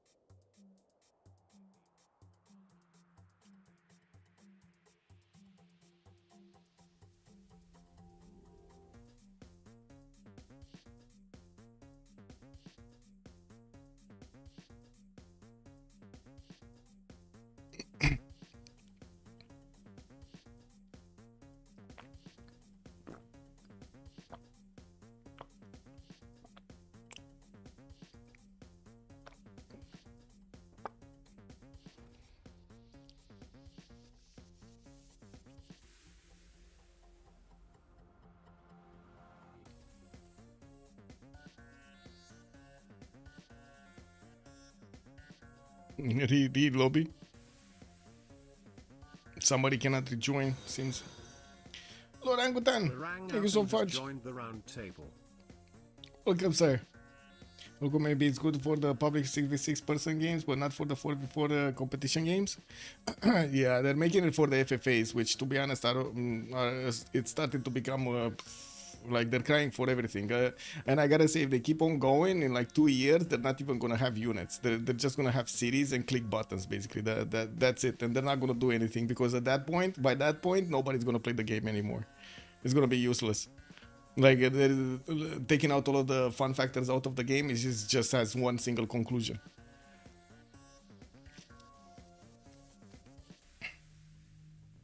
And without any warning. You'll know when it comes. Not touching buttons. Letting it load.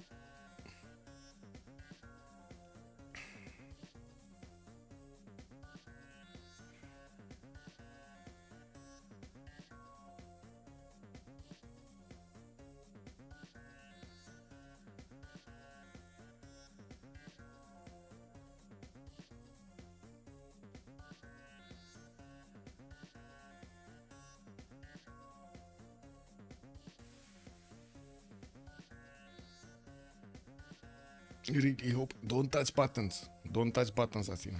Athena, go. Don't touch buttons. Not the wire.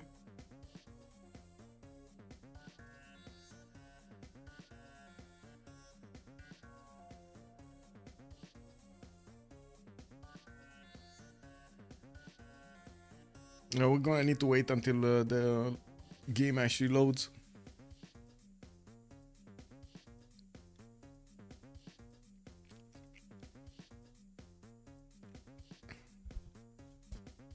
Yes, Athena. Yes. Ah, there we go. Yes, Athena. Yes.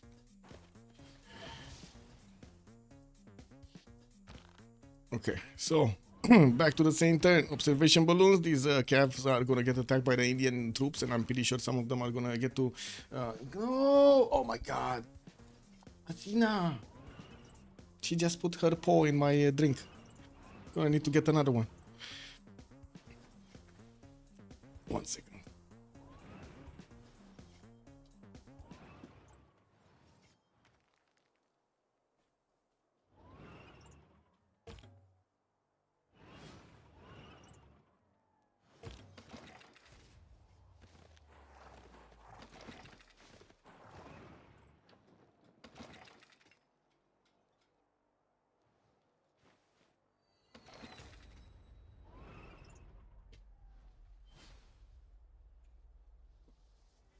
Okay.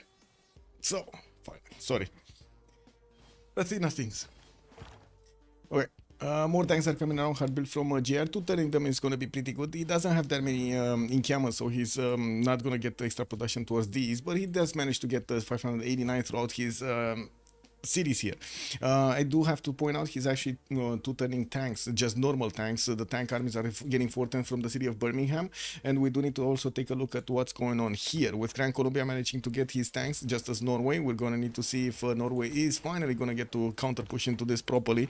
He will have a decent amount of damage against his opponent, especially when he is in Garrison Commander and Defender of the Faith territory with an extra +6 against these opponent units. There aren't that many units, and that's one of the advantages that he has over Gran Colombia here. Yeah, Gran Colombia just couldn't get the production that high, and of course he doesn't have the faith button of Norway to get these out. I do have Ethelflot coming up with a great engineer, and I do see also artillery is coming up from Avalnes. Okay. I see now. Not the water. She just wants to be pet right now. She slept a little bit, like half an hour and an hour next to me. Now she just wants to be pet. She wants attention. Let me put the drink in front of my face so she doesn't get to put her paw again. Okay, we are also 5 turns away from the next Congress, and we're going to need to see if on the side of Arcane they are going to manage to get their heroic ages, and it looks like yes, Damori and JR are going to get their heroic. Omega is also 5 points away from getting a heroic. I mean, it doesn't really matter on Omega that much, but it definitely will help if he does manage to get reform the coinage. We do have also Krudlov going Dark Age, and of course we're going to need to see if he's going to get out of this locked war with Norway. We also need to see what India is going to do against his opponent, with his artillery starting to get around and England getting his tank armies out. It does seem like right now Oransi does have a problem. It's a bit too much strength on the English troops over here on the tank armies. Very good that GR did manage to get to how to say 2 turns away from fascism while he's gonna get attacked by India. He did manage to put that victor in the city of Preston. That's exactly where India does want to attack into. We don't have the +6 anymore. Where is the +6? India had +6 over his opponent. Where is the +6? Oh, I see. So finally Radcliffe did get back in Srinagar and started his listening post. So that is gone. That is away. Okay, but wait a second. How is this possible? Because earlier, I don't know, maybe it was a graphical glitch or something, because I'm pretty sure I saw +6 here. It is what it is. One of those bugs. Well, let's see how things are going here. Gran Colombia Llanero still actually poking around Babylon from the north. He's not going to do that much. He's going to try to pillage to get some more gold for his teammates. And I do notice Babylon here is managing to get a few of his caps to fend this off. Just trying to block tiles. While we do have Jules going for his own tanks. He's already finding 110. He's not going to be far away from actually getting his combustion. And we also have no aerodromes yet placed down. I would imagine he's going to want to get flight at some point. Because, yeah, he will need to do something about his opponents here, especially England, no? Yeah, especially Eleanor is the closest one with enough science and culture, except India, that could actually attack into Eleanor and do significant damage. We also, by the way, on the side of Bob Not a Robot, he couldn't manage to get all of these tanks into armies, and now we're going to need to see if he will manage to actually get them forward and attack properly in the city of Quito. That city doesn't even have Victor to defend in that. Oh, it is what it is. We got some more artilleries coming around here from Alessund and Christian Sand, and we're gonna need to see how things are gonna pan out in the next few turns, if Bobo Natoropat is gonna manage to drill through the defenses of his opponent or not. With India also preparing his attack against his opponent, Eleanor did put 3 of these tank armies in a row right in front of the Indian army, which are gonna be strong enough to defend the tank attacks. We're going to need to see if they're gonna be strong enough to defend all of the artilleries plus the tank attacks. We also will need to see if there will be a possibility to counterattack. Doesn't seem like it. It does seem like at the moment the Indian tank armies are significantly stronger with 124 on the defense in just ideal territory. They do have quite a bit of support bonus over there, not to mention the extra bonuses that India does benefit from, the +2, and of course the ideal terrain. Also the balloon is going to appear on the front line in just a few turns. We do have the military engineer starting to actually get the railroads out to help him get the reinforcement up much faster, and I am actually quite curious how much military can Oransi pump out of his cities. He's getting a few more tanks, two turning a tank army in Calcutta, getting a tank normal in Panna, and I do notice he only has 1, 2, 3, 4 encampments in his empire. Doesn't look like a bad number, but at the same time, not all of the cities with encampments are actually working for these tanks. I do have another tank army. Just tank. Wow, this is so low production in the city of Srinagar. 5 turning a single tank. Yoctrial refining, Jules refining, sanitation on Noransi. Okay, what is Yoctrial doing here?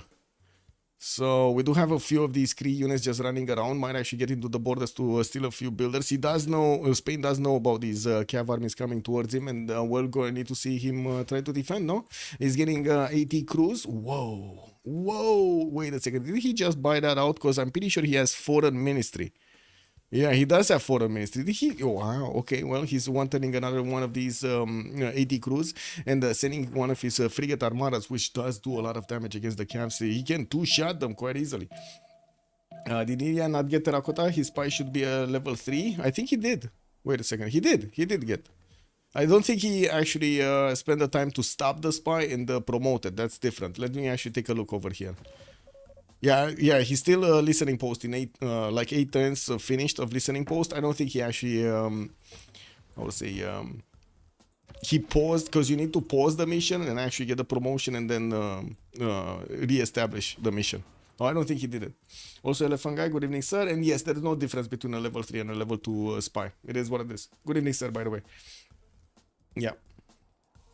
So India did lose his +6, the biggest advantage he had against GR here, since he got equaled out by the Radcliffe spy in the city of Srinagar. We do need to see more of these units coming around against his opponent. He's actually not putting the units right in front of him before he's going to get his artilleries right behind, so he can get his also observation balloon to start attacking into his opponent and maybe drill through. The more time he takes with this military in front of his opponent, the more time England will have, Eleanor will have to actually get back on track with his own units. And we do have JR here also discovering fascism. He did get the extra +5 against his opponent, and right now he still cannot actually punch through the Indian tanks, especially the tank armies. On Victoria, we do have some biplanes coming around. He did manage to also start off on some more campus research projects. Looks like he will get Alfred Noble for an extra Diplo point, and we're going to need to see if he does manage to roll the points for the next Congress. Looking at this, they do seem to have kind of an equal number of points, a little bit more on the Arcane side, but not by much, with like dozens of points basically, a little bit more on Arcane. So it doesn't seem like they're going to have the opportunity to actually win all of the Congress points, all of the Congress questions. That's going to be a bit of a problem. We do have Norway also coming around here with quite a few of these tanks going against Gran Colombia, and the moment he cannot actually army up everything. He does have one army here that could get up, one army here, and another army that just came out of his cities, starting to get his artilleries out, and still needs to put some more faith into this. So let me see in the score tab. Yeah, he's spending all of his faith he's generating. He's on 326 faith a turn with 546 gold. Definitely much better than his opponent. He's making like double the amount of the total gold of his opponent combined. That's amazing. We do also need to see what's going to happen over here on Babylon, since he was getting attacked from the north. Looks like, yeah, there will be some pillages, but not that much damage. Just for Art is 730 points of production, starting to actually get his own campus research projects out, and I do see he's also going for archaeologists. I do have to point out GR is getting attacked, and he was getting his tourism up. He's on 290, so yeah, there is a bit of a push over here for tourism. With 290 tourism, he's getting 24 of these tourists, or he got 24 of these tourists for some time, with 108 also coming, 109 that he needs to actually win the game. It will take time, and the more culture Jules for Art is going to get, the harder it will be also for Eleanor to actually punch through. We do have Eleanor getting aerodromes down. I do see his National History Museum, so it looks like after he's going to want to defend against India, or of course getting the defense up against India, he's just going to want to keep on pushing that culture victory through, with the National History Museum giving him multiple slots for those great works, especially the music works are going to be important in Liverpool. He does have Moksha in there, and well, he has a strong strong military on the right side deployed so he can fend off the attack of India. Well, not that many railroads have been built, and of course the tank armies are going to be slowed down because of this. We're going to need to see if we're going to have a few more military engineers coming out from the cities of India so he can increase the time, or I should say decrease the time that he needs to resupply the front line. It will be extremely important to get these units out as quickly as possible so he does get to trade these units with his opponent efficiently. We do have JR that does have 573 points of production, Oransi 482 plus the 235 faith. Cree did manage to get his safety settled to the south of Damori here. And by the looks of it, we do have Cree still trying to get a new wave of units. This time around, we're going to have them, deployed on the western side to fend off Spain. We didn't really have, of course, attacks from Spain or from Norway anymore against Cree here. They just let him be. 66 science, 31 culture. In the era score, I do also notice Yogtrial is managing to secure his next heroic. We do have Jules going for another golden. Orans is also going to have a heroic age, and he's going to probably balance out all of his gold problems. And right now, I gotta say, on L'Animaleri, we got so much gold, like more than 1,000 gold points per turn, while on the side of Arcane, we barely have a few hundred points over here, like 400 maybe, not even 400, what is this, 320 something, 330 or something, combined on the Arcane side.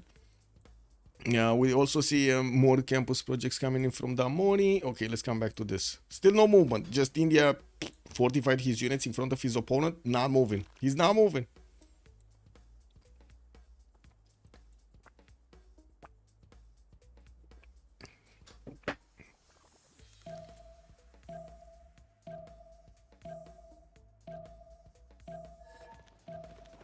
And Jules, oh, I see. Cree is just getting the caps to start pillaging. They did get into the tile of Spain, and to be honest, these 80 crews are going to one-shot them anyway, so I would imagine both of these are going to die quite quickly if Yogdrail does get to click buttons quickly. We're going to need to see if Omega is going to click fast. He does have, I do have to say, Omega does have the host, but it looks like it was just enough. Yogdrail did manage to get this out. He cannot hit that cap though, it's just around the bend. He does have a quadrim that might actually do some damage, but it's not taking out the cap, and the cap won't get a promotion from it. Now that there is a battleship armada upgraded from that frigate, he's going to get the third range, and he's also going to get the ability to shoot over hills and over mountains. There's no mountain here, but he does have hills to go against. Let's take a look. India still not moving. I don't think this force is actually going to do anything against Eleanor. Did we just see a biplane bot? Or was that a biplane, or was that something like a hangar? I cannot see because of the tank just walked in. But anyway, buying hangars. Jack the Ripper time, you know. Okay, Babylon here, Babylon there, Babylon here, Babylon there. Research labs coming up from Valladolid. We do have also more military engineers finally coming around from Spain. We're going to need to see him setting up his railroads over here, especially for these traders. Where the traders go, you set the railroads, and we're going to need to see if he's actually going to do anything about his neighborhood here. He would do something about Cree. He can do something about Cree. Doesn't seem like he's doing it though. Venice still being kept by Bomnata robots. Samarkand did get taken out. I do see Auckland is still being kept by Yogtrial. We got Jules on both Kumasi and Singapore. While Oransi does manage to get a CAD over here. We do have him also on Jerusalem. Yerevan is being contested. Looks like Krudlov with Bomnata robot have fought quite a bit for these envoys over there. So, you know, it is what it is. Right now it's tied, and there's just one more turn until the next era, while we do have Omega managing to get his 88 out of 87 points.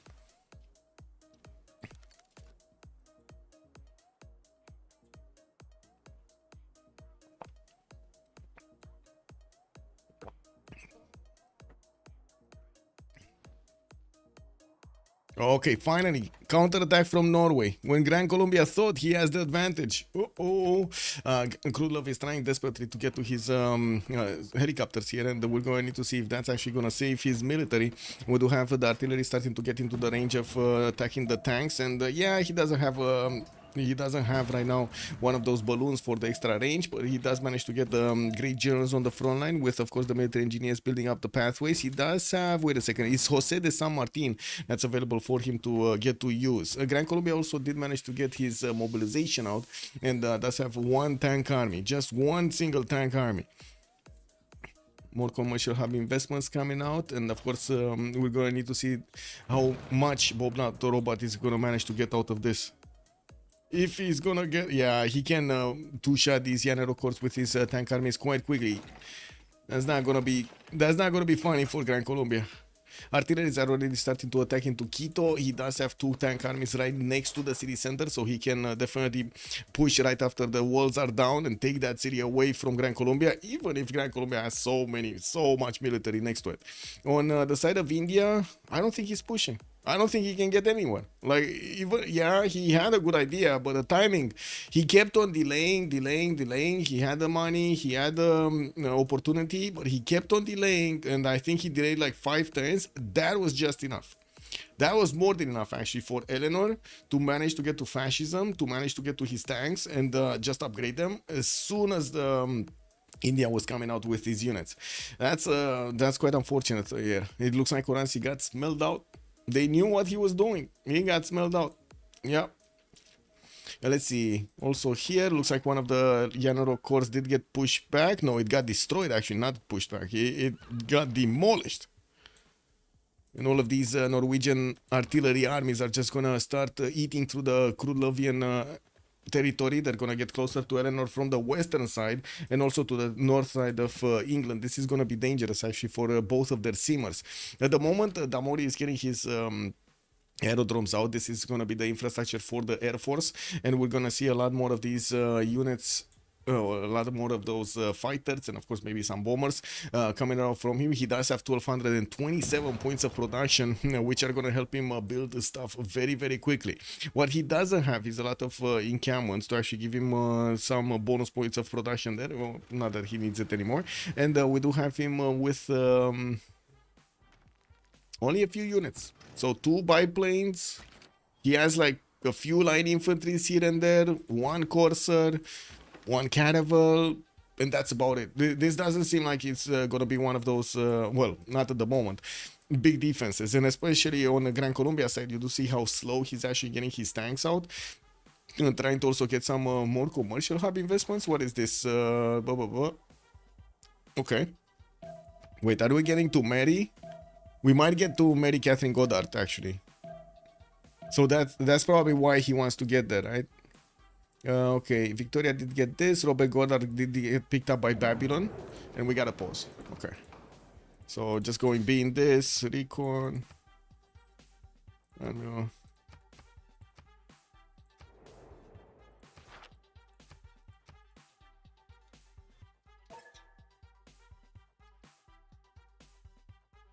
okay. And be right back.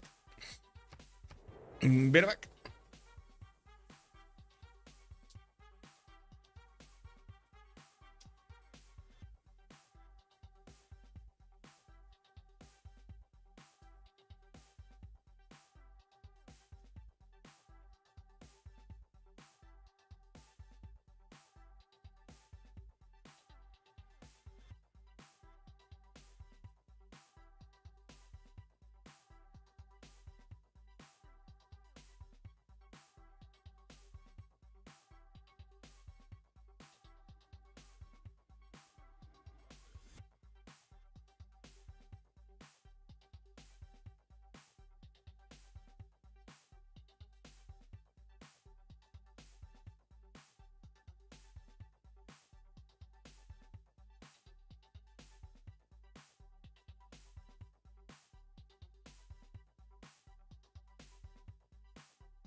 Cat went to sleep again.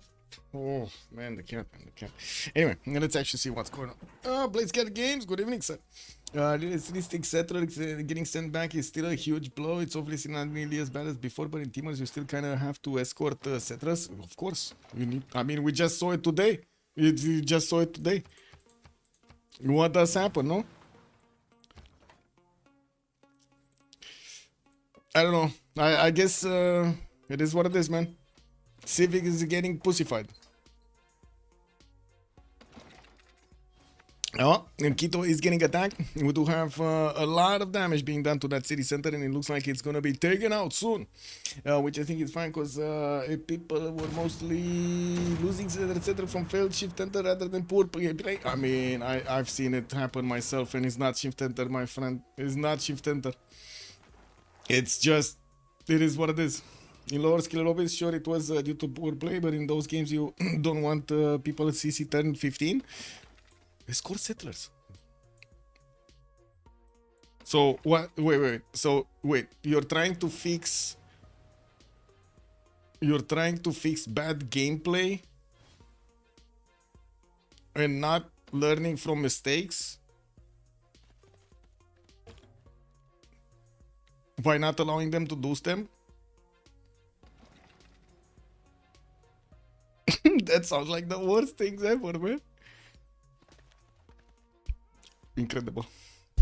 Anyway, we do have to take a look how Norway is gonna get to punch through. Here already they take Quito, and we're gonna need to see how things are gonna go. I gotta say, I got blackmailed today, by the way, by Linda. I wanna say it on stream. I got blackmailed today. Check this out, boys. Check this out. This is open blackmail. Look at this. Civ World Cup ambassador chat getting blackmailed by Linda. Check this out. Let me actually show it on stream. Ah, there we go. APL actually clipped it for me. So I already said 2 times, right? Don't change this. And then Linda is pointing out that she's gonna do something, right? If she's we need to rethink whether CWC should be held at all. Getting blackmailed over here by an ambassador. Ooh. What did civilization come to? Nah, that's just, I don't know, man. I don't know what to say. This is what it is. What do you think of this, elephant guy? You like getting blackmailed? So I'm getting slandered. I'm getting blackmailed. What's next, bro? What's next? Wow, what is civilization going to? I don't know, man.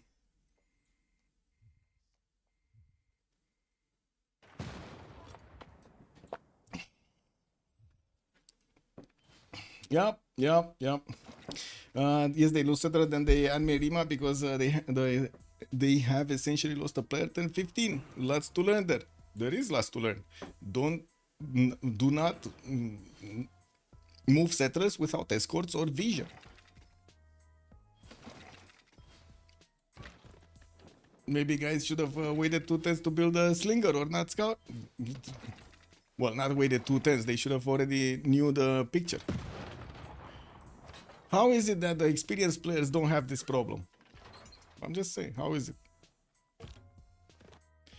We got Babylon managing to get quite a few cities on the western side, and by the looks of it, we do have also him starting to get his infantries out on the western side. He doesn't have any more llaneros to actually take care of from the north. All of them did die, and we do have only 2 of them actually to the north of Eleanor. We do see India is just keeping his how to say, his distance from Preston, and let's actually see how things are gonna go. You say that, but they do have this problem. What problem? Not learning from mistakes? Everybody has, like, some problems.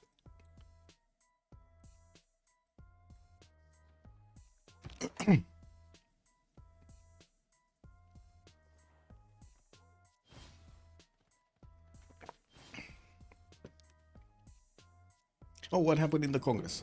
Siege gaining +3 combat strength, are double points for the great people of this class, and musicians. Okay, so Eleanor is gonna get quite a bit stronger. We do have 2 diplo points also available for Varangian. Wait a second, so Varangian is on what, 13 points right now, at least 14 points out of 20. So he's like 2 congresses away from actually getting this win, and it does seem like at the moment they don't really have that much diplo favor in the bank, and I'm pretty sure with all of them industrialized, they're gonna start losing quite a few points. People with 5,000 hours, so they never learned actually on 5,000 hours. That's amazing. There are some scenarios you're not, you know, always not gonna lose the settler because of X, Y, and Z, but yeah, you still need to keep the escorts going. You are losing a lot of potential vision and scouting, but when players play correct and have vision, they could still lose their settler if they aren't a fast mover. I mean, you know, this is one of the, yeah, sure. Like the 5% cases over there changing all of the 95% other cases. Super. Anyway, it's fine. The committee has voted, by the way. I don't know on this one, right? The vote, where was it? Give me a second. Let me take a look again on BBG. By the way, I find it incredible that I'm getting blackmailed. So, like, slandered, blackmailed, didn't do anything other than help this community. This is incredible. And still, I'm willing to actually put a lot of money on the table, not to mention a lot of effort in the table. This is just incredible, man. Wow. Wow.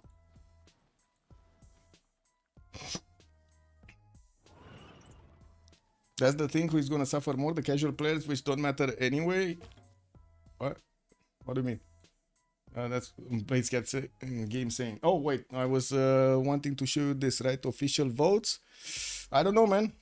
I don't know right now. It says a lot of no's. There are a lot of no's here. Refer to change. Refer to change.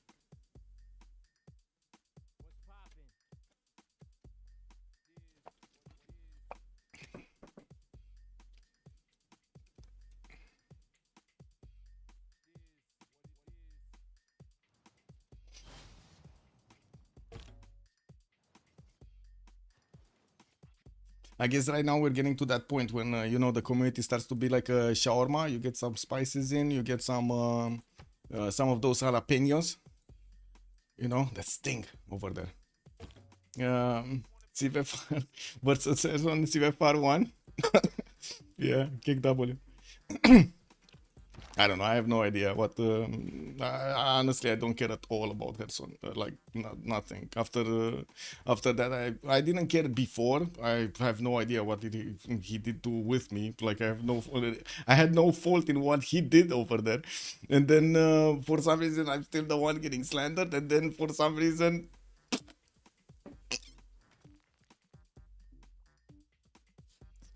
what is this?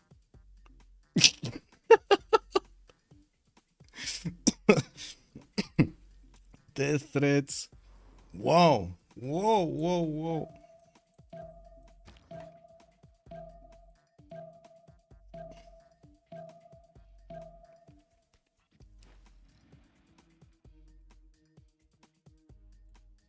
It's funny how these keyboard warriors are so tough behind the screen. They think distance is sometimes a problem. Oh well, it is what it is. Let's keep going. What do we have? Looks like there's some land actually getting dipped in the Norwegian land. He's going to lose quite a few tiles over there, or maybe not. He does have his flood barrier coming out in 3 turns. Let's actually take a look. Submerge is in 2 turns. He might not get to build that. We do have, of course, Norway actually drilling through the Grand Colombian territory, and even these Llanero armies are going to have major issues with the Norwegian tank armies attacking into them. Krulov is going to get his synthetic materials. I think it's more of a problem if he does have the gold. Looks like they did keep a decent amount of gold on their side. And I gotta say, Norway really needs to do the damage against these Llaneros armies, because I'm pretty sure the helicopter armies are gonna get to fend this off a lot better, right? A lot better than the Llaneros. Okay, one of them did get taken out. This one does have more movement, but he does need to actually protect his artillery armies from getting counterattacked by Kradlov's tank armies here. We do have here also the planes of England starting to attack, Felenor attacking into India. India did manage to get 2 of these anti-air guns on the front line, so he's putting some defense on these tanks, not allowing them to lose too much strength. The thing is, Eleanor can try to snipe these out of reach tank armies. The anti-air guns only have a single tile of, I would say, radius around them. Industrial zones in Liverpool, 2 turns for theater squares coming out. Also Birmingham getting a theater square there. Theater square, theater square, theater square. 4 Yeah, just going for those musicians right now. And of course, every one of the great writers, artists, and musicians is going to be important right now for Lennon. With 104 points per turn, he did manage to recruit another one. The next one is only 210 points. Very cheap, actually, to get at this point in the game, especially with his production capabilities. It looks like both Babylon and Yogtrial are going to discover rocketry, and I'm pretty sure Babylon can actually try to go to space. This will slow down JR's also culture acquirement here, or I should say tourism acquirement. He's on 362 right now. And we're going to need to see when the space projects actually finish and how fast they're actually going to finish, so he can get that slow down. We do have also swords coming up from Karchamash, and by the looks of it, we do have broadcast centers from Borsipa, and we're going to need to see how things evolve here with the space victory seemingly like it's going to happen on Hammurabi. Nuclear fission on Jules, nuclear fission also on Yogtrial. They're both going for nukes right now, with Babylon 3 turns away from fascism. Still no attack going against Kree. He does have his own cuirassier corps, and by the looks of it, he's also not that far away from getting tanks. Oh my god, it took him so long to actually get here. Sending a few units to the western side, while India did actually send one of his cities here, very far away to the east. He does have a helicopter with a single tank, and by the looks of it, I'm not sure exactly. Well, I guess that's gonna be good later on, but right now he can only just buy units over there to try to attack into Kree, and that's about it. Maybe he does want to actually fend off any kind of attacks that Spain is gonna suffer from his next door neighbor here from Omega. So actually getting a city in front of Spain is gonna allow him to get some defense here. And the air guns are also coming around from Spain. Unfortunately, they cannot get underneath these units. And it does seem like India is clamping up his units around his anti-air guns, so he doesn't let his opponent actually just, you know, have his reign with his fighters here attacking into his units. Okay, here. This is the main action. Didn't we have him getting... Oh, synthetic materials also finishing next turn. Okay, so he pushed it out... another turn. Okay. Oh, we got fighters also coming up from Damori. They will not do that much damage against the Norwegian tank armies by the looks of it. There are also anti-air guns on Norwegian units, especially defending these artillery armies, which are probably going to be the most exposed to the tank attack, to the fighter attacks of his opponent. Well, next turn, Grand Columbia is going to get his helicopter armies. We do have him with 2 armies and quite a few corps. I think he can actually army up another one of these Llaneros, since I do see normal Llaneros over here. And still hard building a few of these tanks to, you know, try to fend off the attack. But Norway right now, with having the ability to hard build very quickly tank armies, and not to mention invest his faith into this, well, that's quite something. That is quite something.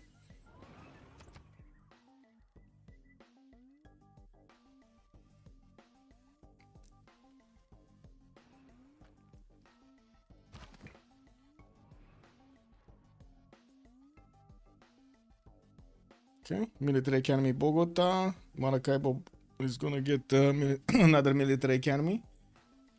And what do we have here? Helicopter armies starting to come out from the cities of India. This might actually be something of a pivot for him to try to get the units to Bangalore. He was sending a trader towards that city center so he can actually build a road pathway. Unfortunately, there's not going to be a railroad, so of course even the helicopters are not going to move that fast on it.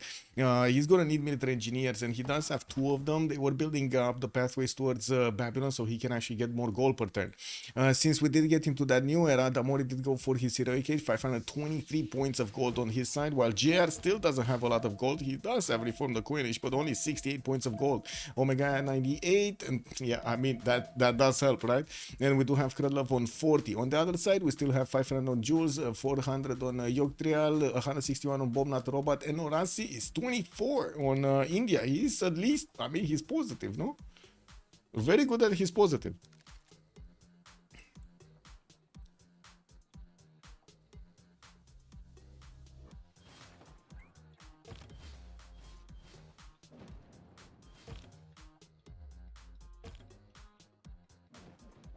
Okay. Oh, 2 turns Manhattan Project from Yogtrial. Ooh, so we will see so much production, and this is one of the powers, by the way, of the coastal nations, since he does have not only his industrial zone but also a +10 harbor. That's another 10 points of production over there. Did get Rural Valley in that city center, and Madrid is 200 plus 220 something points of production. That allows him to get I would say anything in that city so quickly. And of course, 3 turning, 4 turning Manhattan Project, that is so good. We do have him with plastics next, and I do see Jules is gonna finally finish his rocketry with totalitarianism, so he can start placing down his spaceports over here. He does have quite a few flat tiles, but not that many. So this city is gonna have this one. Malgium doesn't have one. Wait, I think he does have the banana. I think banana is a flat tile.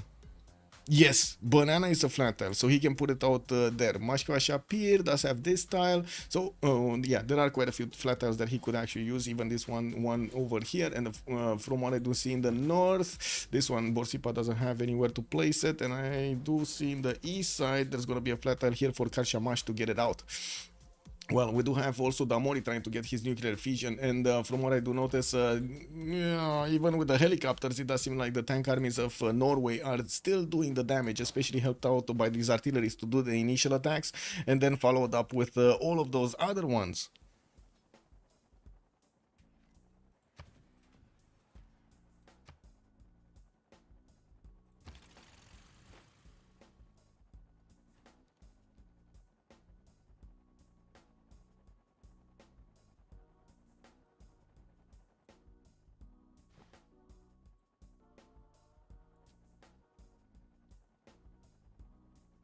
Tank armies, tanks. Okay. Tanks. Still, India is keeping his attack against JR. Well, still adding as much tourism as possible. He did double his amount of tourism in the last few turns. 774 is 38 points out of 139 to get to that victory condition. While I do see him starting off to build his broadcast centers, he's still getting theater square festivals as quickly as possible so he can get the next musicians. He's probably going to get another one next turn. He's on 190 points a turn. That is massive. We do hear some anti-air guns actually firing off their guns, so they're trying to protect probably the tanks of India here. While we're going to need to see what India is going to do on the right side. His helicopter armies are coming out soon. We also need to see how quickly Bobnat Robot is going to manage to get these other cities. He's already starting to attack into Panama. Did he get a balloon? He did get a balloon. So all of these artilleries have the third range, while his tank armies are starting to push his opponent territory to extract the yields from the, how to say, the juice from them. We will probably see Panama being focus fired over here. One of his tanks did die to the north. Valencia de Carabobo did get some support help from helicopters and managed to get the double slam. We do have 2 new tank armies that will get onto the front line here soon, with Bobnat Robot actually managing to get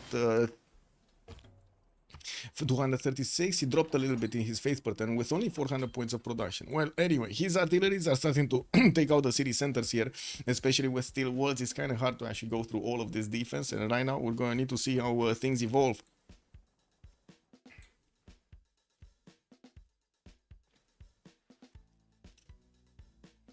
Modern Armor Armies, also from India, a much stronger unit, definitely much better to defend against fighters, but unfortunately all of his units are already deployed. He's going to need to keep moving them back, upgrading them, put them back on the front line, and so on and so forth. If he actually wants to get these upgraded, probably not going to be a feasible move.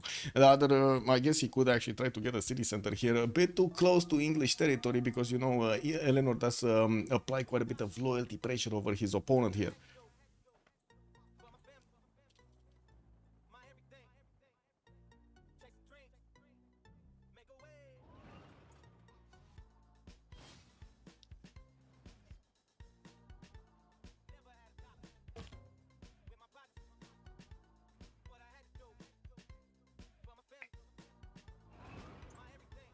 Aha, so 2 tanks did manage to get the spots next to Panama. The artilleries are weakening it slowly. The other tanks did go towards the south to stop any reinforcements that are coming in from Guayaquil. And from what I do notice, the Grand Colombian helicopter armies, yeah, they do some damage to these tank armies, but they cannot take them out. They're not sufficient in numbers, and they do lose a significant amount of strength attacking. So I would imagine he's just not going to want to do it. And we do have also Bogota's encampment here. Yeah, so this encampment is going to still stay strong even with Panama going down. The other one, the one to the north, is actually going to be wiped off, clean the map. We do also need to see what the Manhattan Project is going to do, how many of those are going to actually get out. While I do see also Manhattan Project is going to finish in the city of Damori, he might get a bomb to actually clear out all of the Norwegian problems. We also do see an airstrip being deployed to the north, but not any plane in there. And from what I do notice, he did actually put a third plane here. I don't know if it's a bomber or something. No, only jet fighters. Okay, he upgraded jet fighters. Definitely much stronger units. They do two-shot artilleries, and this is with the anti-air gun defense. That's gonna start to be a bigger and bigger problem over here. Well, it does seem like, of course, we're gonna need to see the follow-up attack if we're gonna have Spain come into play here. Because he's trying, he's getting those military engineers on the right side. We also have Spain starting to get his tank corps in the face of Cree with helicopters coming off from India. We would have had, how to say, Omega over here trying to get to his combustion, but he's 8 turns away from refining and he just finished steel. So I would say combustion might be a big no-no for him. We also do need to see now that the Manhattan Project's finished, how quickly we can actually see the nuclear tic-tac is coming around. We do have JR with the Loyal Goats getting his rock band to the north of Paris, and by the looks of it, playing it soon. And that's 160 album sales already.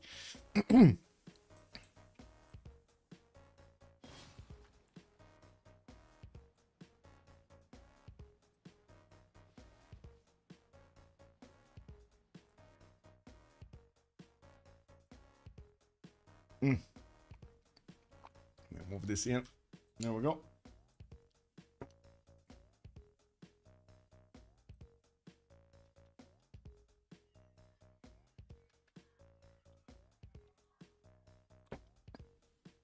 Oh, oops. Why did I... Man. I don't know. I'm sorry. Clicked on the wrong button. Yogtrial finally getting also his own lasers. It's not like he actually has a lot of fighters out, just one single biplane, and he's gonna get to upgrade it into a fighter. He's 2 turning nuclear devices from Madrid. Now the biggest question is how quickly he can actually get to drop those bombs on England on Age of Steam. If England over here is going to start getting nuked, that's going to be a problem. 4 turns for his own nukes to come around. We do have England deploying a lot of jet fighters, and I do believe at least one more city is going to fall, the city of Panama, which is kind of unfortunate because that's exactly where Norway did have one of his spies in. Let's see if he has another one to keep that extra intel on his opponent. No, he does not. That's a major problem, actually. Trying to also get the hits from the artilleries to take down Guayaquil, while I do notice... at the moment, the jet fighters are two-shotting these artilleries out of the water. That's a problem. Out of the land, out of the water. Yeah, they're two-shotting them.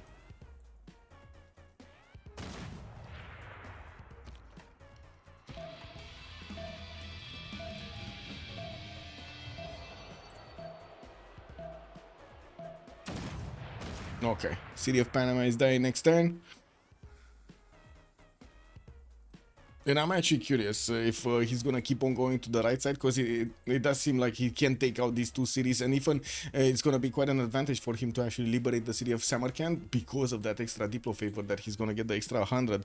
That might give them a chance to win. I'm pretty sure they're gonna get a much better chance of getting the next World Congress if the game keeps going that long. We still have half of this session, and from what I do notice, when the city of Panama is gonna be taken, Bob Nataropa is gonna get the opportunity to upgrade his tank armies into his modern armors.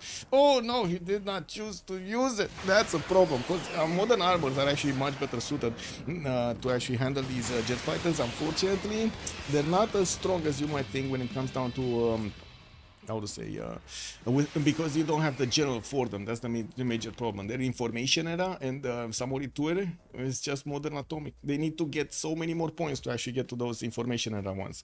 Sarah Breedlove, we do have him with the extra trade out capacity. I do see Mary Leakey's on the scientist screen. Margaret Mead did get picked up by Spain over there, getting all of those points.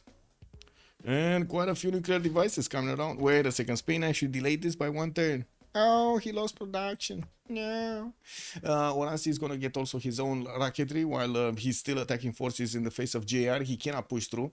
JR is getting his environmentalism, and I do see he's 56 out of 149. He's kind of, well, a little bit higher than the third. But is there going to be a new CPL for what? I have no idea.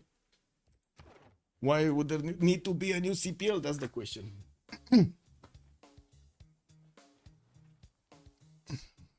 The more communities, the better, by my, how to say, by my say.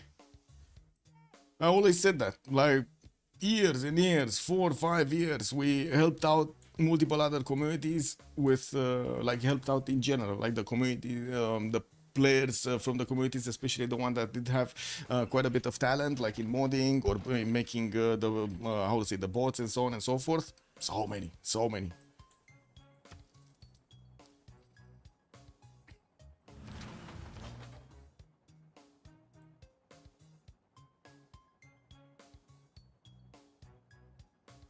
So yeah, the more communities, the better. But also, did I say good evening, sir? What's up? Swap. Good evening, sir. First nuke, next turn. First nuke, next turn. First nuke, next turn. Oh, he switched around. No, he's getting his spaceport out in 3. It does look like he's going to try to get this. I don't see a spaceport yet placed down by Babylon, and this is a bit of a problem. We're going to need to see if he's actually managing to get it. Campus research projects coming out from quite a few of his cities here. He's going for Mariliki. Okay. Interesting. I would imagine he probably wants Sergei Korolev over here. Definitely that would be quite helpful. Not to mention on the other engineers, there are quite a few ones that would give him the production towards space race projects. Now I see going space, because right now I know he did manage to get rocketry, but he couldn't really get that going. We might actually see GDRs also as a viable option. Usually the players do like that. And I have to say, this is one of the first few games that goes late game, and I don't see anybody getting jet bombers, or at least not now. Jet fighters, yes, right? We do see England is attacking, I would say trying to defend of the attacks of Gran Colombia against, defend the attacks of Norway into Gran Colombia with as many of these jet fighters as possible.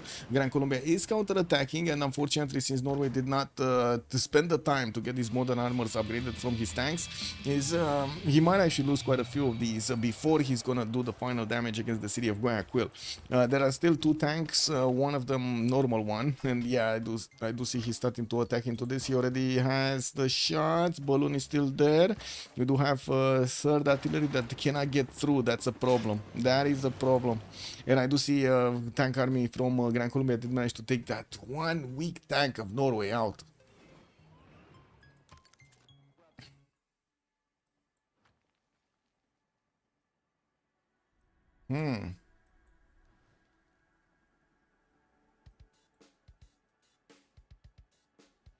Broadcast centers Madurai, modern armies, helicopter armies coming in from quite a few sides here.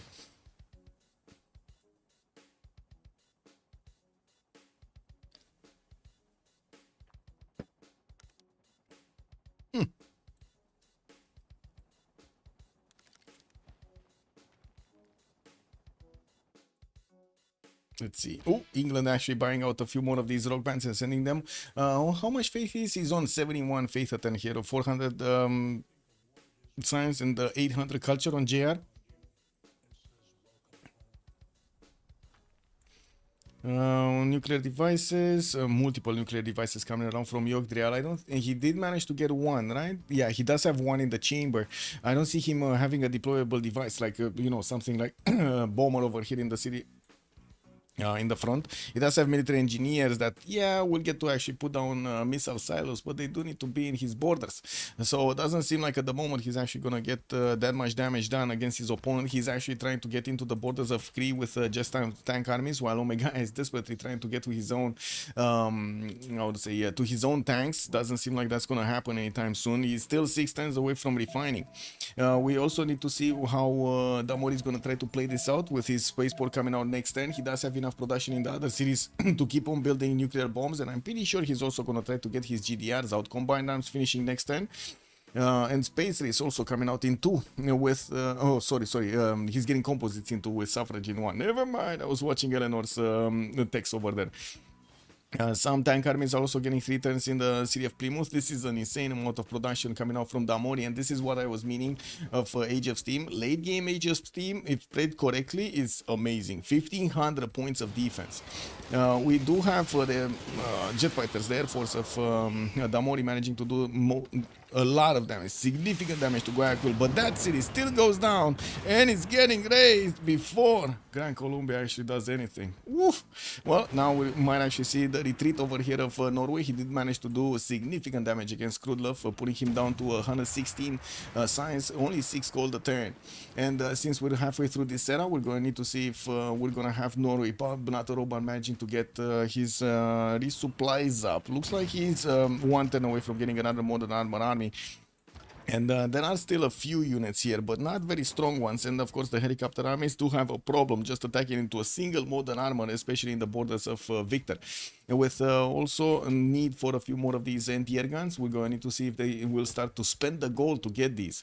Jules and Yogdrial are both about 1,000 points of production here. And from what I do notice, we still don't have spaceports coming around from Babylon. They're not. Oh my God, 7 turns. That's going to be a lot. That's an insane amount of time. I gotta say, it does seem like on this side, we're probably gonna see Damori managing to get those, first of all, the space projects much faster, since he did just 3 turn his spaceport, and I'm pretty sure he's also gonna get his bombs at the same time. That's so much production here. He might pull this back. Imagine that in a 4 versus 3 situation, possible 4 versus 3 situation, because Kree wasn't taken out entirely, right?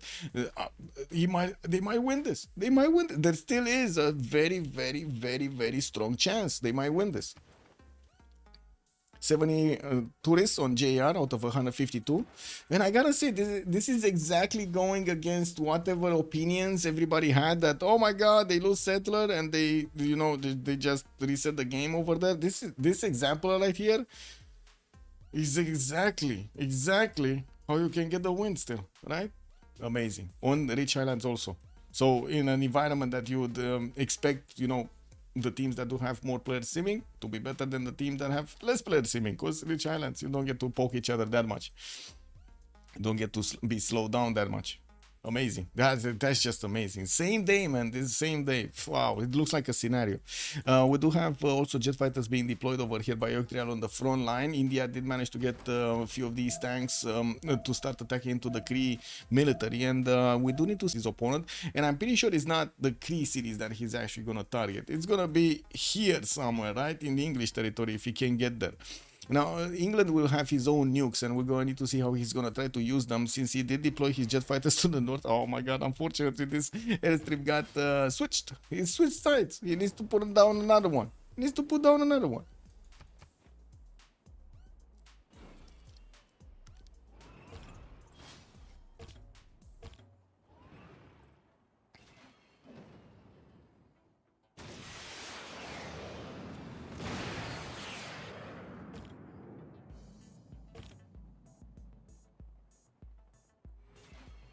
Okay, 2 turns for War Department in Nidaros. Modern armor. Okay, well, I guess this is just the time when Bobanato Robot needs to take care of this defense rather than do anything. Okay.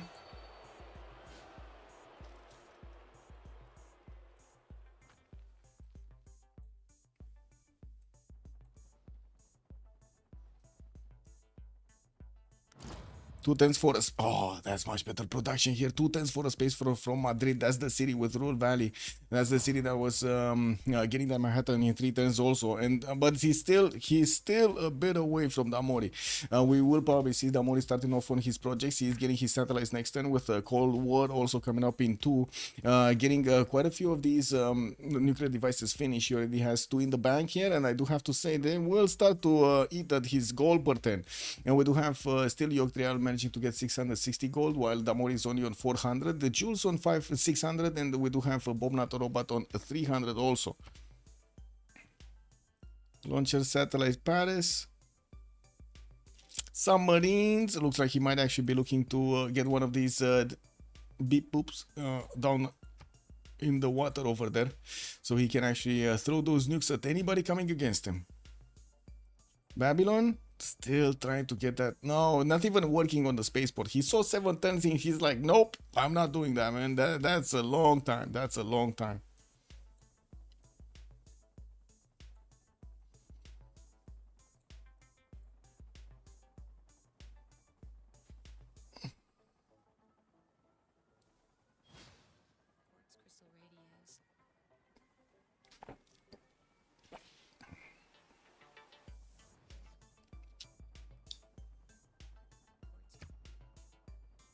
Okay, Jules finally going for GDRs, 2 turns away from getting robotics. That's definitely going to allow him to get a unit on the board that would help not only Spain, but would help also all of his allies, especially since he does have a weak, I would say, northeast of JR to actually punch through. I'm actually very surprised that we didn't have Jules going directly for this, and also getting a few military engineers to start already building up the pathways towards his opponent. Even if they're GDRs, they still need to actually, you know, walk on concrete. We do have some more drones coming out from him, finishing his research labs for that extra science, and some of his coal power plants are switching to oil because he's starting to run out of coal. Big no-no, big no-no. Doesn't seem like India is moving anywhere. We still have the poking around in the cities of Cree, and it does look like he just lost all of his units. We only have a few of these cuirassiers to the south of Pashavashik, and just a new one just popped out of Mr. Hisipik and Makvasahia. He can. Neither of those will have enough strength to actually keep away these Indian and these Spanish troops from their side.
Some moriture did get picked up by India.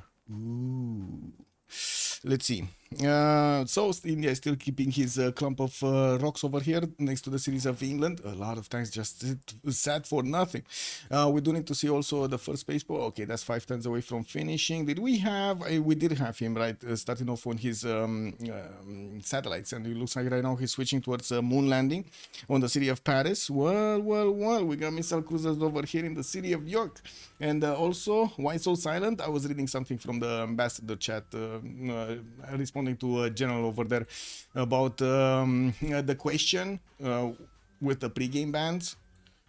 Like I'm getting blackmailed over here by one of the CPL ambassadors, Linda, to try to fix, to try to change something that she really wants, and wow.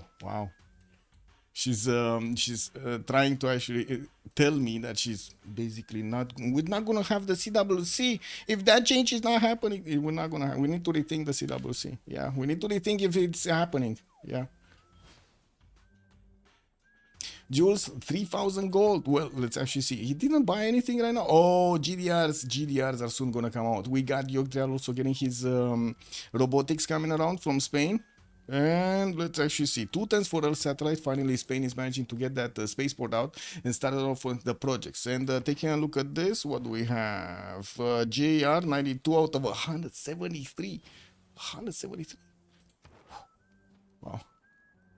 Oof. Man, imagine. I can only imagine real life. If I'm getting blackmailed on a volunteer position, I can only imagine real life, man. Wow. In a gaming community. Wow. Hermitage, 2 turns Liverpool. We do have theater squares coming up from Brighton in 2 turns. Also more of those in the other cities, so he can get as many of those again. Points for the musicians. Let's actually see what is him on tourism. Oh, 1,600 points of tourism. That is a lot. I don't think he has any more rock bands. From what I did notice, a lot of them did die, and doesn't seem like he did manage to actually keep anyone alive. He did have some level 2s there, but couldn't get it. Whoa, the Golden Gate Bridge is also coming out from JR, and he did just get Antonio Carlos Gomez here as a musician. Getting Hermitage next turn, while we're gonna have quite a few theater square festivals finishing up next turn. It does seem like, whoa, Babylon is also gonna get one of these musicians.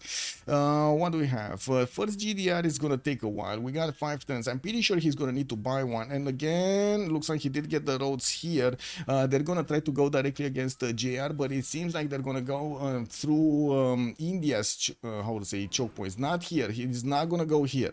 We do have Babylon getting some jet fighters to attack into any unit of Gran Colombia that he has exposed over there next to the northeast of Stoke-upon-Trent. And taking a look at the vision here, we do have Babylon having enough vision, I would say vision over these tank armies. Of course, the GDRs are gonna go through these instantly. Is what she's asking reasonable, complicated? It's not reasonable, and it's not complicated, and it I would say, and it's not time consuming. But she's and that's the point, right? She's trying to actually throw away a competition for a small, very small change, very small, and exactly as it was, as in exactly as the tournament was for seasons. Like 3 seasons already. We have the pre-game bans. Moon landing coming up in 3 turns from Madrid. We do have also nuclear devices coming out from Barcelona and Bilbao. While I do notice research labs coming up from Cadiz. Well, we're going to have jet fighters from Valladolid to the northwest coming around, while we still don't have the nukes coming out. Oh, finally. So Yogdrial did manage to get the city of Pashkavashi. Now the question is, does he have flat tiles to put his nuclear silos? No. Does he have bombers? No, that's a problem. And it's not like they don't have code. They have gold, right? They have gold for bombers. It's not a problem to actually get. It's like what, 1200 gold or something, 1260 gold shouldn't be that big of a problem.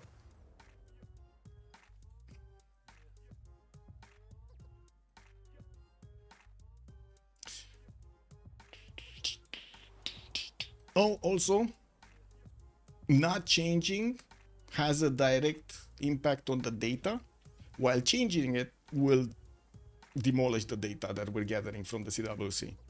So I'm trying to protect the data. She's trying to destroy the data. It's amazing, no? Wow.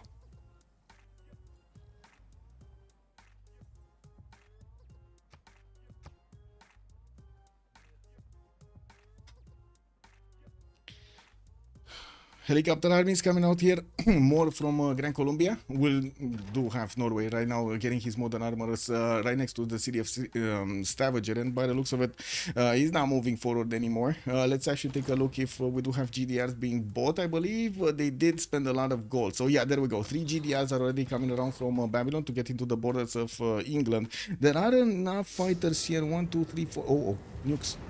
Where nukes? Where nukes? Here? What? What? Here? No? Oh, I see. So basically it was a nuke from Age of Steam into the armies that weren't that many armies in Spain's territory. Well, the former city of Spain over here, Pașcăvașii, that isn't even the capital, so he can actually liberate it properly. There are still a few jet fighters here that will need to be taken out, and I'm pretty sure Damori will need to actually get his own GDRs out, because nukes are just not going to help, and at all, not going to help in the long term. We do have Damori here getting robotics in too, and by the looks of it, we do have also spaceports, more spaceports coming out from Damori. He does have sea dogs that will get to turn into those nuclear subs, but I think he's fine right now. I'm pretty sure he did throw that nuke with a missile silo, and that's where the missile silo is. There we go. It's underneath one of his modern armor armies protecting it. Okay, what do we have here? We do have... Oh, I see. Okay. Spain. Uh-oh. Uh-oh. So this is one of the victory conditions of Arcane. And right now, seems like Spain... Boom! He just destroyed the city of Preston. Got to take it out. Torrance is getting through. We got Babylon getting the GDRs. We got the nukes. How many nukes does he have in the chamber? 4 more nukes. One city, 4 nukes. Oh my god. Capital city got defended. The missile cruiser Armada got that one. He still has 4 in the bank, and I'm pretty sure he's gonna try to actually attack into the other cities like Hull and Stoke-upon-Trent. Just take those out before he's doing anything. Looks like there is a missile cruiser there that did manage to defend. That is unfortunate. There's no missile cruiser in Stoke-upon-Trent to defend that part of the game and that part of the empire, and I'm pretty sure we're gonna see the GDRs taking care of Hull and Liverpool soon. Why would you shoot at the same city? Oh, it is what it is. It's probably just he thought. How to say? He thought this missile cruiser is probably in the puddle in the Royal Navy in the one-tile lake, and yeah. Let's see. Okay, 3 more, 2 more, 3 more, 1 more, 1 more. After this, another one. Okay, so that city's gone. Stoke-upon-Trent. Let's see his tourism going down. 1600, still 1665 on the side of Eleanor.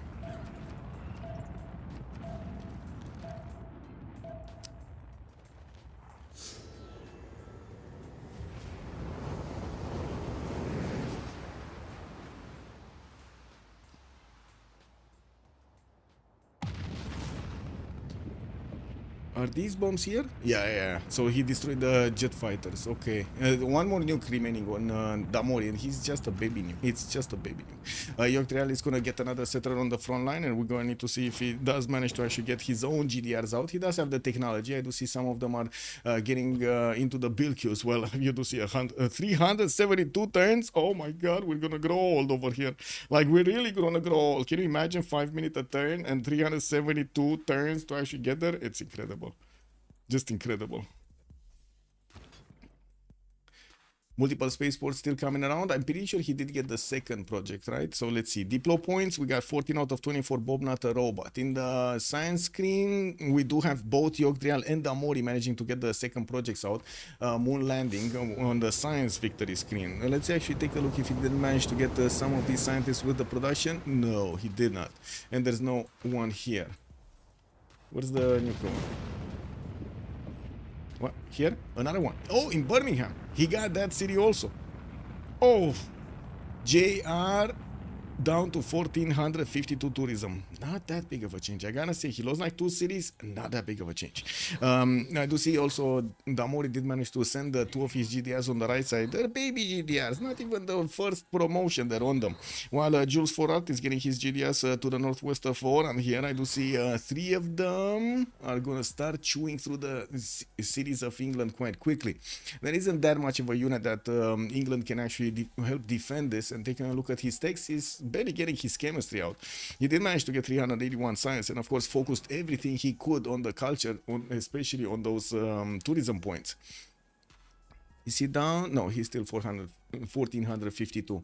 What is Norway doing? Is he gonna push anymore? Okay, he's getting some modern armors to actually help out take out the Kree cities. Of course, Kree does have this one as a safety settle. It's already scouted out, right? India already knew about it, sent one of his spies there to see what's going on, what's crack-lacking. And we gotta make it see Wachik also getting well, India is gonna get that city center, and I do have to say they need to be really careful so England doesn't actually get to liberate it. Diplo favor might actually make a significant amount of difference here.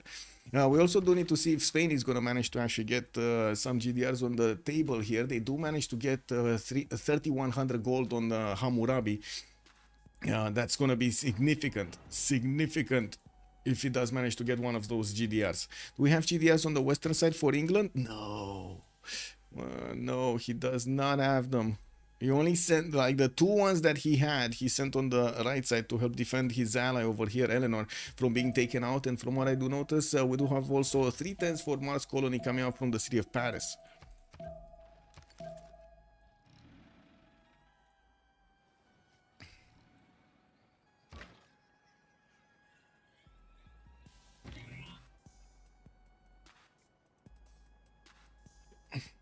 In Desert Tile South? What? What's the Desert Tile South? What? Well, where? What Desert Tile South?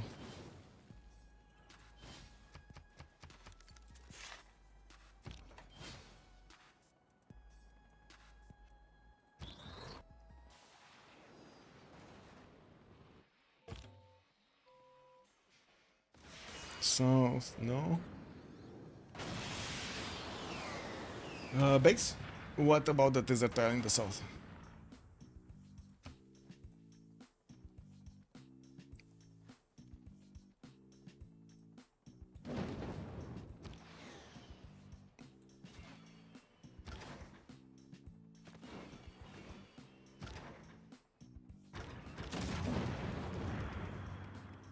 Okay, well, Spain did manage to retake that city. Not that it matters that much.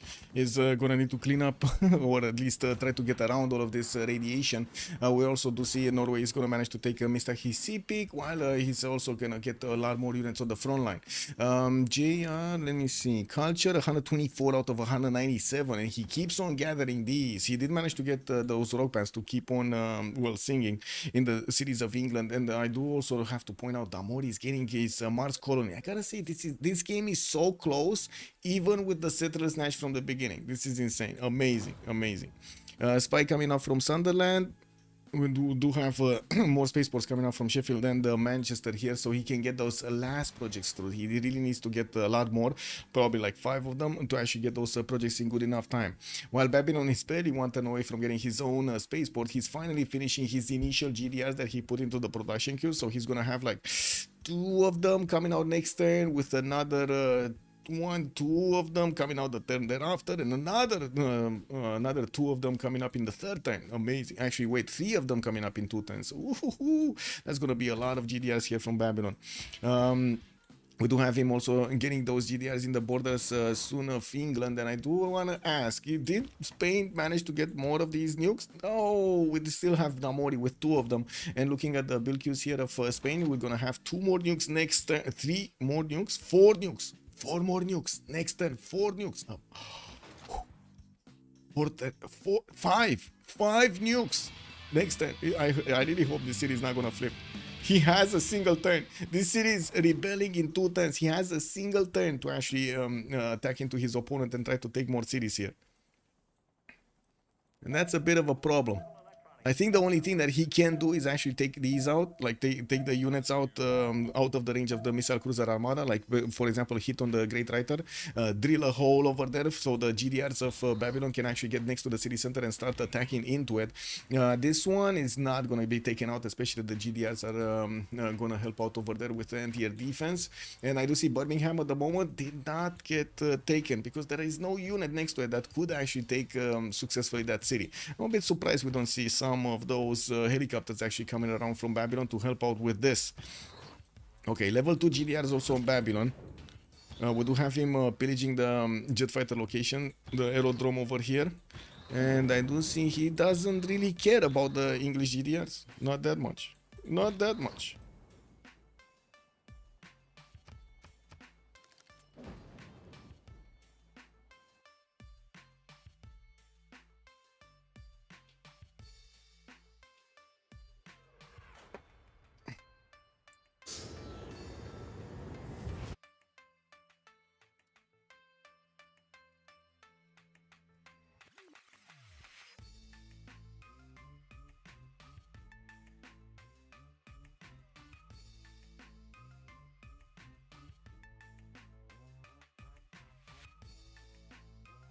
Oh, GDRs. Oh, what happened there, my friend? GDRs, man.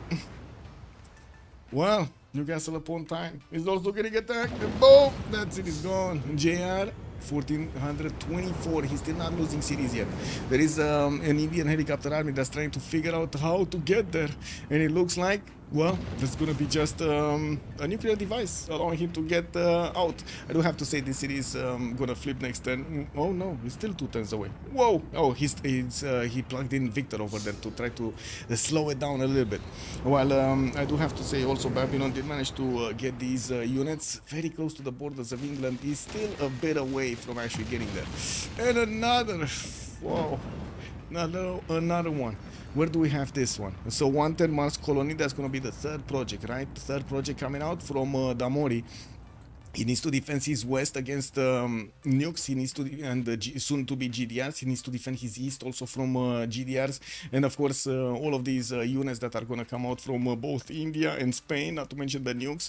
This is going to be quite a race, And it seems like it is going for l'Animalerie right now. There still is a chance for, of course, Arcane to actually try to fend this off. We're going to need to see if their opponents are not actually going to manage to drill through too quickly through every one of the neighbors over here of Damori and try to stop him from getting the space victory. It doesn't seem like at the moment Eleanor is going to have that much of strength to actually get this out.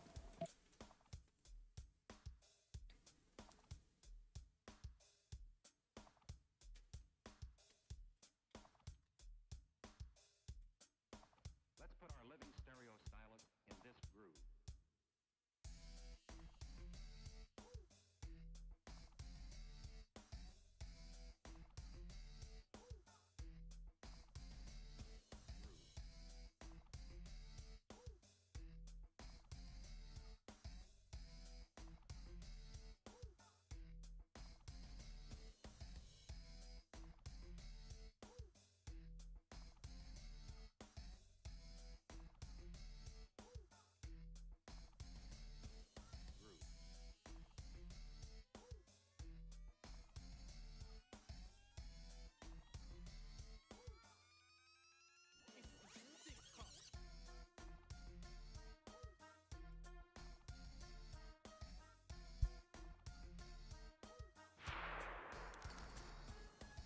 Ooh, Oran did.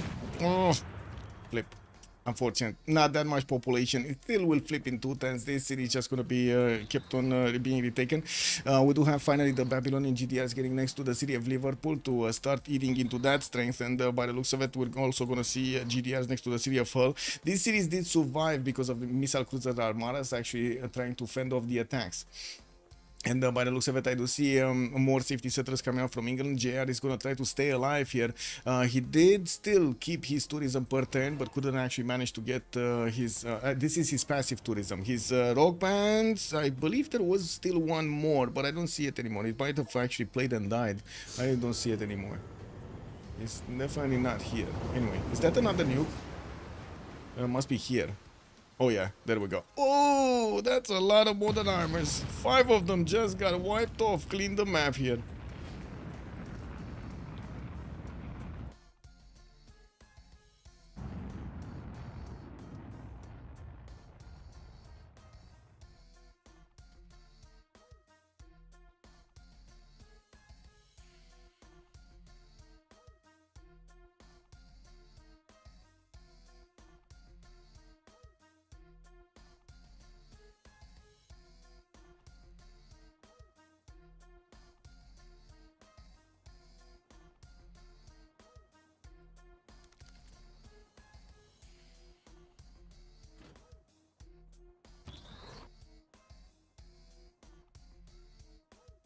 Yeah, Babylon trying to get some of his own rock band somewhere. I think that's just for fun. Still building up his GDR count, and from what I do see, Yogdrail just keeps on building nukes to keep on drilling away towards his opponent over here, towards Age of Steam. We did have the third project finishing in the city of Paris, and I gotta say we're gonna have also a pause, a quick pause for the World Congress to start to come out. We're going to need to see score tab really quickly.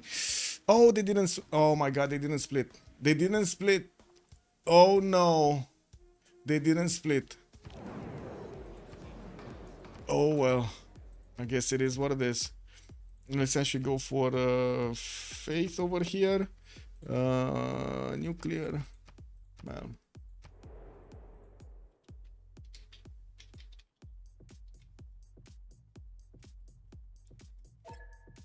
Okay, and the last one is B. 2 minutes, and we come back.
Oh, there we go. Capital City, Liverpool got taken out. And we do have Harald Hardrada managing to get his 2 Diplo points. Well, they're gonna need another Congress for this. Another city got taken out, Hull.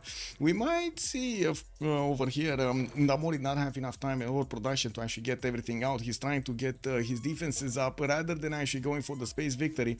And the enemies are closing in, man. They're closing in everywhere. 3 turns for Exoplanet Expedition, that would be the second to last project, and while we do have his neighbors dying on the right side, and there are 4 GDRs available, 5, 6, 7 on the... Ooh, okay, there are quite a few GDRs, and I gotta say England doesn't have that many, only has like 1, and another one is coming out in 3 turns from Preslav. He just didn't have enough time to get everything out on the board. York is also gonna get a GDR, but I'm pretty sure he needs to actually deploy some on the west and some on the east. While we do have Spain managing to get, let's see, army tab. He's on 2 nukes right now. We're going to need to see if he's going to start shooting some more here. I don't think he has. Oh, he still has the city. He just got another settler from Oran, and we're going to need to see him settling a lot closer to Damori, so he can actually shoot the nukes proper with his missile silo. It looks like that's his weapon of choice over here to shoot at his opponent's cities. Not bad, not bad. You can shoot as many as you want, right? And how many turns does he need? Okay, also Mars colony is coming out from Yogdrial, 3rd project, slowly getting up there. That would mean he's also going to add a lot more defense on the culture victory. We do have 237 points necessary for Eleanor to get that going. And we're going to need to see if Damor is actually going to get this defense up. With a lot of jet fighters, he's trying to hard build as many of these GDRs as possible. Still going for the space race projects, because, you know, that's their win condition right now. It's not like he can actually pass that out. We do not have them with any more gold. Like, this is the bottom of the barrel for them. We got Damori minus 136. Let's see if he has a government. Yeah, he does. He actually has a government, and he's still on minus 136. He's still in a reform the coinage, and he has minus 136. Oh my god. He's like 6 turns away from starting to lose units. Not even that, right? 5 turns away from... Oh, no, 6. I did say it correctly. Well, 5 point something. 5.7 something. Singapore has been defeated. We do need to switch back to our main vision. Let's see what's going on here. Still jet fighters, no jet bombers to actually throw the nukes at his opponent.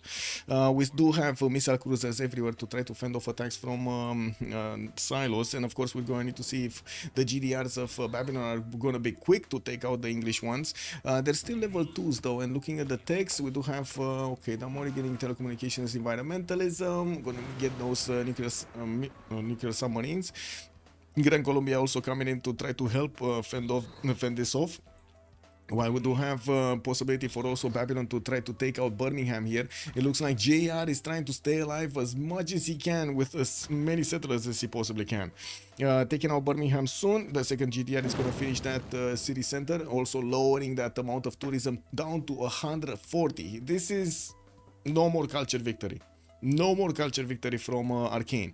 The only victory condition they have is the space victory, which Damori is going to get his 4th project next turn, and will start to actually get the last one. I don't know if he has the last one. That's the problem. I don't know if he has the last one. Like, it takes quite a bit of science to actually get to the last one. And yes, he's on 1,000 science per turn going for predictive systems. We're going to need to see if he actually has Lagrange laser stations actually activated here.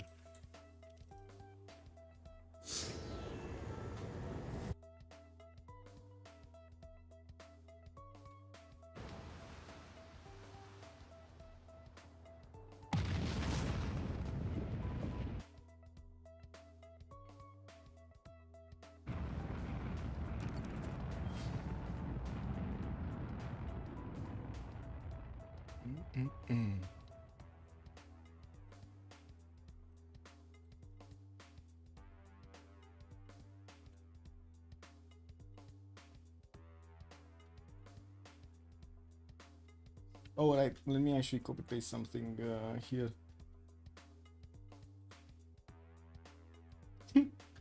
Oh, but some people would really want to see this and laugh. Let me see. Oh, right.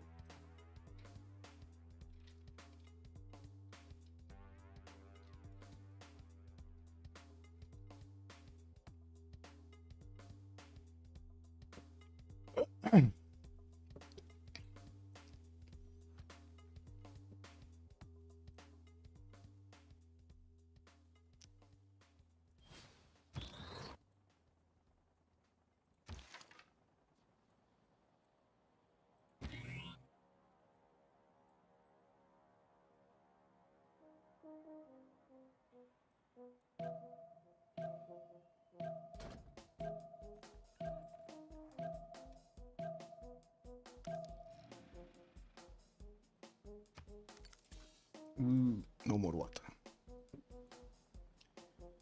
2, 4, 6, 7, 8, 9. Do we have any more from Babylon? Because he's gonna need quite another one coming in. And I do see he kept on building the GDRs to get them onto the front line. While we did have some production series of Damori actually trying to get this through. Doesn't seem like he's doing better. And by the looks of it, we do also need to see how the jet fighters of Damori are gonna make a line over here to try to stop these GDRs from getting too much through. We did have a liberation easy on Liverpool, and I do have to point out India is going to try to take that city back. Babylon will probably need to do the attack damage on the cities of England and start to take those out to drill through the possible victory condition of their opponents. There's no more, goal over here to actually take out Eleanor.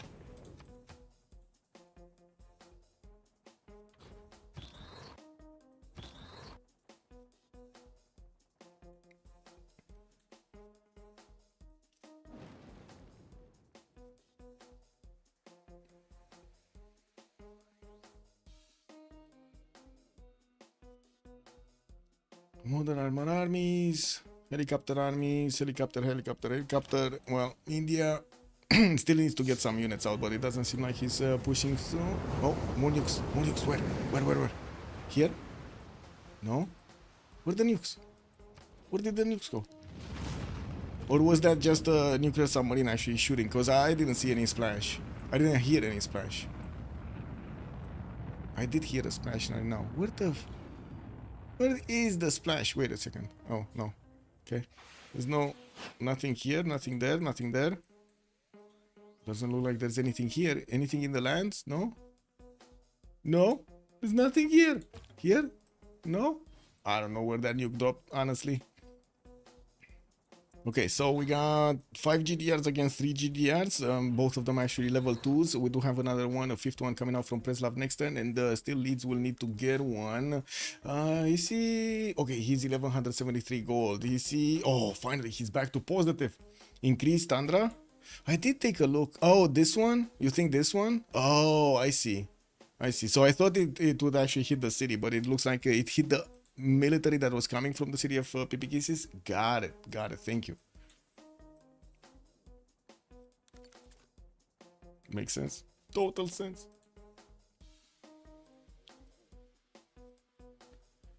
Let's do this and click on a few buttons over here. Submit. There we go.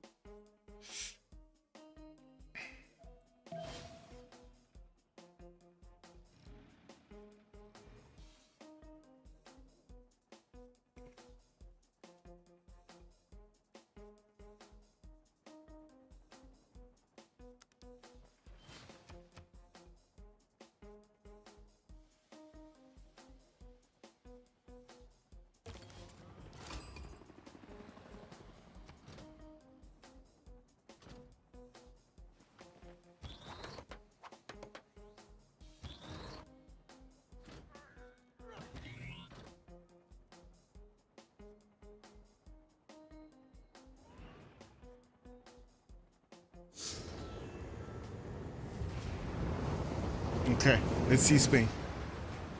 Nah, he's not gonna do anything to Exeter.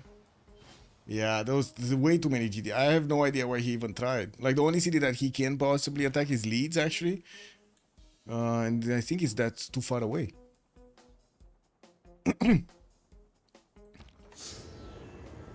Okay, let's see. Oh, don't tell me he's gonna try to attack. No. Okay. Gran Colombia. Okay, finally. He's getting all of those units down. All of them. 6. Easy. 7, actually. Easy.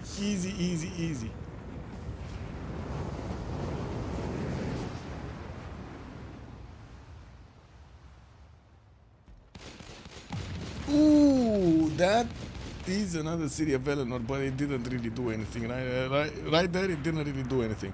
We do have the line of GDRs coming up from Babylon, starting to get into the borders of England here. It does seem like he was more focused in the city centers rather than the opponent's GDR. And Damori here does seem like he's probably going to take at least one down next turn. We do have 2, 4, 6, 7, 8, 9. Well, this one, it's kind of damaged. It doesn't seem like he's going to have that much of a punch. While we do have a few ones coming out next turn, it's going to take them quite a bit of time. He did manage to upgrade the railroads, and as you can see, also India is trying to help out this reinforcement line as quickly as much as possible to get the railroads connected between his Babylon series and of course his opponent's series, England Age of Steam. Babylon here, okay. More GDRs. Nuclear devices coming up from Valladolid, while we do have also Operation Ivy finishing next turn from Yogdrail. This is the big boy nukes. These are the big boy nukes. And the big question for Damori is, does he have the tech to get the last projects? Because I'm pretty sure he did finish the 4th project, right? I'm pretty sure. Yeah, he did finish the 4th project. He's right now. The exoplanet expedition is traveling with 1 light year at a turn. You do need those special projects, the Lagrange laser station, to actually get those light years increased, and that's a problem. That's a problem. It's one of those techs that sometimes it's just so weird to actually discover over here on the screen. So he does have robotics, nuclear fusion. I don't think he has nuclear fusion. Nanotechnology, he did get it because Mars Colony, so he did open up a few of these, but now, yeah, that's a problem. I don't know exactly. Maybe it's even the last one. That's gonna be an issue, right? Getting to the last one, very big issue. Off-world expedition. Okay, 2 turns off-world expedition. That's the technology. That's right there, the technology.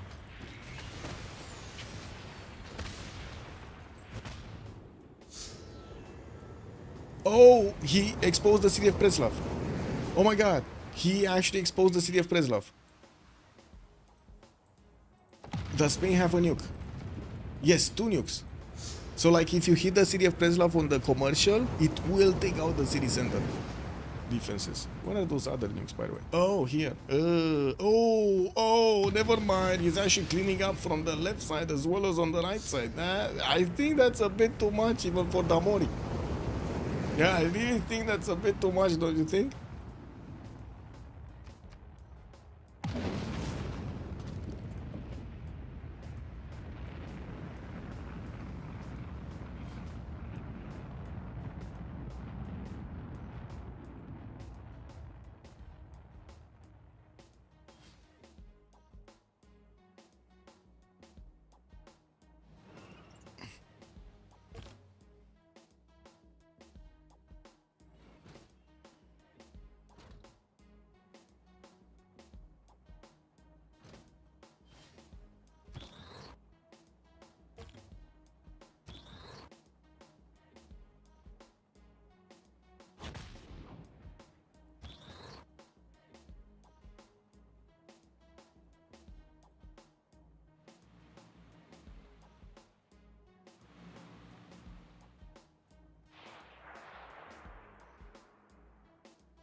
Okay.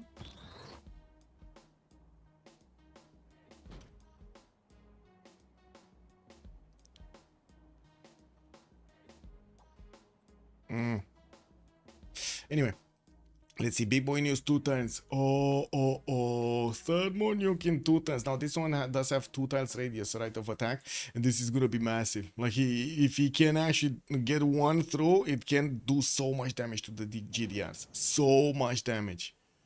It basically, like, 2 of them do take out 1 GDR, and I'm pretty sure he can do the damage here. The city of Preslav did, by the looks of it, drop down. He did take out Exeter, or what that city name was on the north side. India's artillery army is just gonna die. Check this out. Is it gonna remain on like 1 health or something and die next turn? Let's see it. Is it just gonna disappear? You need to actually have, like, really, they needed to have some sort of animation. Yeah, it's just disappeared. They needed to have some sort of a dying animation over it. You know? Yeah. Seems also like time to end the prediction. Wait. Wait, really? Right now? No. We leave it up for a no? Oh my god, l'animallerie. 78% did choose of l'animallerie. Okay, Preslav got taken, probably liberated. No, not even liberated. We did have England trying to attack with one of those GDRs, and well, he ended up finding a wall. We do have also off-world expedition next turn from Damori.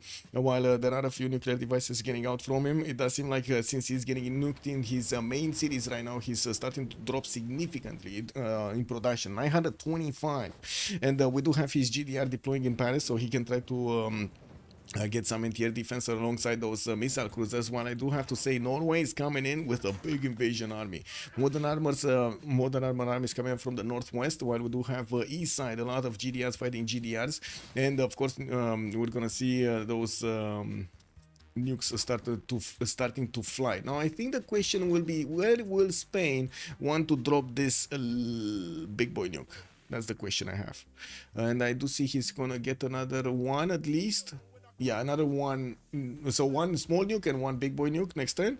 While he's gonna have another few nuclear devices coming out. The little nukes coming out in 2 turns. Another 3. Ooh, that's a long time. That is a long time. Where are these Babylonian GDRs going?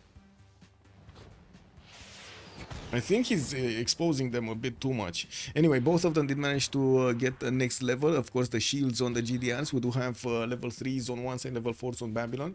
And new ones are coming in a line, a continuous line from Babylon cities. We do have another 1, 2 coming out next turn. And I do see, let's see, 1, 2, 3. In the turn thereafter. So another 5 are definitely going to come out in the next 2 turns, and we're going to need to see them on the front line as quickly as possible. While on the side of England, oh, not really happening. Again, going under with the goal per 10. Damori is on minus 100. What was it? 125. And of course, he lost all of his trade routes. That's why he lost all of his trade routes. That was massive economic damage that was dealt over there.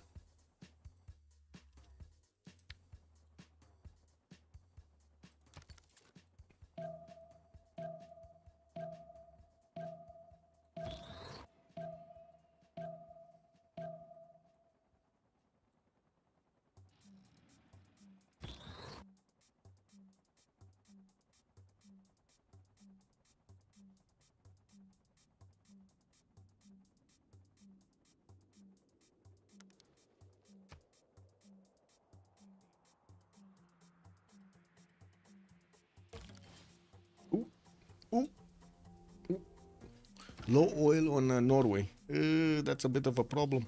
How much low? -2. Okay, it's not that big. Is this a big boy? No. Wait. Oh, here. There's the big boy. And that's 2 main cities being taken out here. Paris and Sheffield. I think that's a GG. I think that's a GG right there. And another one goes in the borders of Europe. That one didn't hit anything. That one actually didn't hit anything. Yeah, but spaceports are out. There's only one spaceport, Manchester, and boom! Actually, Norway gets in with his modern armor, takes one of the cities down. We do have Damori dropping down another 300 points of production here to 600.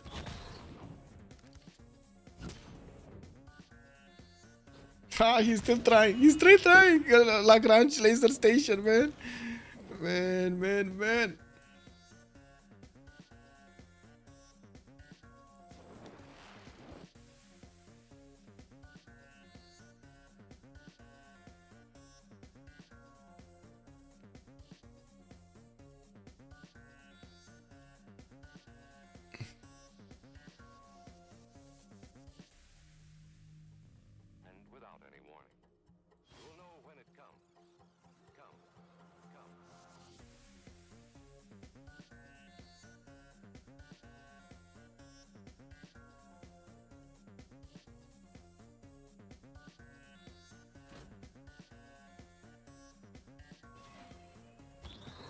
Uh, 2468.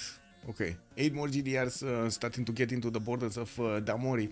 I do see the 3 ones that went to the north are just gonna wrap around and come back down to Bradford, while we do have another attack from Norway into the cities of Gran Colombia to try to take out his capital over there.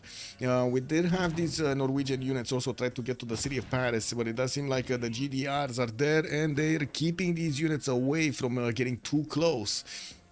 I don't think there is an easy way for him to actually take this out. No more movement on this level 1. They're gonna get irradiated anyway and lose quite a bit of health. And while I gotta say, it doesn't seem like they're gonna have... Oh, this one actually can hit this one. The spaceport. It doesn't have big boy nukes anymore. Another big boy nuke in 2 turns with another 3 of these little nukes coming out. 4 next turn. Ooh, another 4. Another 4. And Yogdrail did have 1 in the chamber, so he could have still attacked, but I don't think he had any more targets. This eastern missile silo is way too far away to actually attack into the cities of England. And he couldn't get another one up. Let's see. Can he actually... Oh, low uranium also. That's a bit of a problem. -9 on his own GDRs on Babylon. That is a big problem. What is the space victory? Let's see. Science. He's on 1 light year a turn. Still on 1 light year a turn. Oh, that city's gone. That city is just disappearing. He moved the GDR to the capital city. That city is just gone. Usually, when you put the GDR inside, it's 140 or 150 strength. It's extremely good, even with especially with steel walls. It will slow down the GDR from taking that city. But the second he moved it out to try to protect the city of Paris, that city just got taken out. What do we have here? Do we have any projects coming in? No, the spies are coming back in Babylon. 4 of them, wow. And he did get his new GDRs that are going to start moving towards the front line here as quickly as possible, using the railroads to get here to the cities of Paris. On the western side, we're going to need to see how Spain is going to try to get this out. He does need to chop this. No more builder charges. And I do see he does have, how to say, the ability to attack into these tiles, but he cannot actually attack into either Sunderland or Plymouth. Sleep, guys. GG, well played. Yeah. Kick.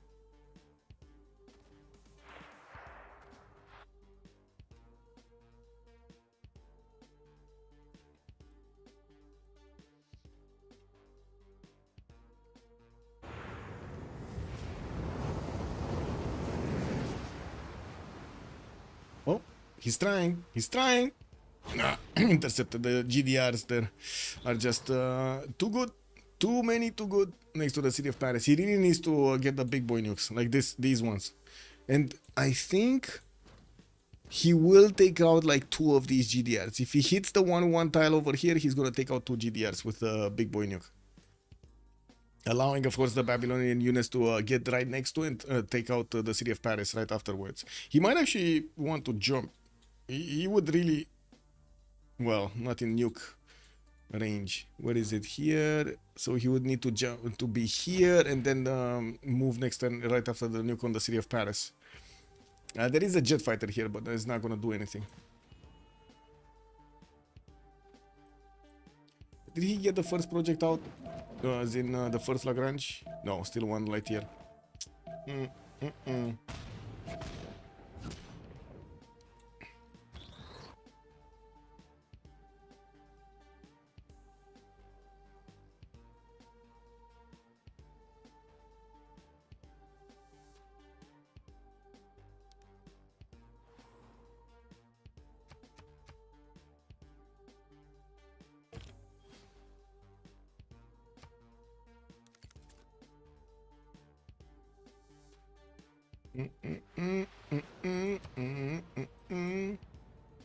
Let's see it. Let's see the big boy nuke. And he didn't jump, by the way. Babylon did not put that city, that GDR right next to the city of Paris. Let's see if he will get the opportunity to actually get it there. There still are a lot of GDRs over here on the side of Damori. They're getting soaked down by the GDRs of Babylon slowly but surely. But not easy. Not easy to get through them. So many shots need to be done on a single unit there.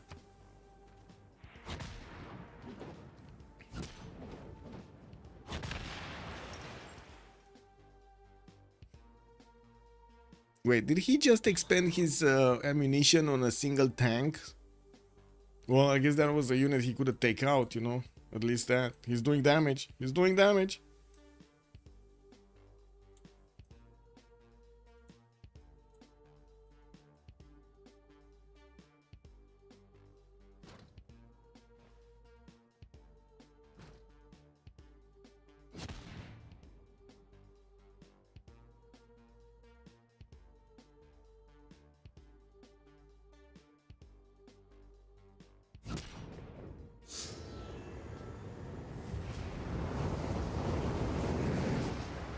Okay. Is this the big one? Directly on the southwest. Well, he did take out a few of those GDRs, only 246 remaining. And I do see immediately Babylon has started actually disembarking these on the southwest of Paris. But again, he couldn't get there fast. He couldn't get there fast. Never mind, this one is gonna die. Yeah, that one's gonna die.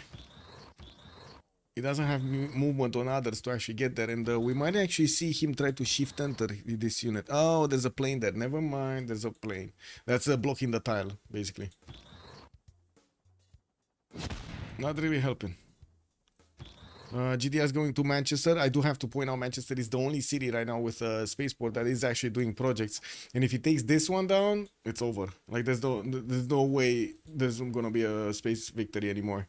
And we do have still one light year return. The city of Manchester did drop down a little bit in production, so he never finished the Lagrange laser station. Still has the spaceport, but never finished it. Did they manage to get all of the capitals? So Bogota is still under attack. We do have Babylon taking that one out. We did have Mixiwachik being taken out. That's Kree's capital. We definitely had Liverpool being kept. So yeah, that's the oh, wait a second, it just flipped. It flipped back. No problem, no problem. The modern armor armies are gonna fix this. So the only thing they need to do is actually, well, no. Only thing they need to do is take out the city of Paris.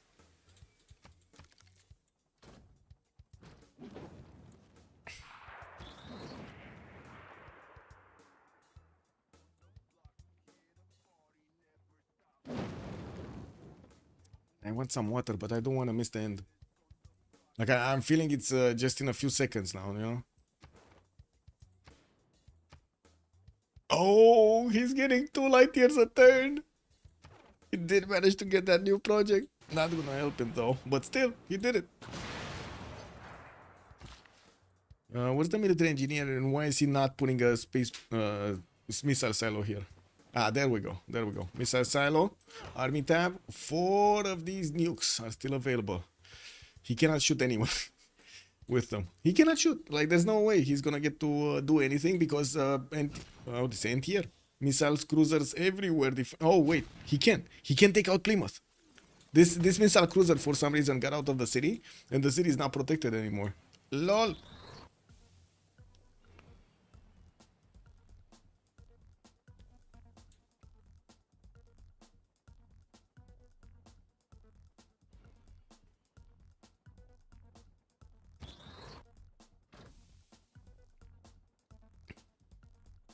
Is he gonna get another? Yeah, he's gonna get another 2 of these big boy nukes. And let's see, what is he attacking? Here. He's destroying the jet fighter. And boom, city of Paris got taken out by India. Getting one of those helicopters in. That's a GG right there. JR, or I should say that's how to say end game right here.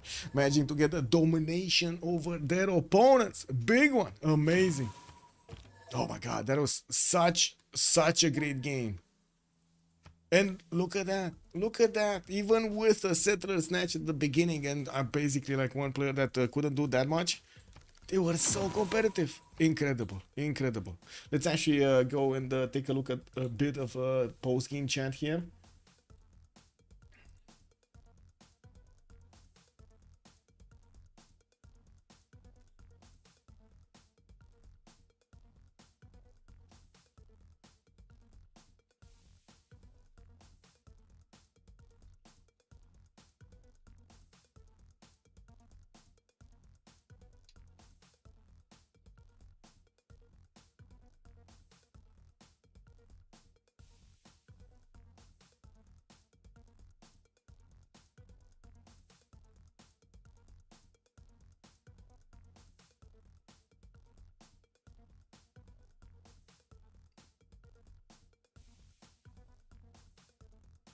Where is it? Mais la cap à 350 de prod pour faire des nukes, c'est Quand vraiment. on a pas parlé mal. des nukes avant la game, j'y croyais tellement pas assez finir comme ça. C'est comme quoi. Mais putain, je voulais. Après, là on a même pas eu le trick où ça peut t'as tout clean, ou juste j'ai spam des ivy. Ouais. Oui, bah à terme, oui, mais GG, well played. c'est un point important de savoir où les tirer les nuques. GG. Oh, it's a hard one. Aussi de les arrêter. Hein. Yeah, that was a tough one. Yeah, so many nukes, man. For a turn. Pion, pion, pion, pion. Just one machine gunning your nukes. GG, GG, GG. GG. Mais putain! Putain, GG. Jules, comment tu te sens? J'en peux plus déjà. Ça s'est vu très légèrement. Le cerveau il peut plus là. Et comme j'étais en train de lui crier dans les oreilles en plus, ça va pas aider. Oui, mais c'est sur le dernier tour, à un moment, Orancy a demandé à Jules de taper sur la ville de JR qu'il avait repris, et à ce moment-là, Jules a perdu toute capacité cognitive. Parce Il que y a ça eu un faisait 8 moment dans tours qu'il avait l'entretour. oublié JR. Dans Ah ouais. l'entretour, là, je leur dis, parce qu'on sait que Damori est en négatif et on se dit peut-être il va perdre un GDR, tu vois. Et je lui dis, si vraiment je crie, tu te démerdes avec la cape de crude en fait. Et du coup, il comprenait pas ce que je disais. Et je dis, bon, tu sais quoi, ta gueule, je juste fais tes trucs. C'est bon, tu m'as saoulé, tais-toi. C'est que vraiment, pendant les 30 derniers tours, tous les 5 tours, on changeait d'avis sur ouais, non, Arcane peut plus gagner. Ouais, non, l'animalerie peut plus gagner. Ouais, c'est réel et je sais pas si vous vous en êtes rendu compte après coup, et je sais que quand on est dans le jus, on voit que notre objectif et on oublie tout. On l'a tous vécu, mais si vous preniez Manchester qui était à côté, il n'y avait plus de scientifiques. C'était le dernier station. Ouais, mais Mais si, on l'a vu, oui. Mais en fait, on était sur... En fait, c'est une militaire et il y avait 25 GDR et du coup, on était sur gérer les GDR. Jamais de la vie, il la passait suffisamment vite, je pense. Il a Avec, passé en 12-15 tours. Bah oui, du coup, jamais suffisamment vite pour qu'il n'y ait pas 18 IV dans sa gueule, en fait. ouais. oui, non, mais deux carrément. et quatre, du coup, Et Yog, il a Ah, 350 de thank you prod so dans much sa for the cape, follow, sir. on les a dit, Appreciate ça it. va vite. Hein. Ah, ça allait très très vite, c'était des tout turn à chaque fois. Et à un moment, il y a fort longtemps, quand on a dit ah, c'est dommage que l'animalerie la perde, il avait si bien joué. Si l'animalerie l'avait gagné, on aurait nommé Bob MVP. Mais dommage, du coup, je pense que ça va être JR parce qu'il fait une super game. Et finalement, vu que l'animalerie a gagné, bah écoute, Bob, on te nomme MVP de cette game. Ah, merci. Quel honneur. Dans ta position, comment tu t'es senti quand t'as compris que t'étais entouré aussi fort là? Bah, je vous dis, ouais, je vais faire des limites, puis c'est tout. Hein. Il n'y a pas grand-chose d'autre à se dire. Hein, je pense pas. He really sounds like a robot.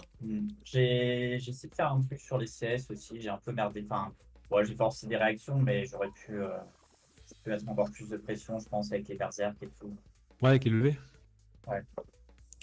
Bah, sans parler de levées, en tout cas, le contrôle des cités-états, on a compris avec votre team que ça faisait partie de votre strat, a été très très très appuyé. Et, ça vous a permis de gagner beaucoup de faveurs diplo. Manque de bol, il n'y avait pas de bleu dans la game, sinon vous auriez sûrement eu beaucoup de contrôle dessus.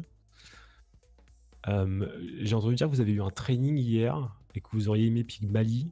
Comment vous avez réadapté votre draft après les plans contrecarrés par Arcane?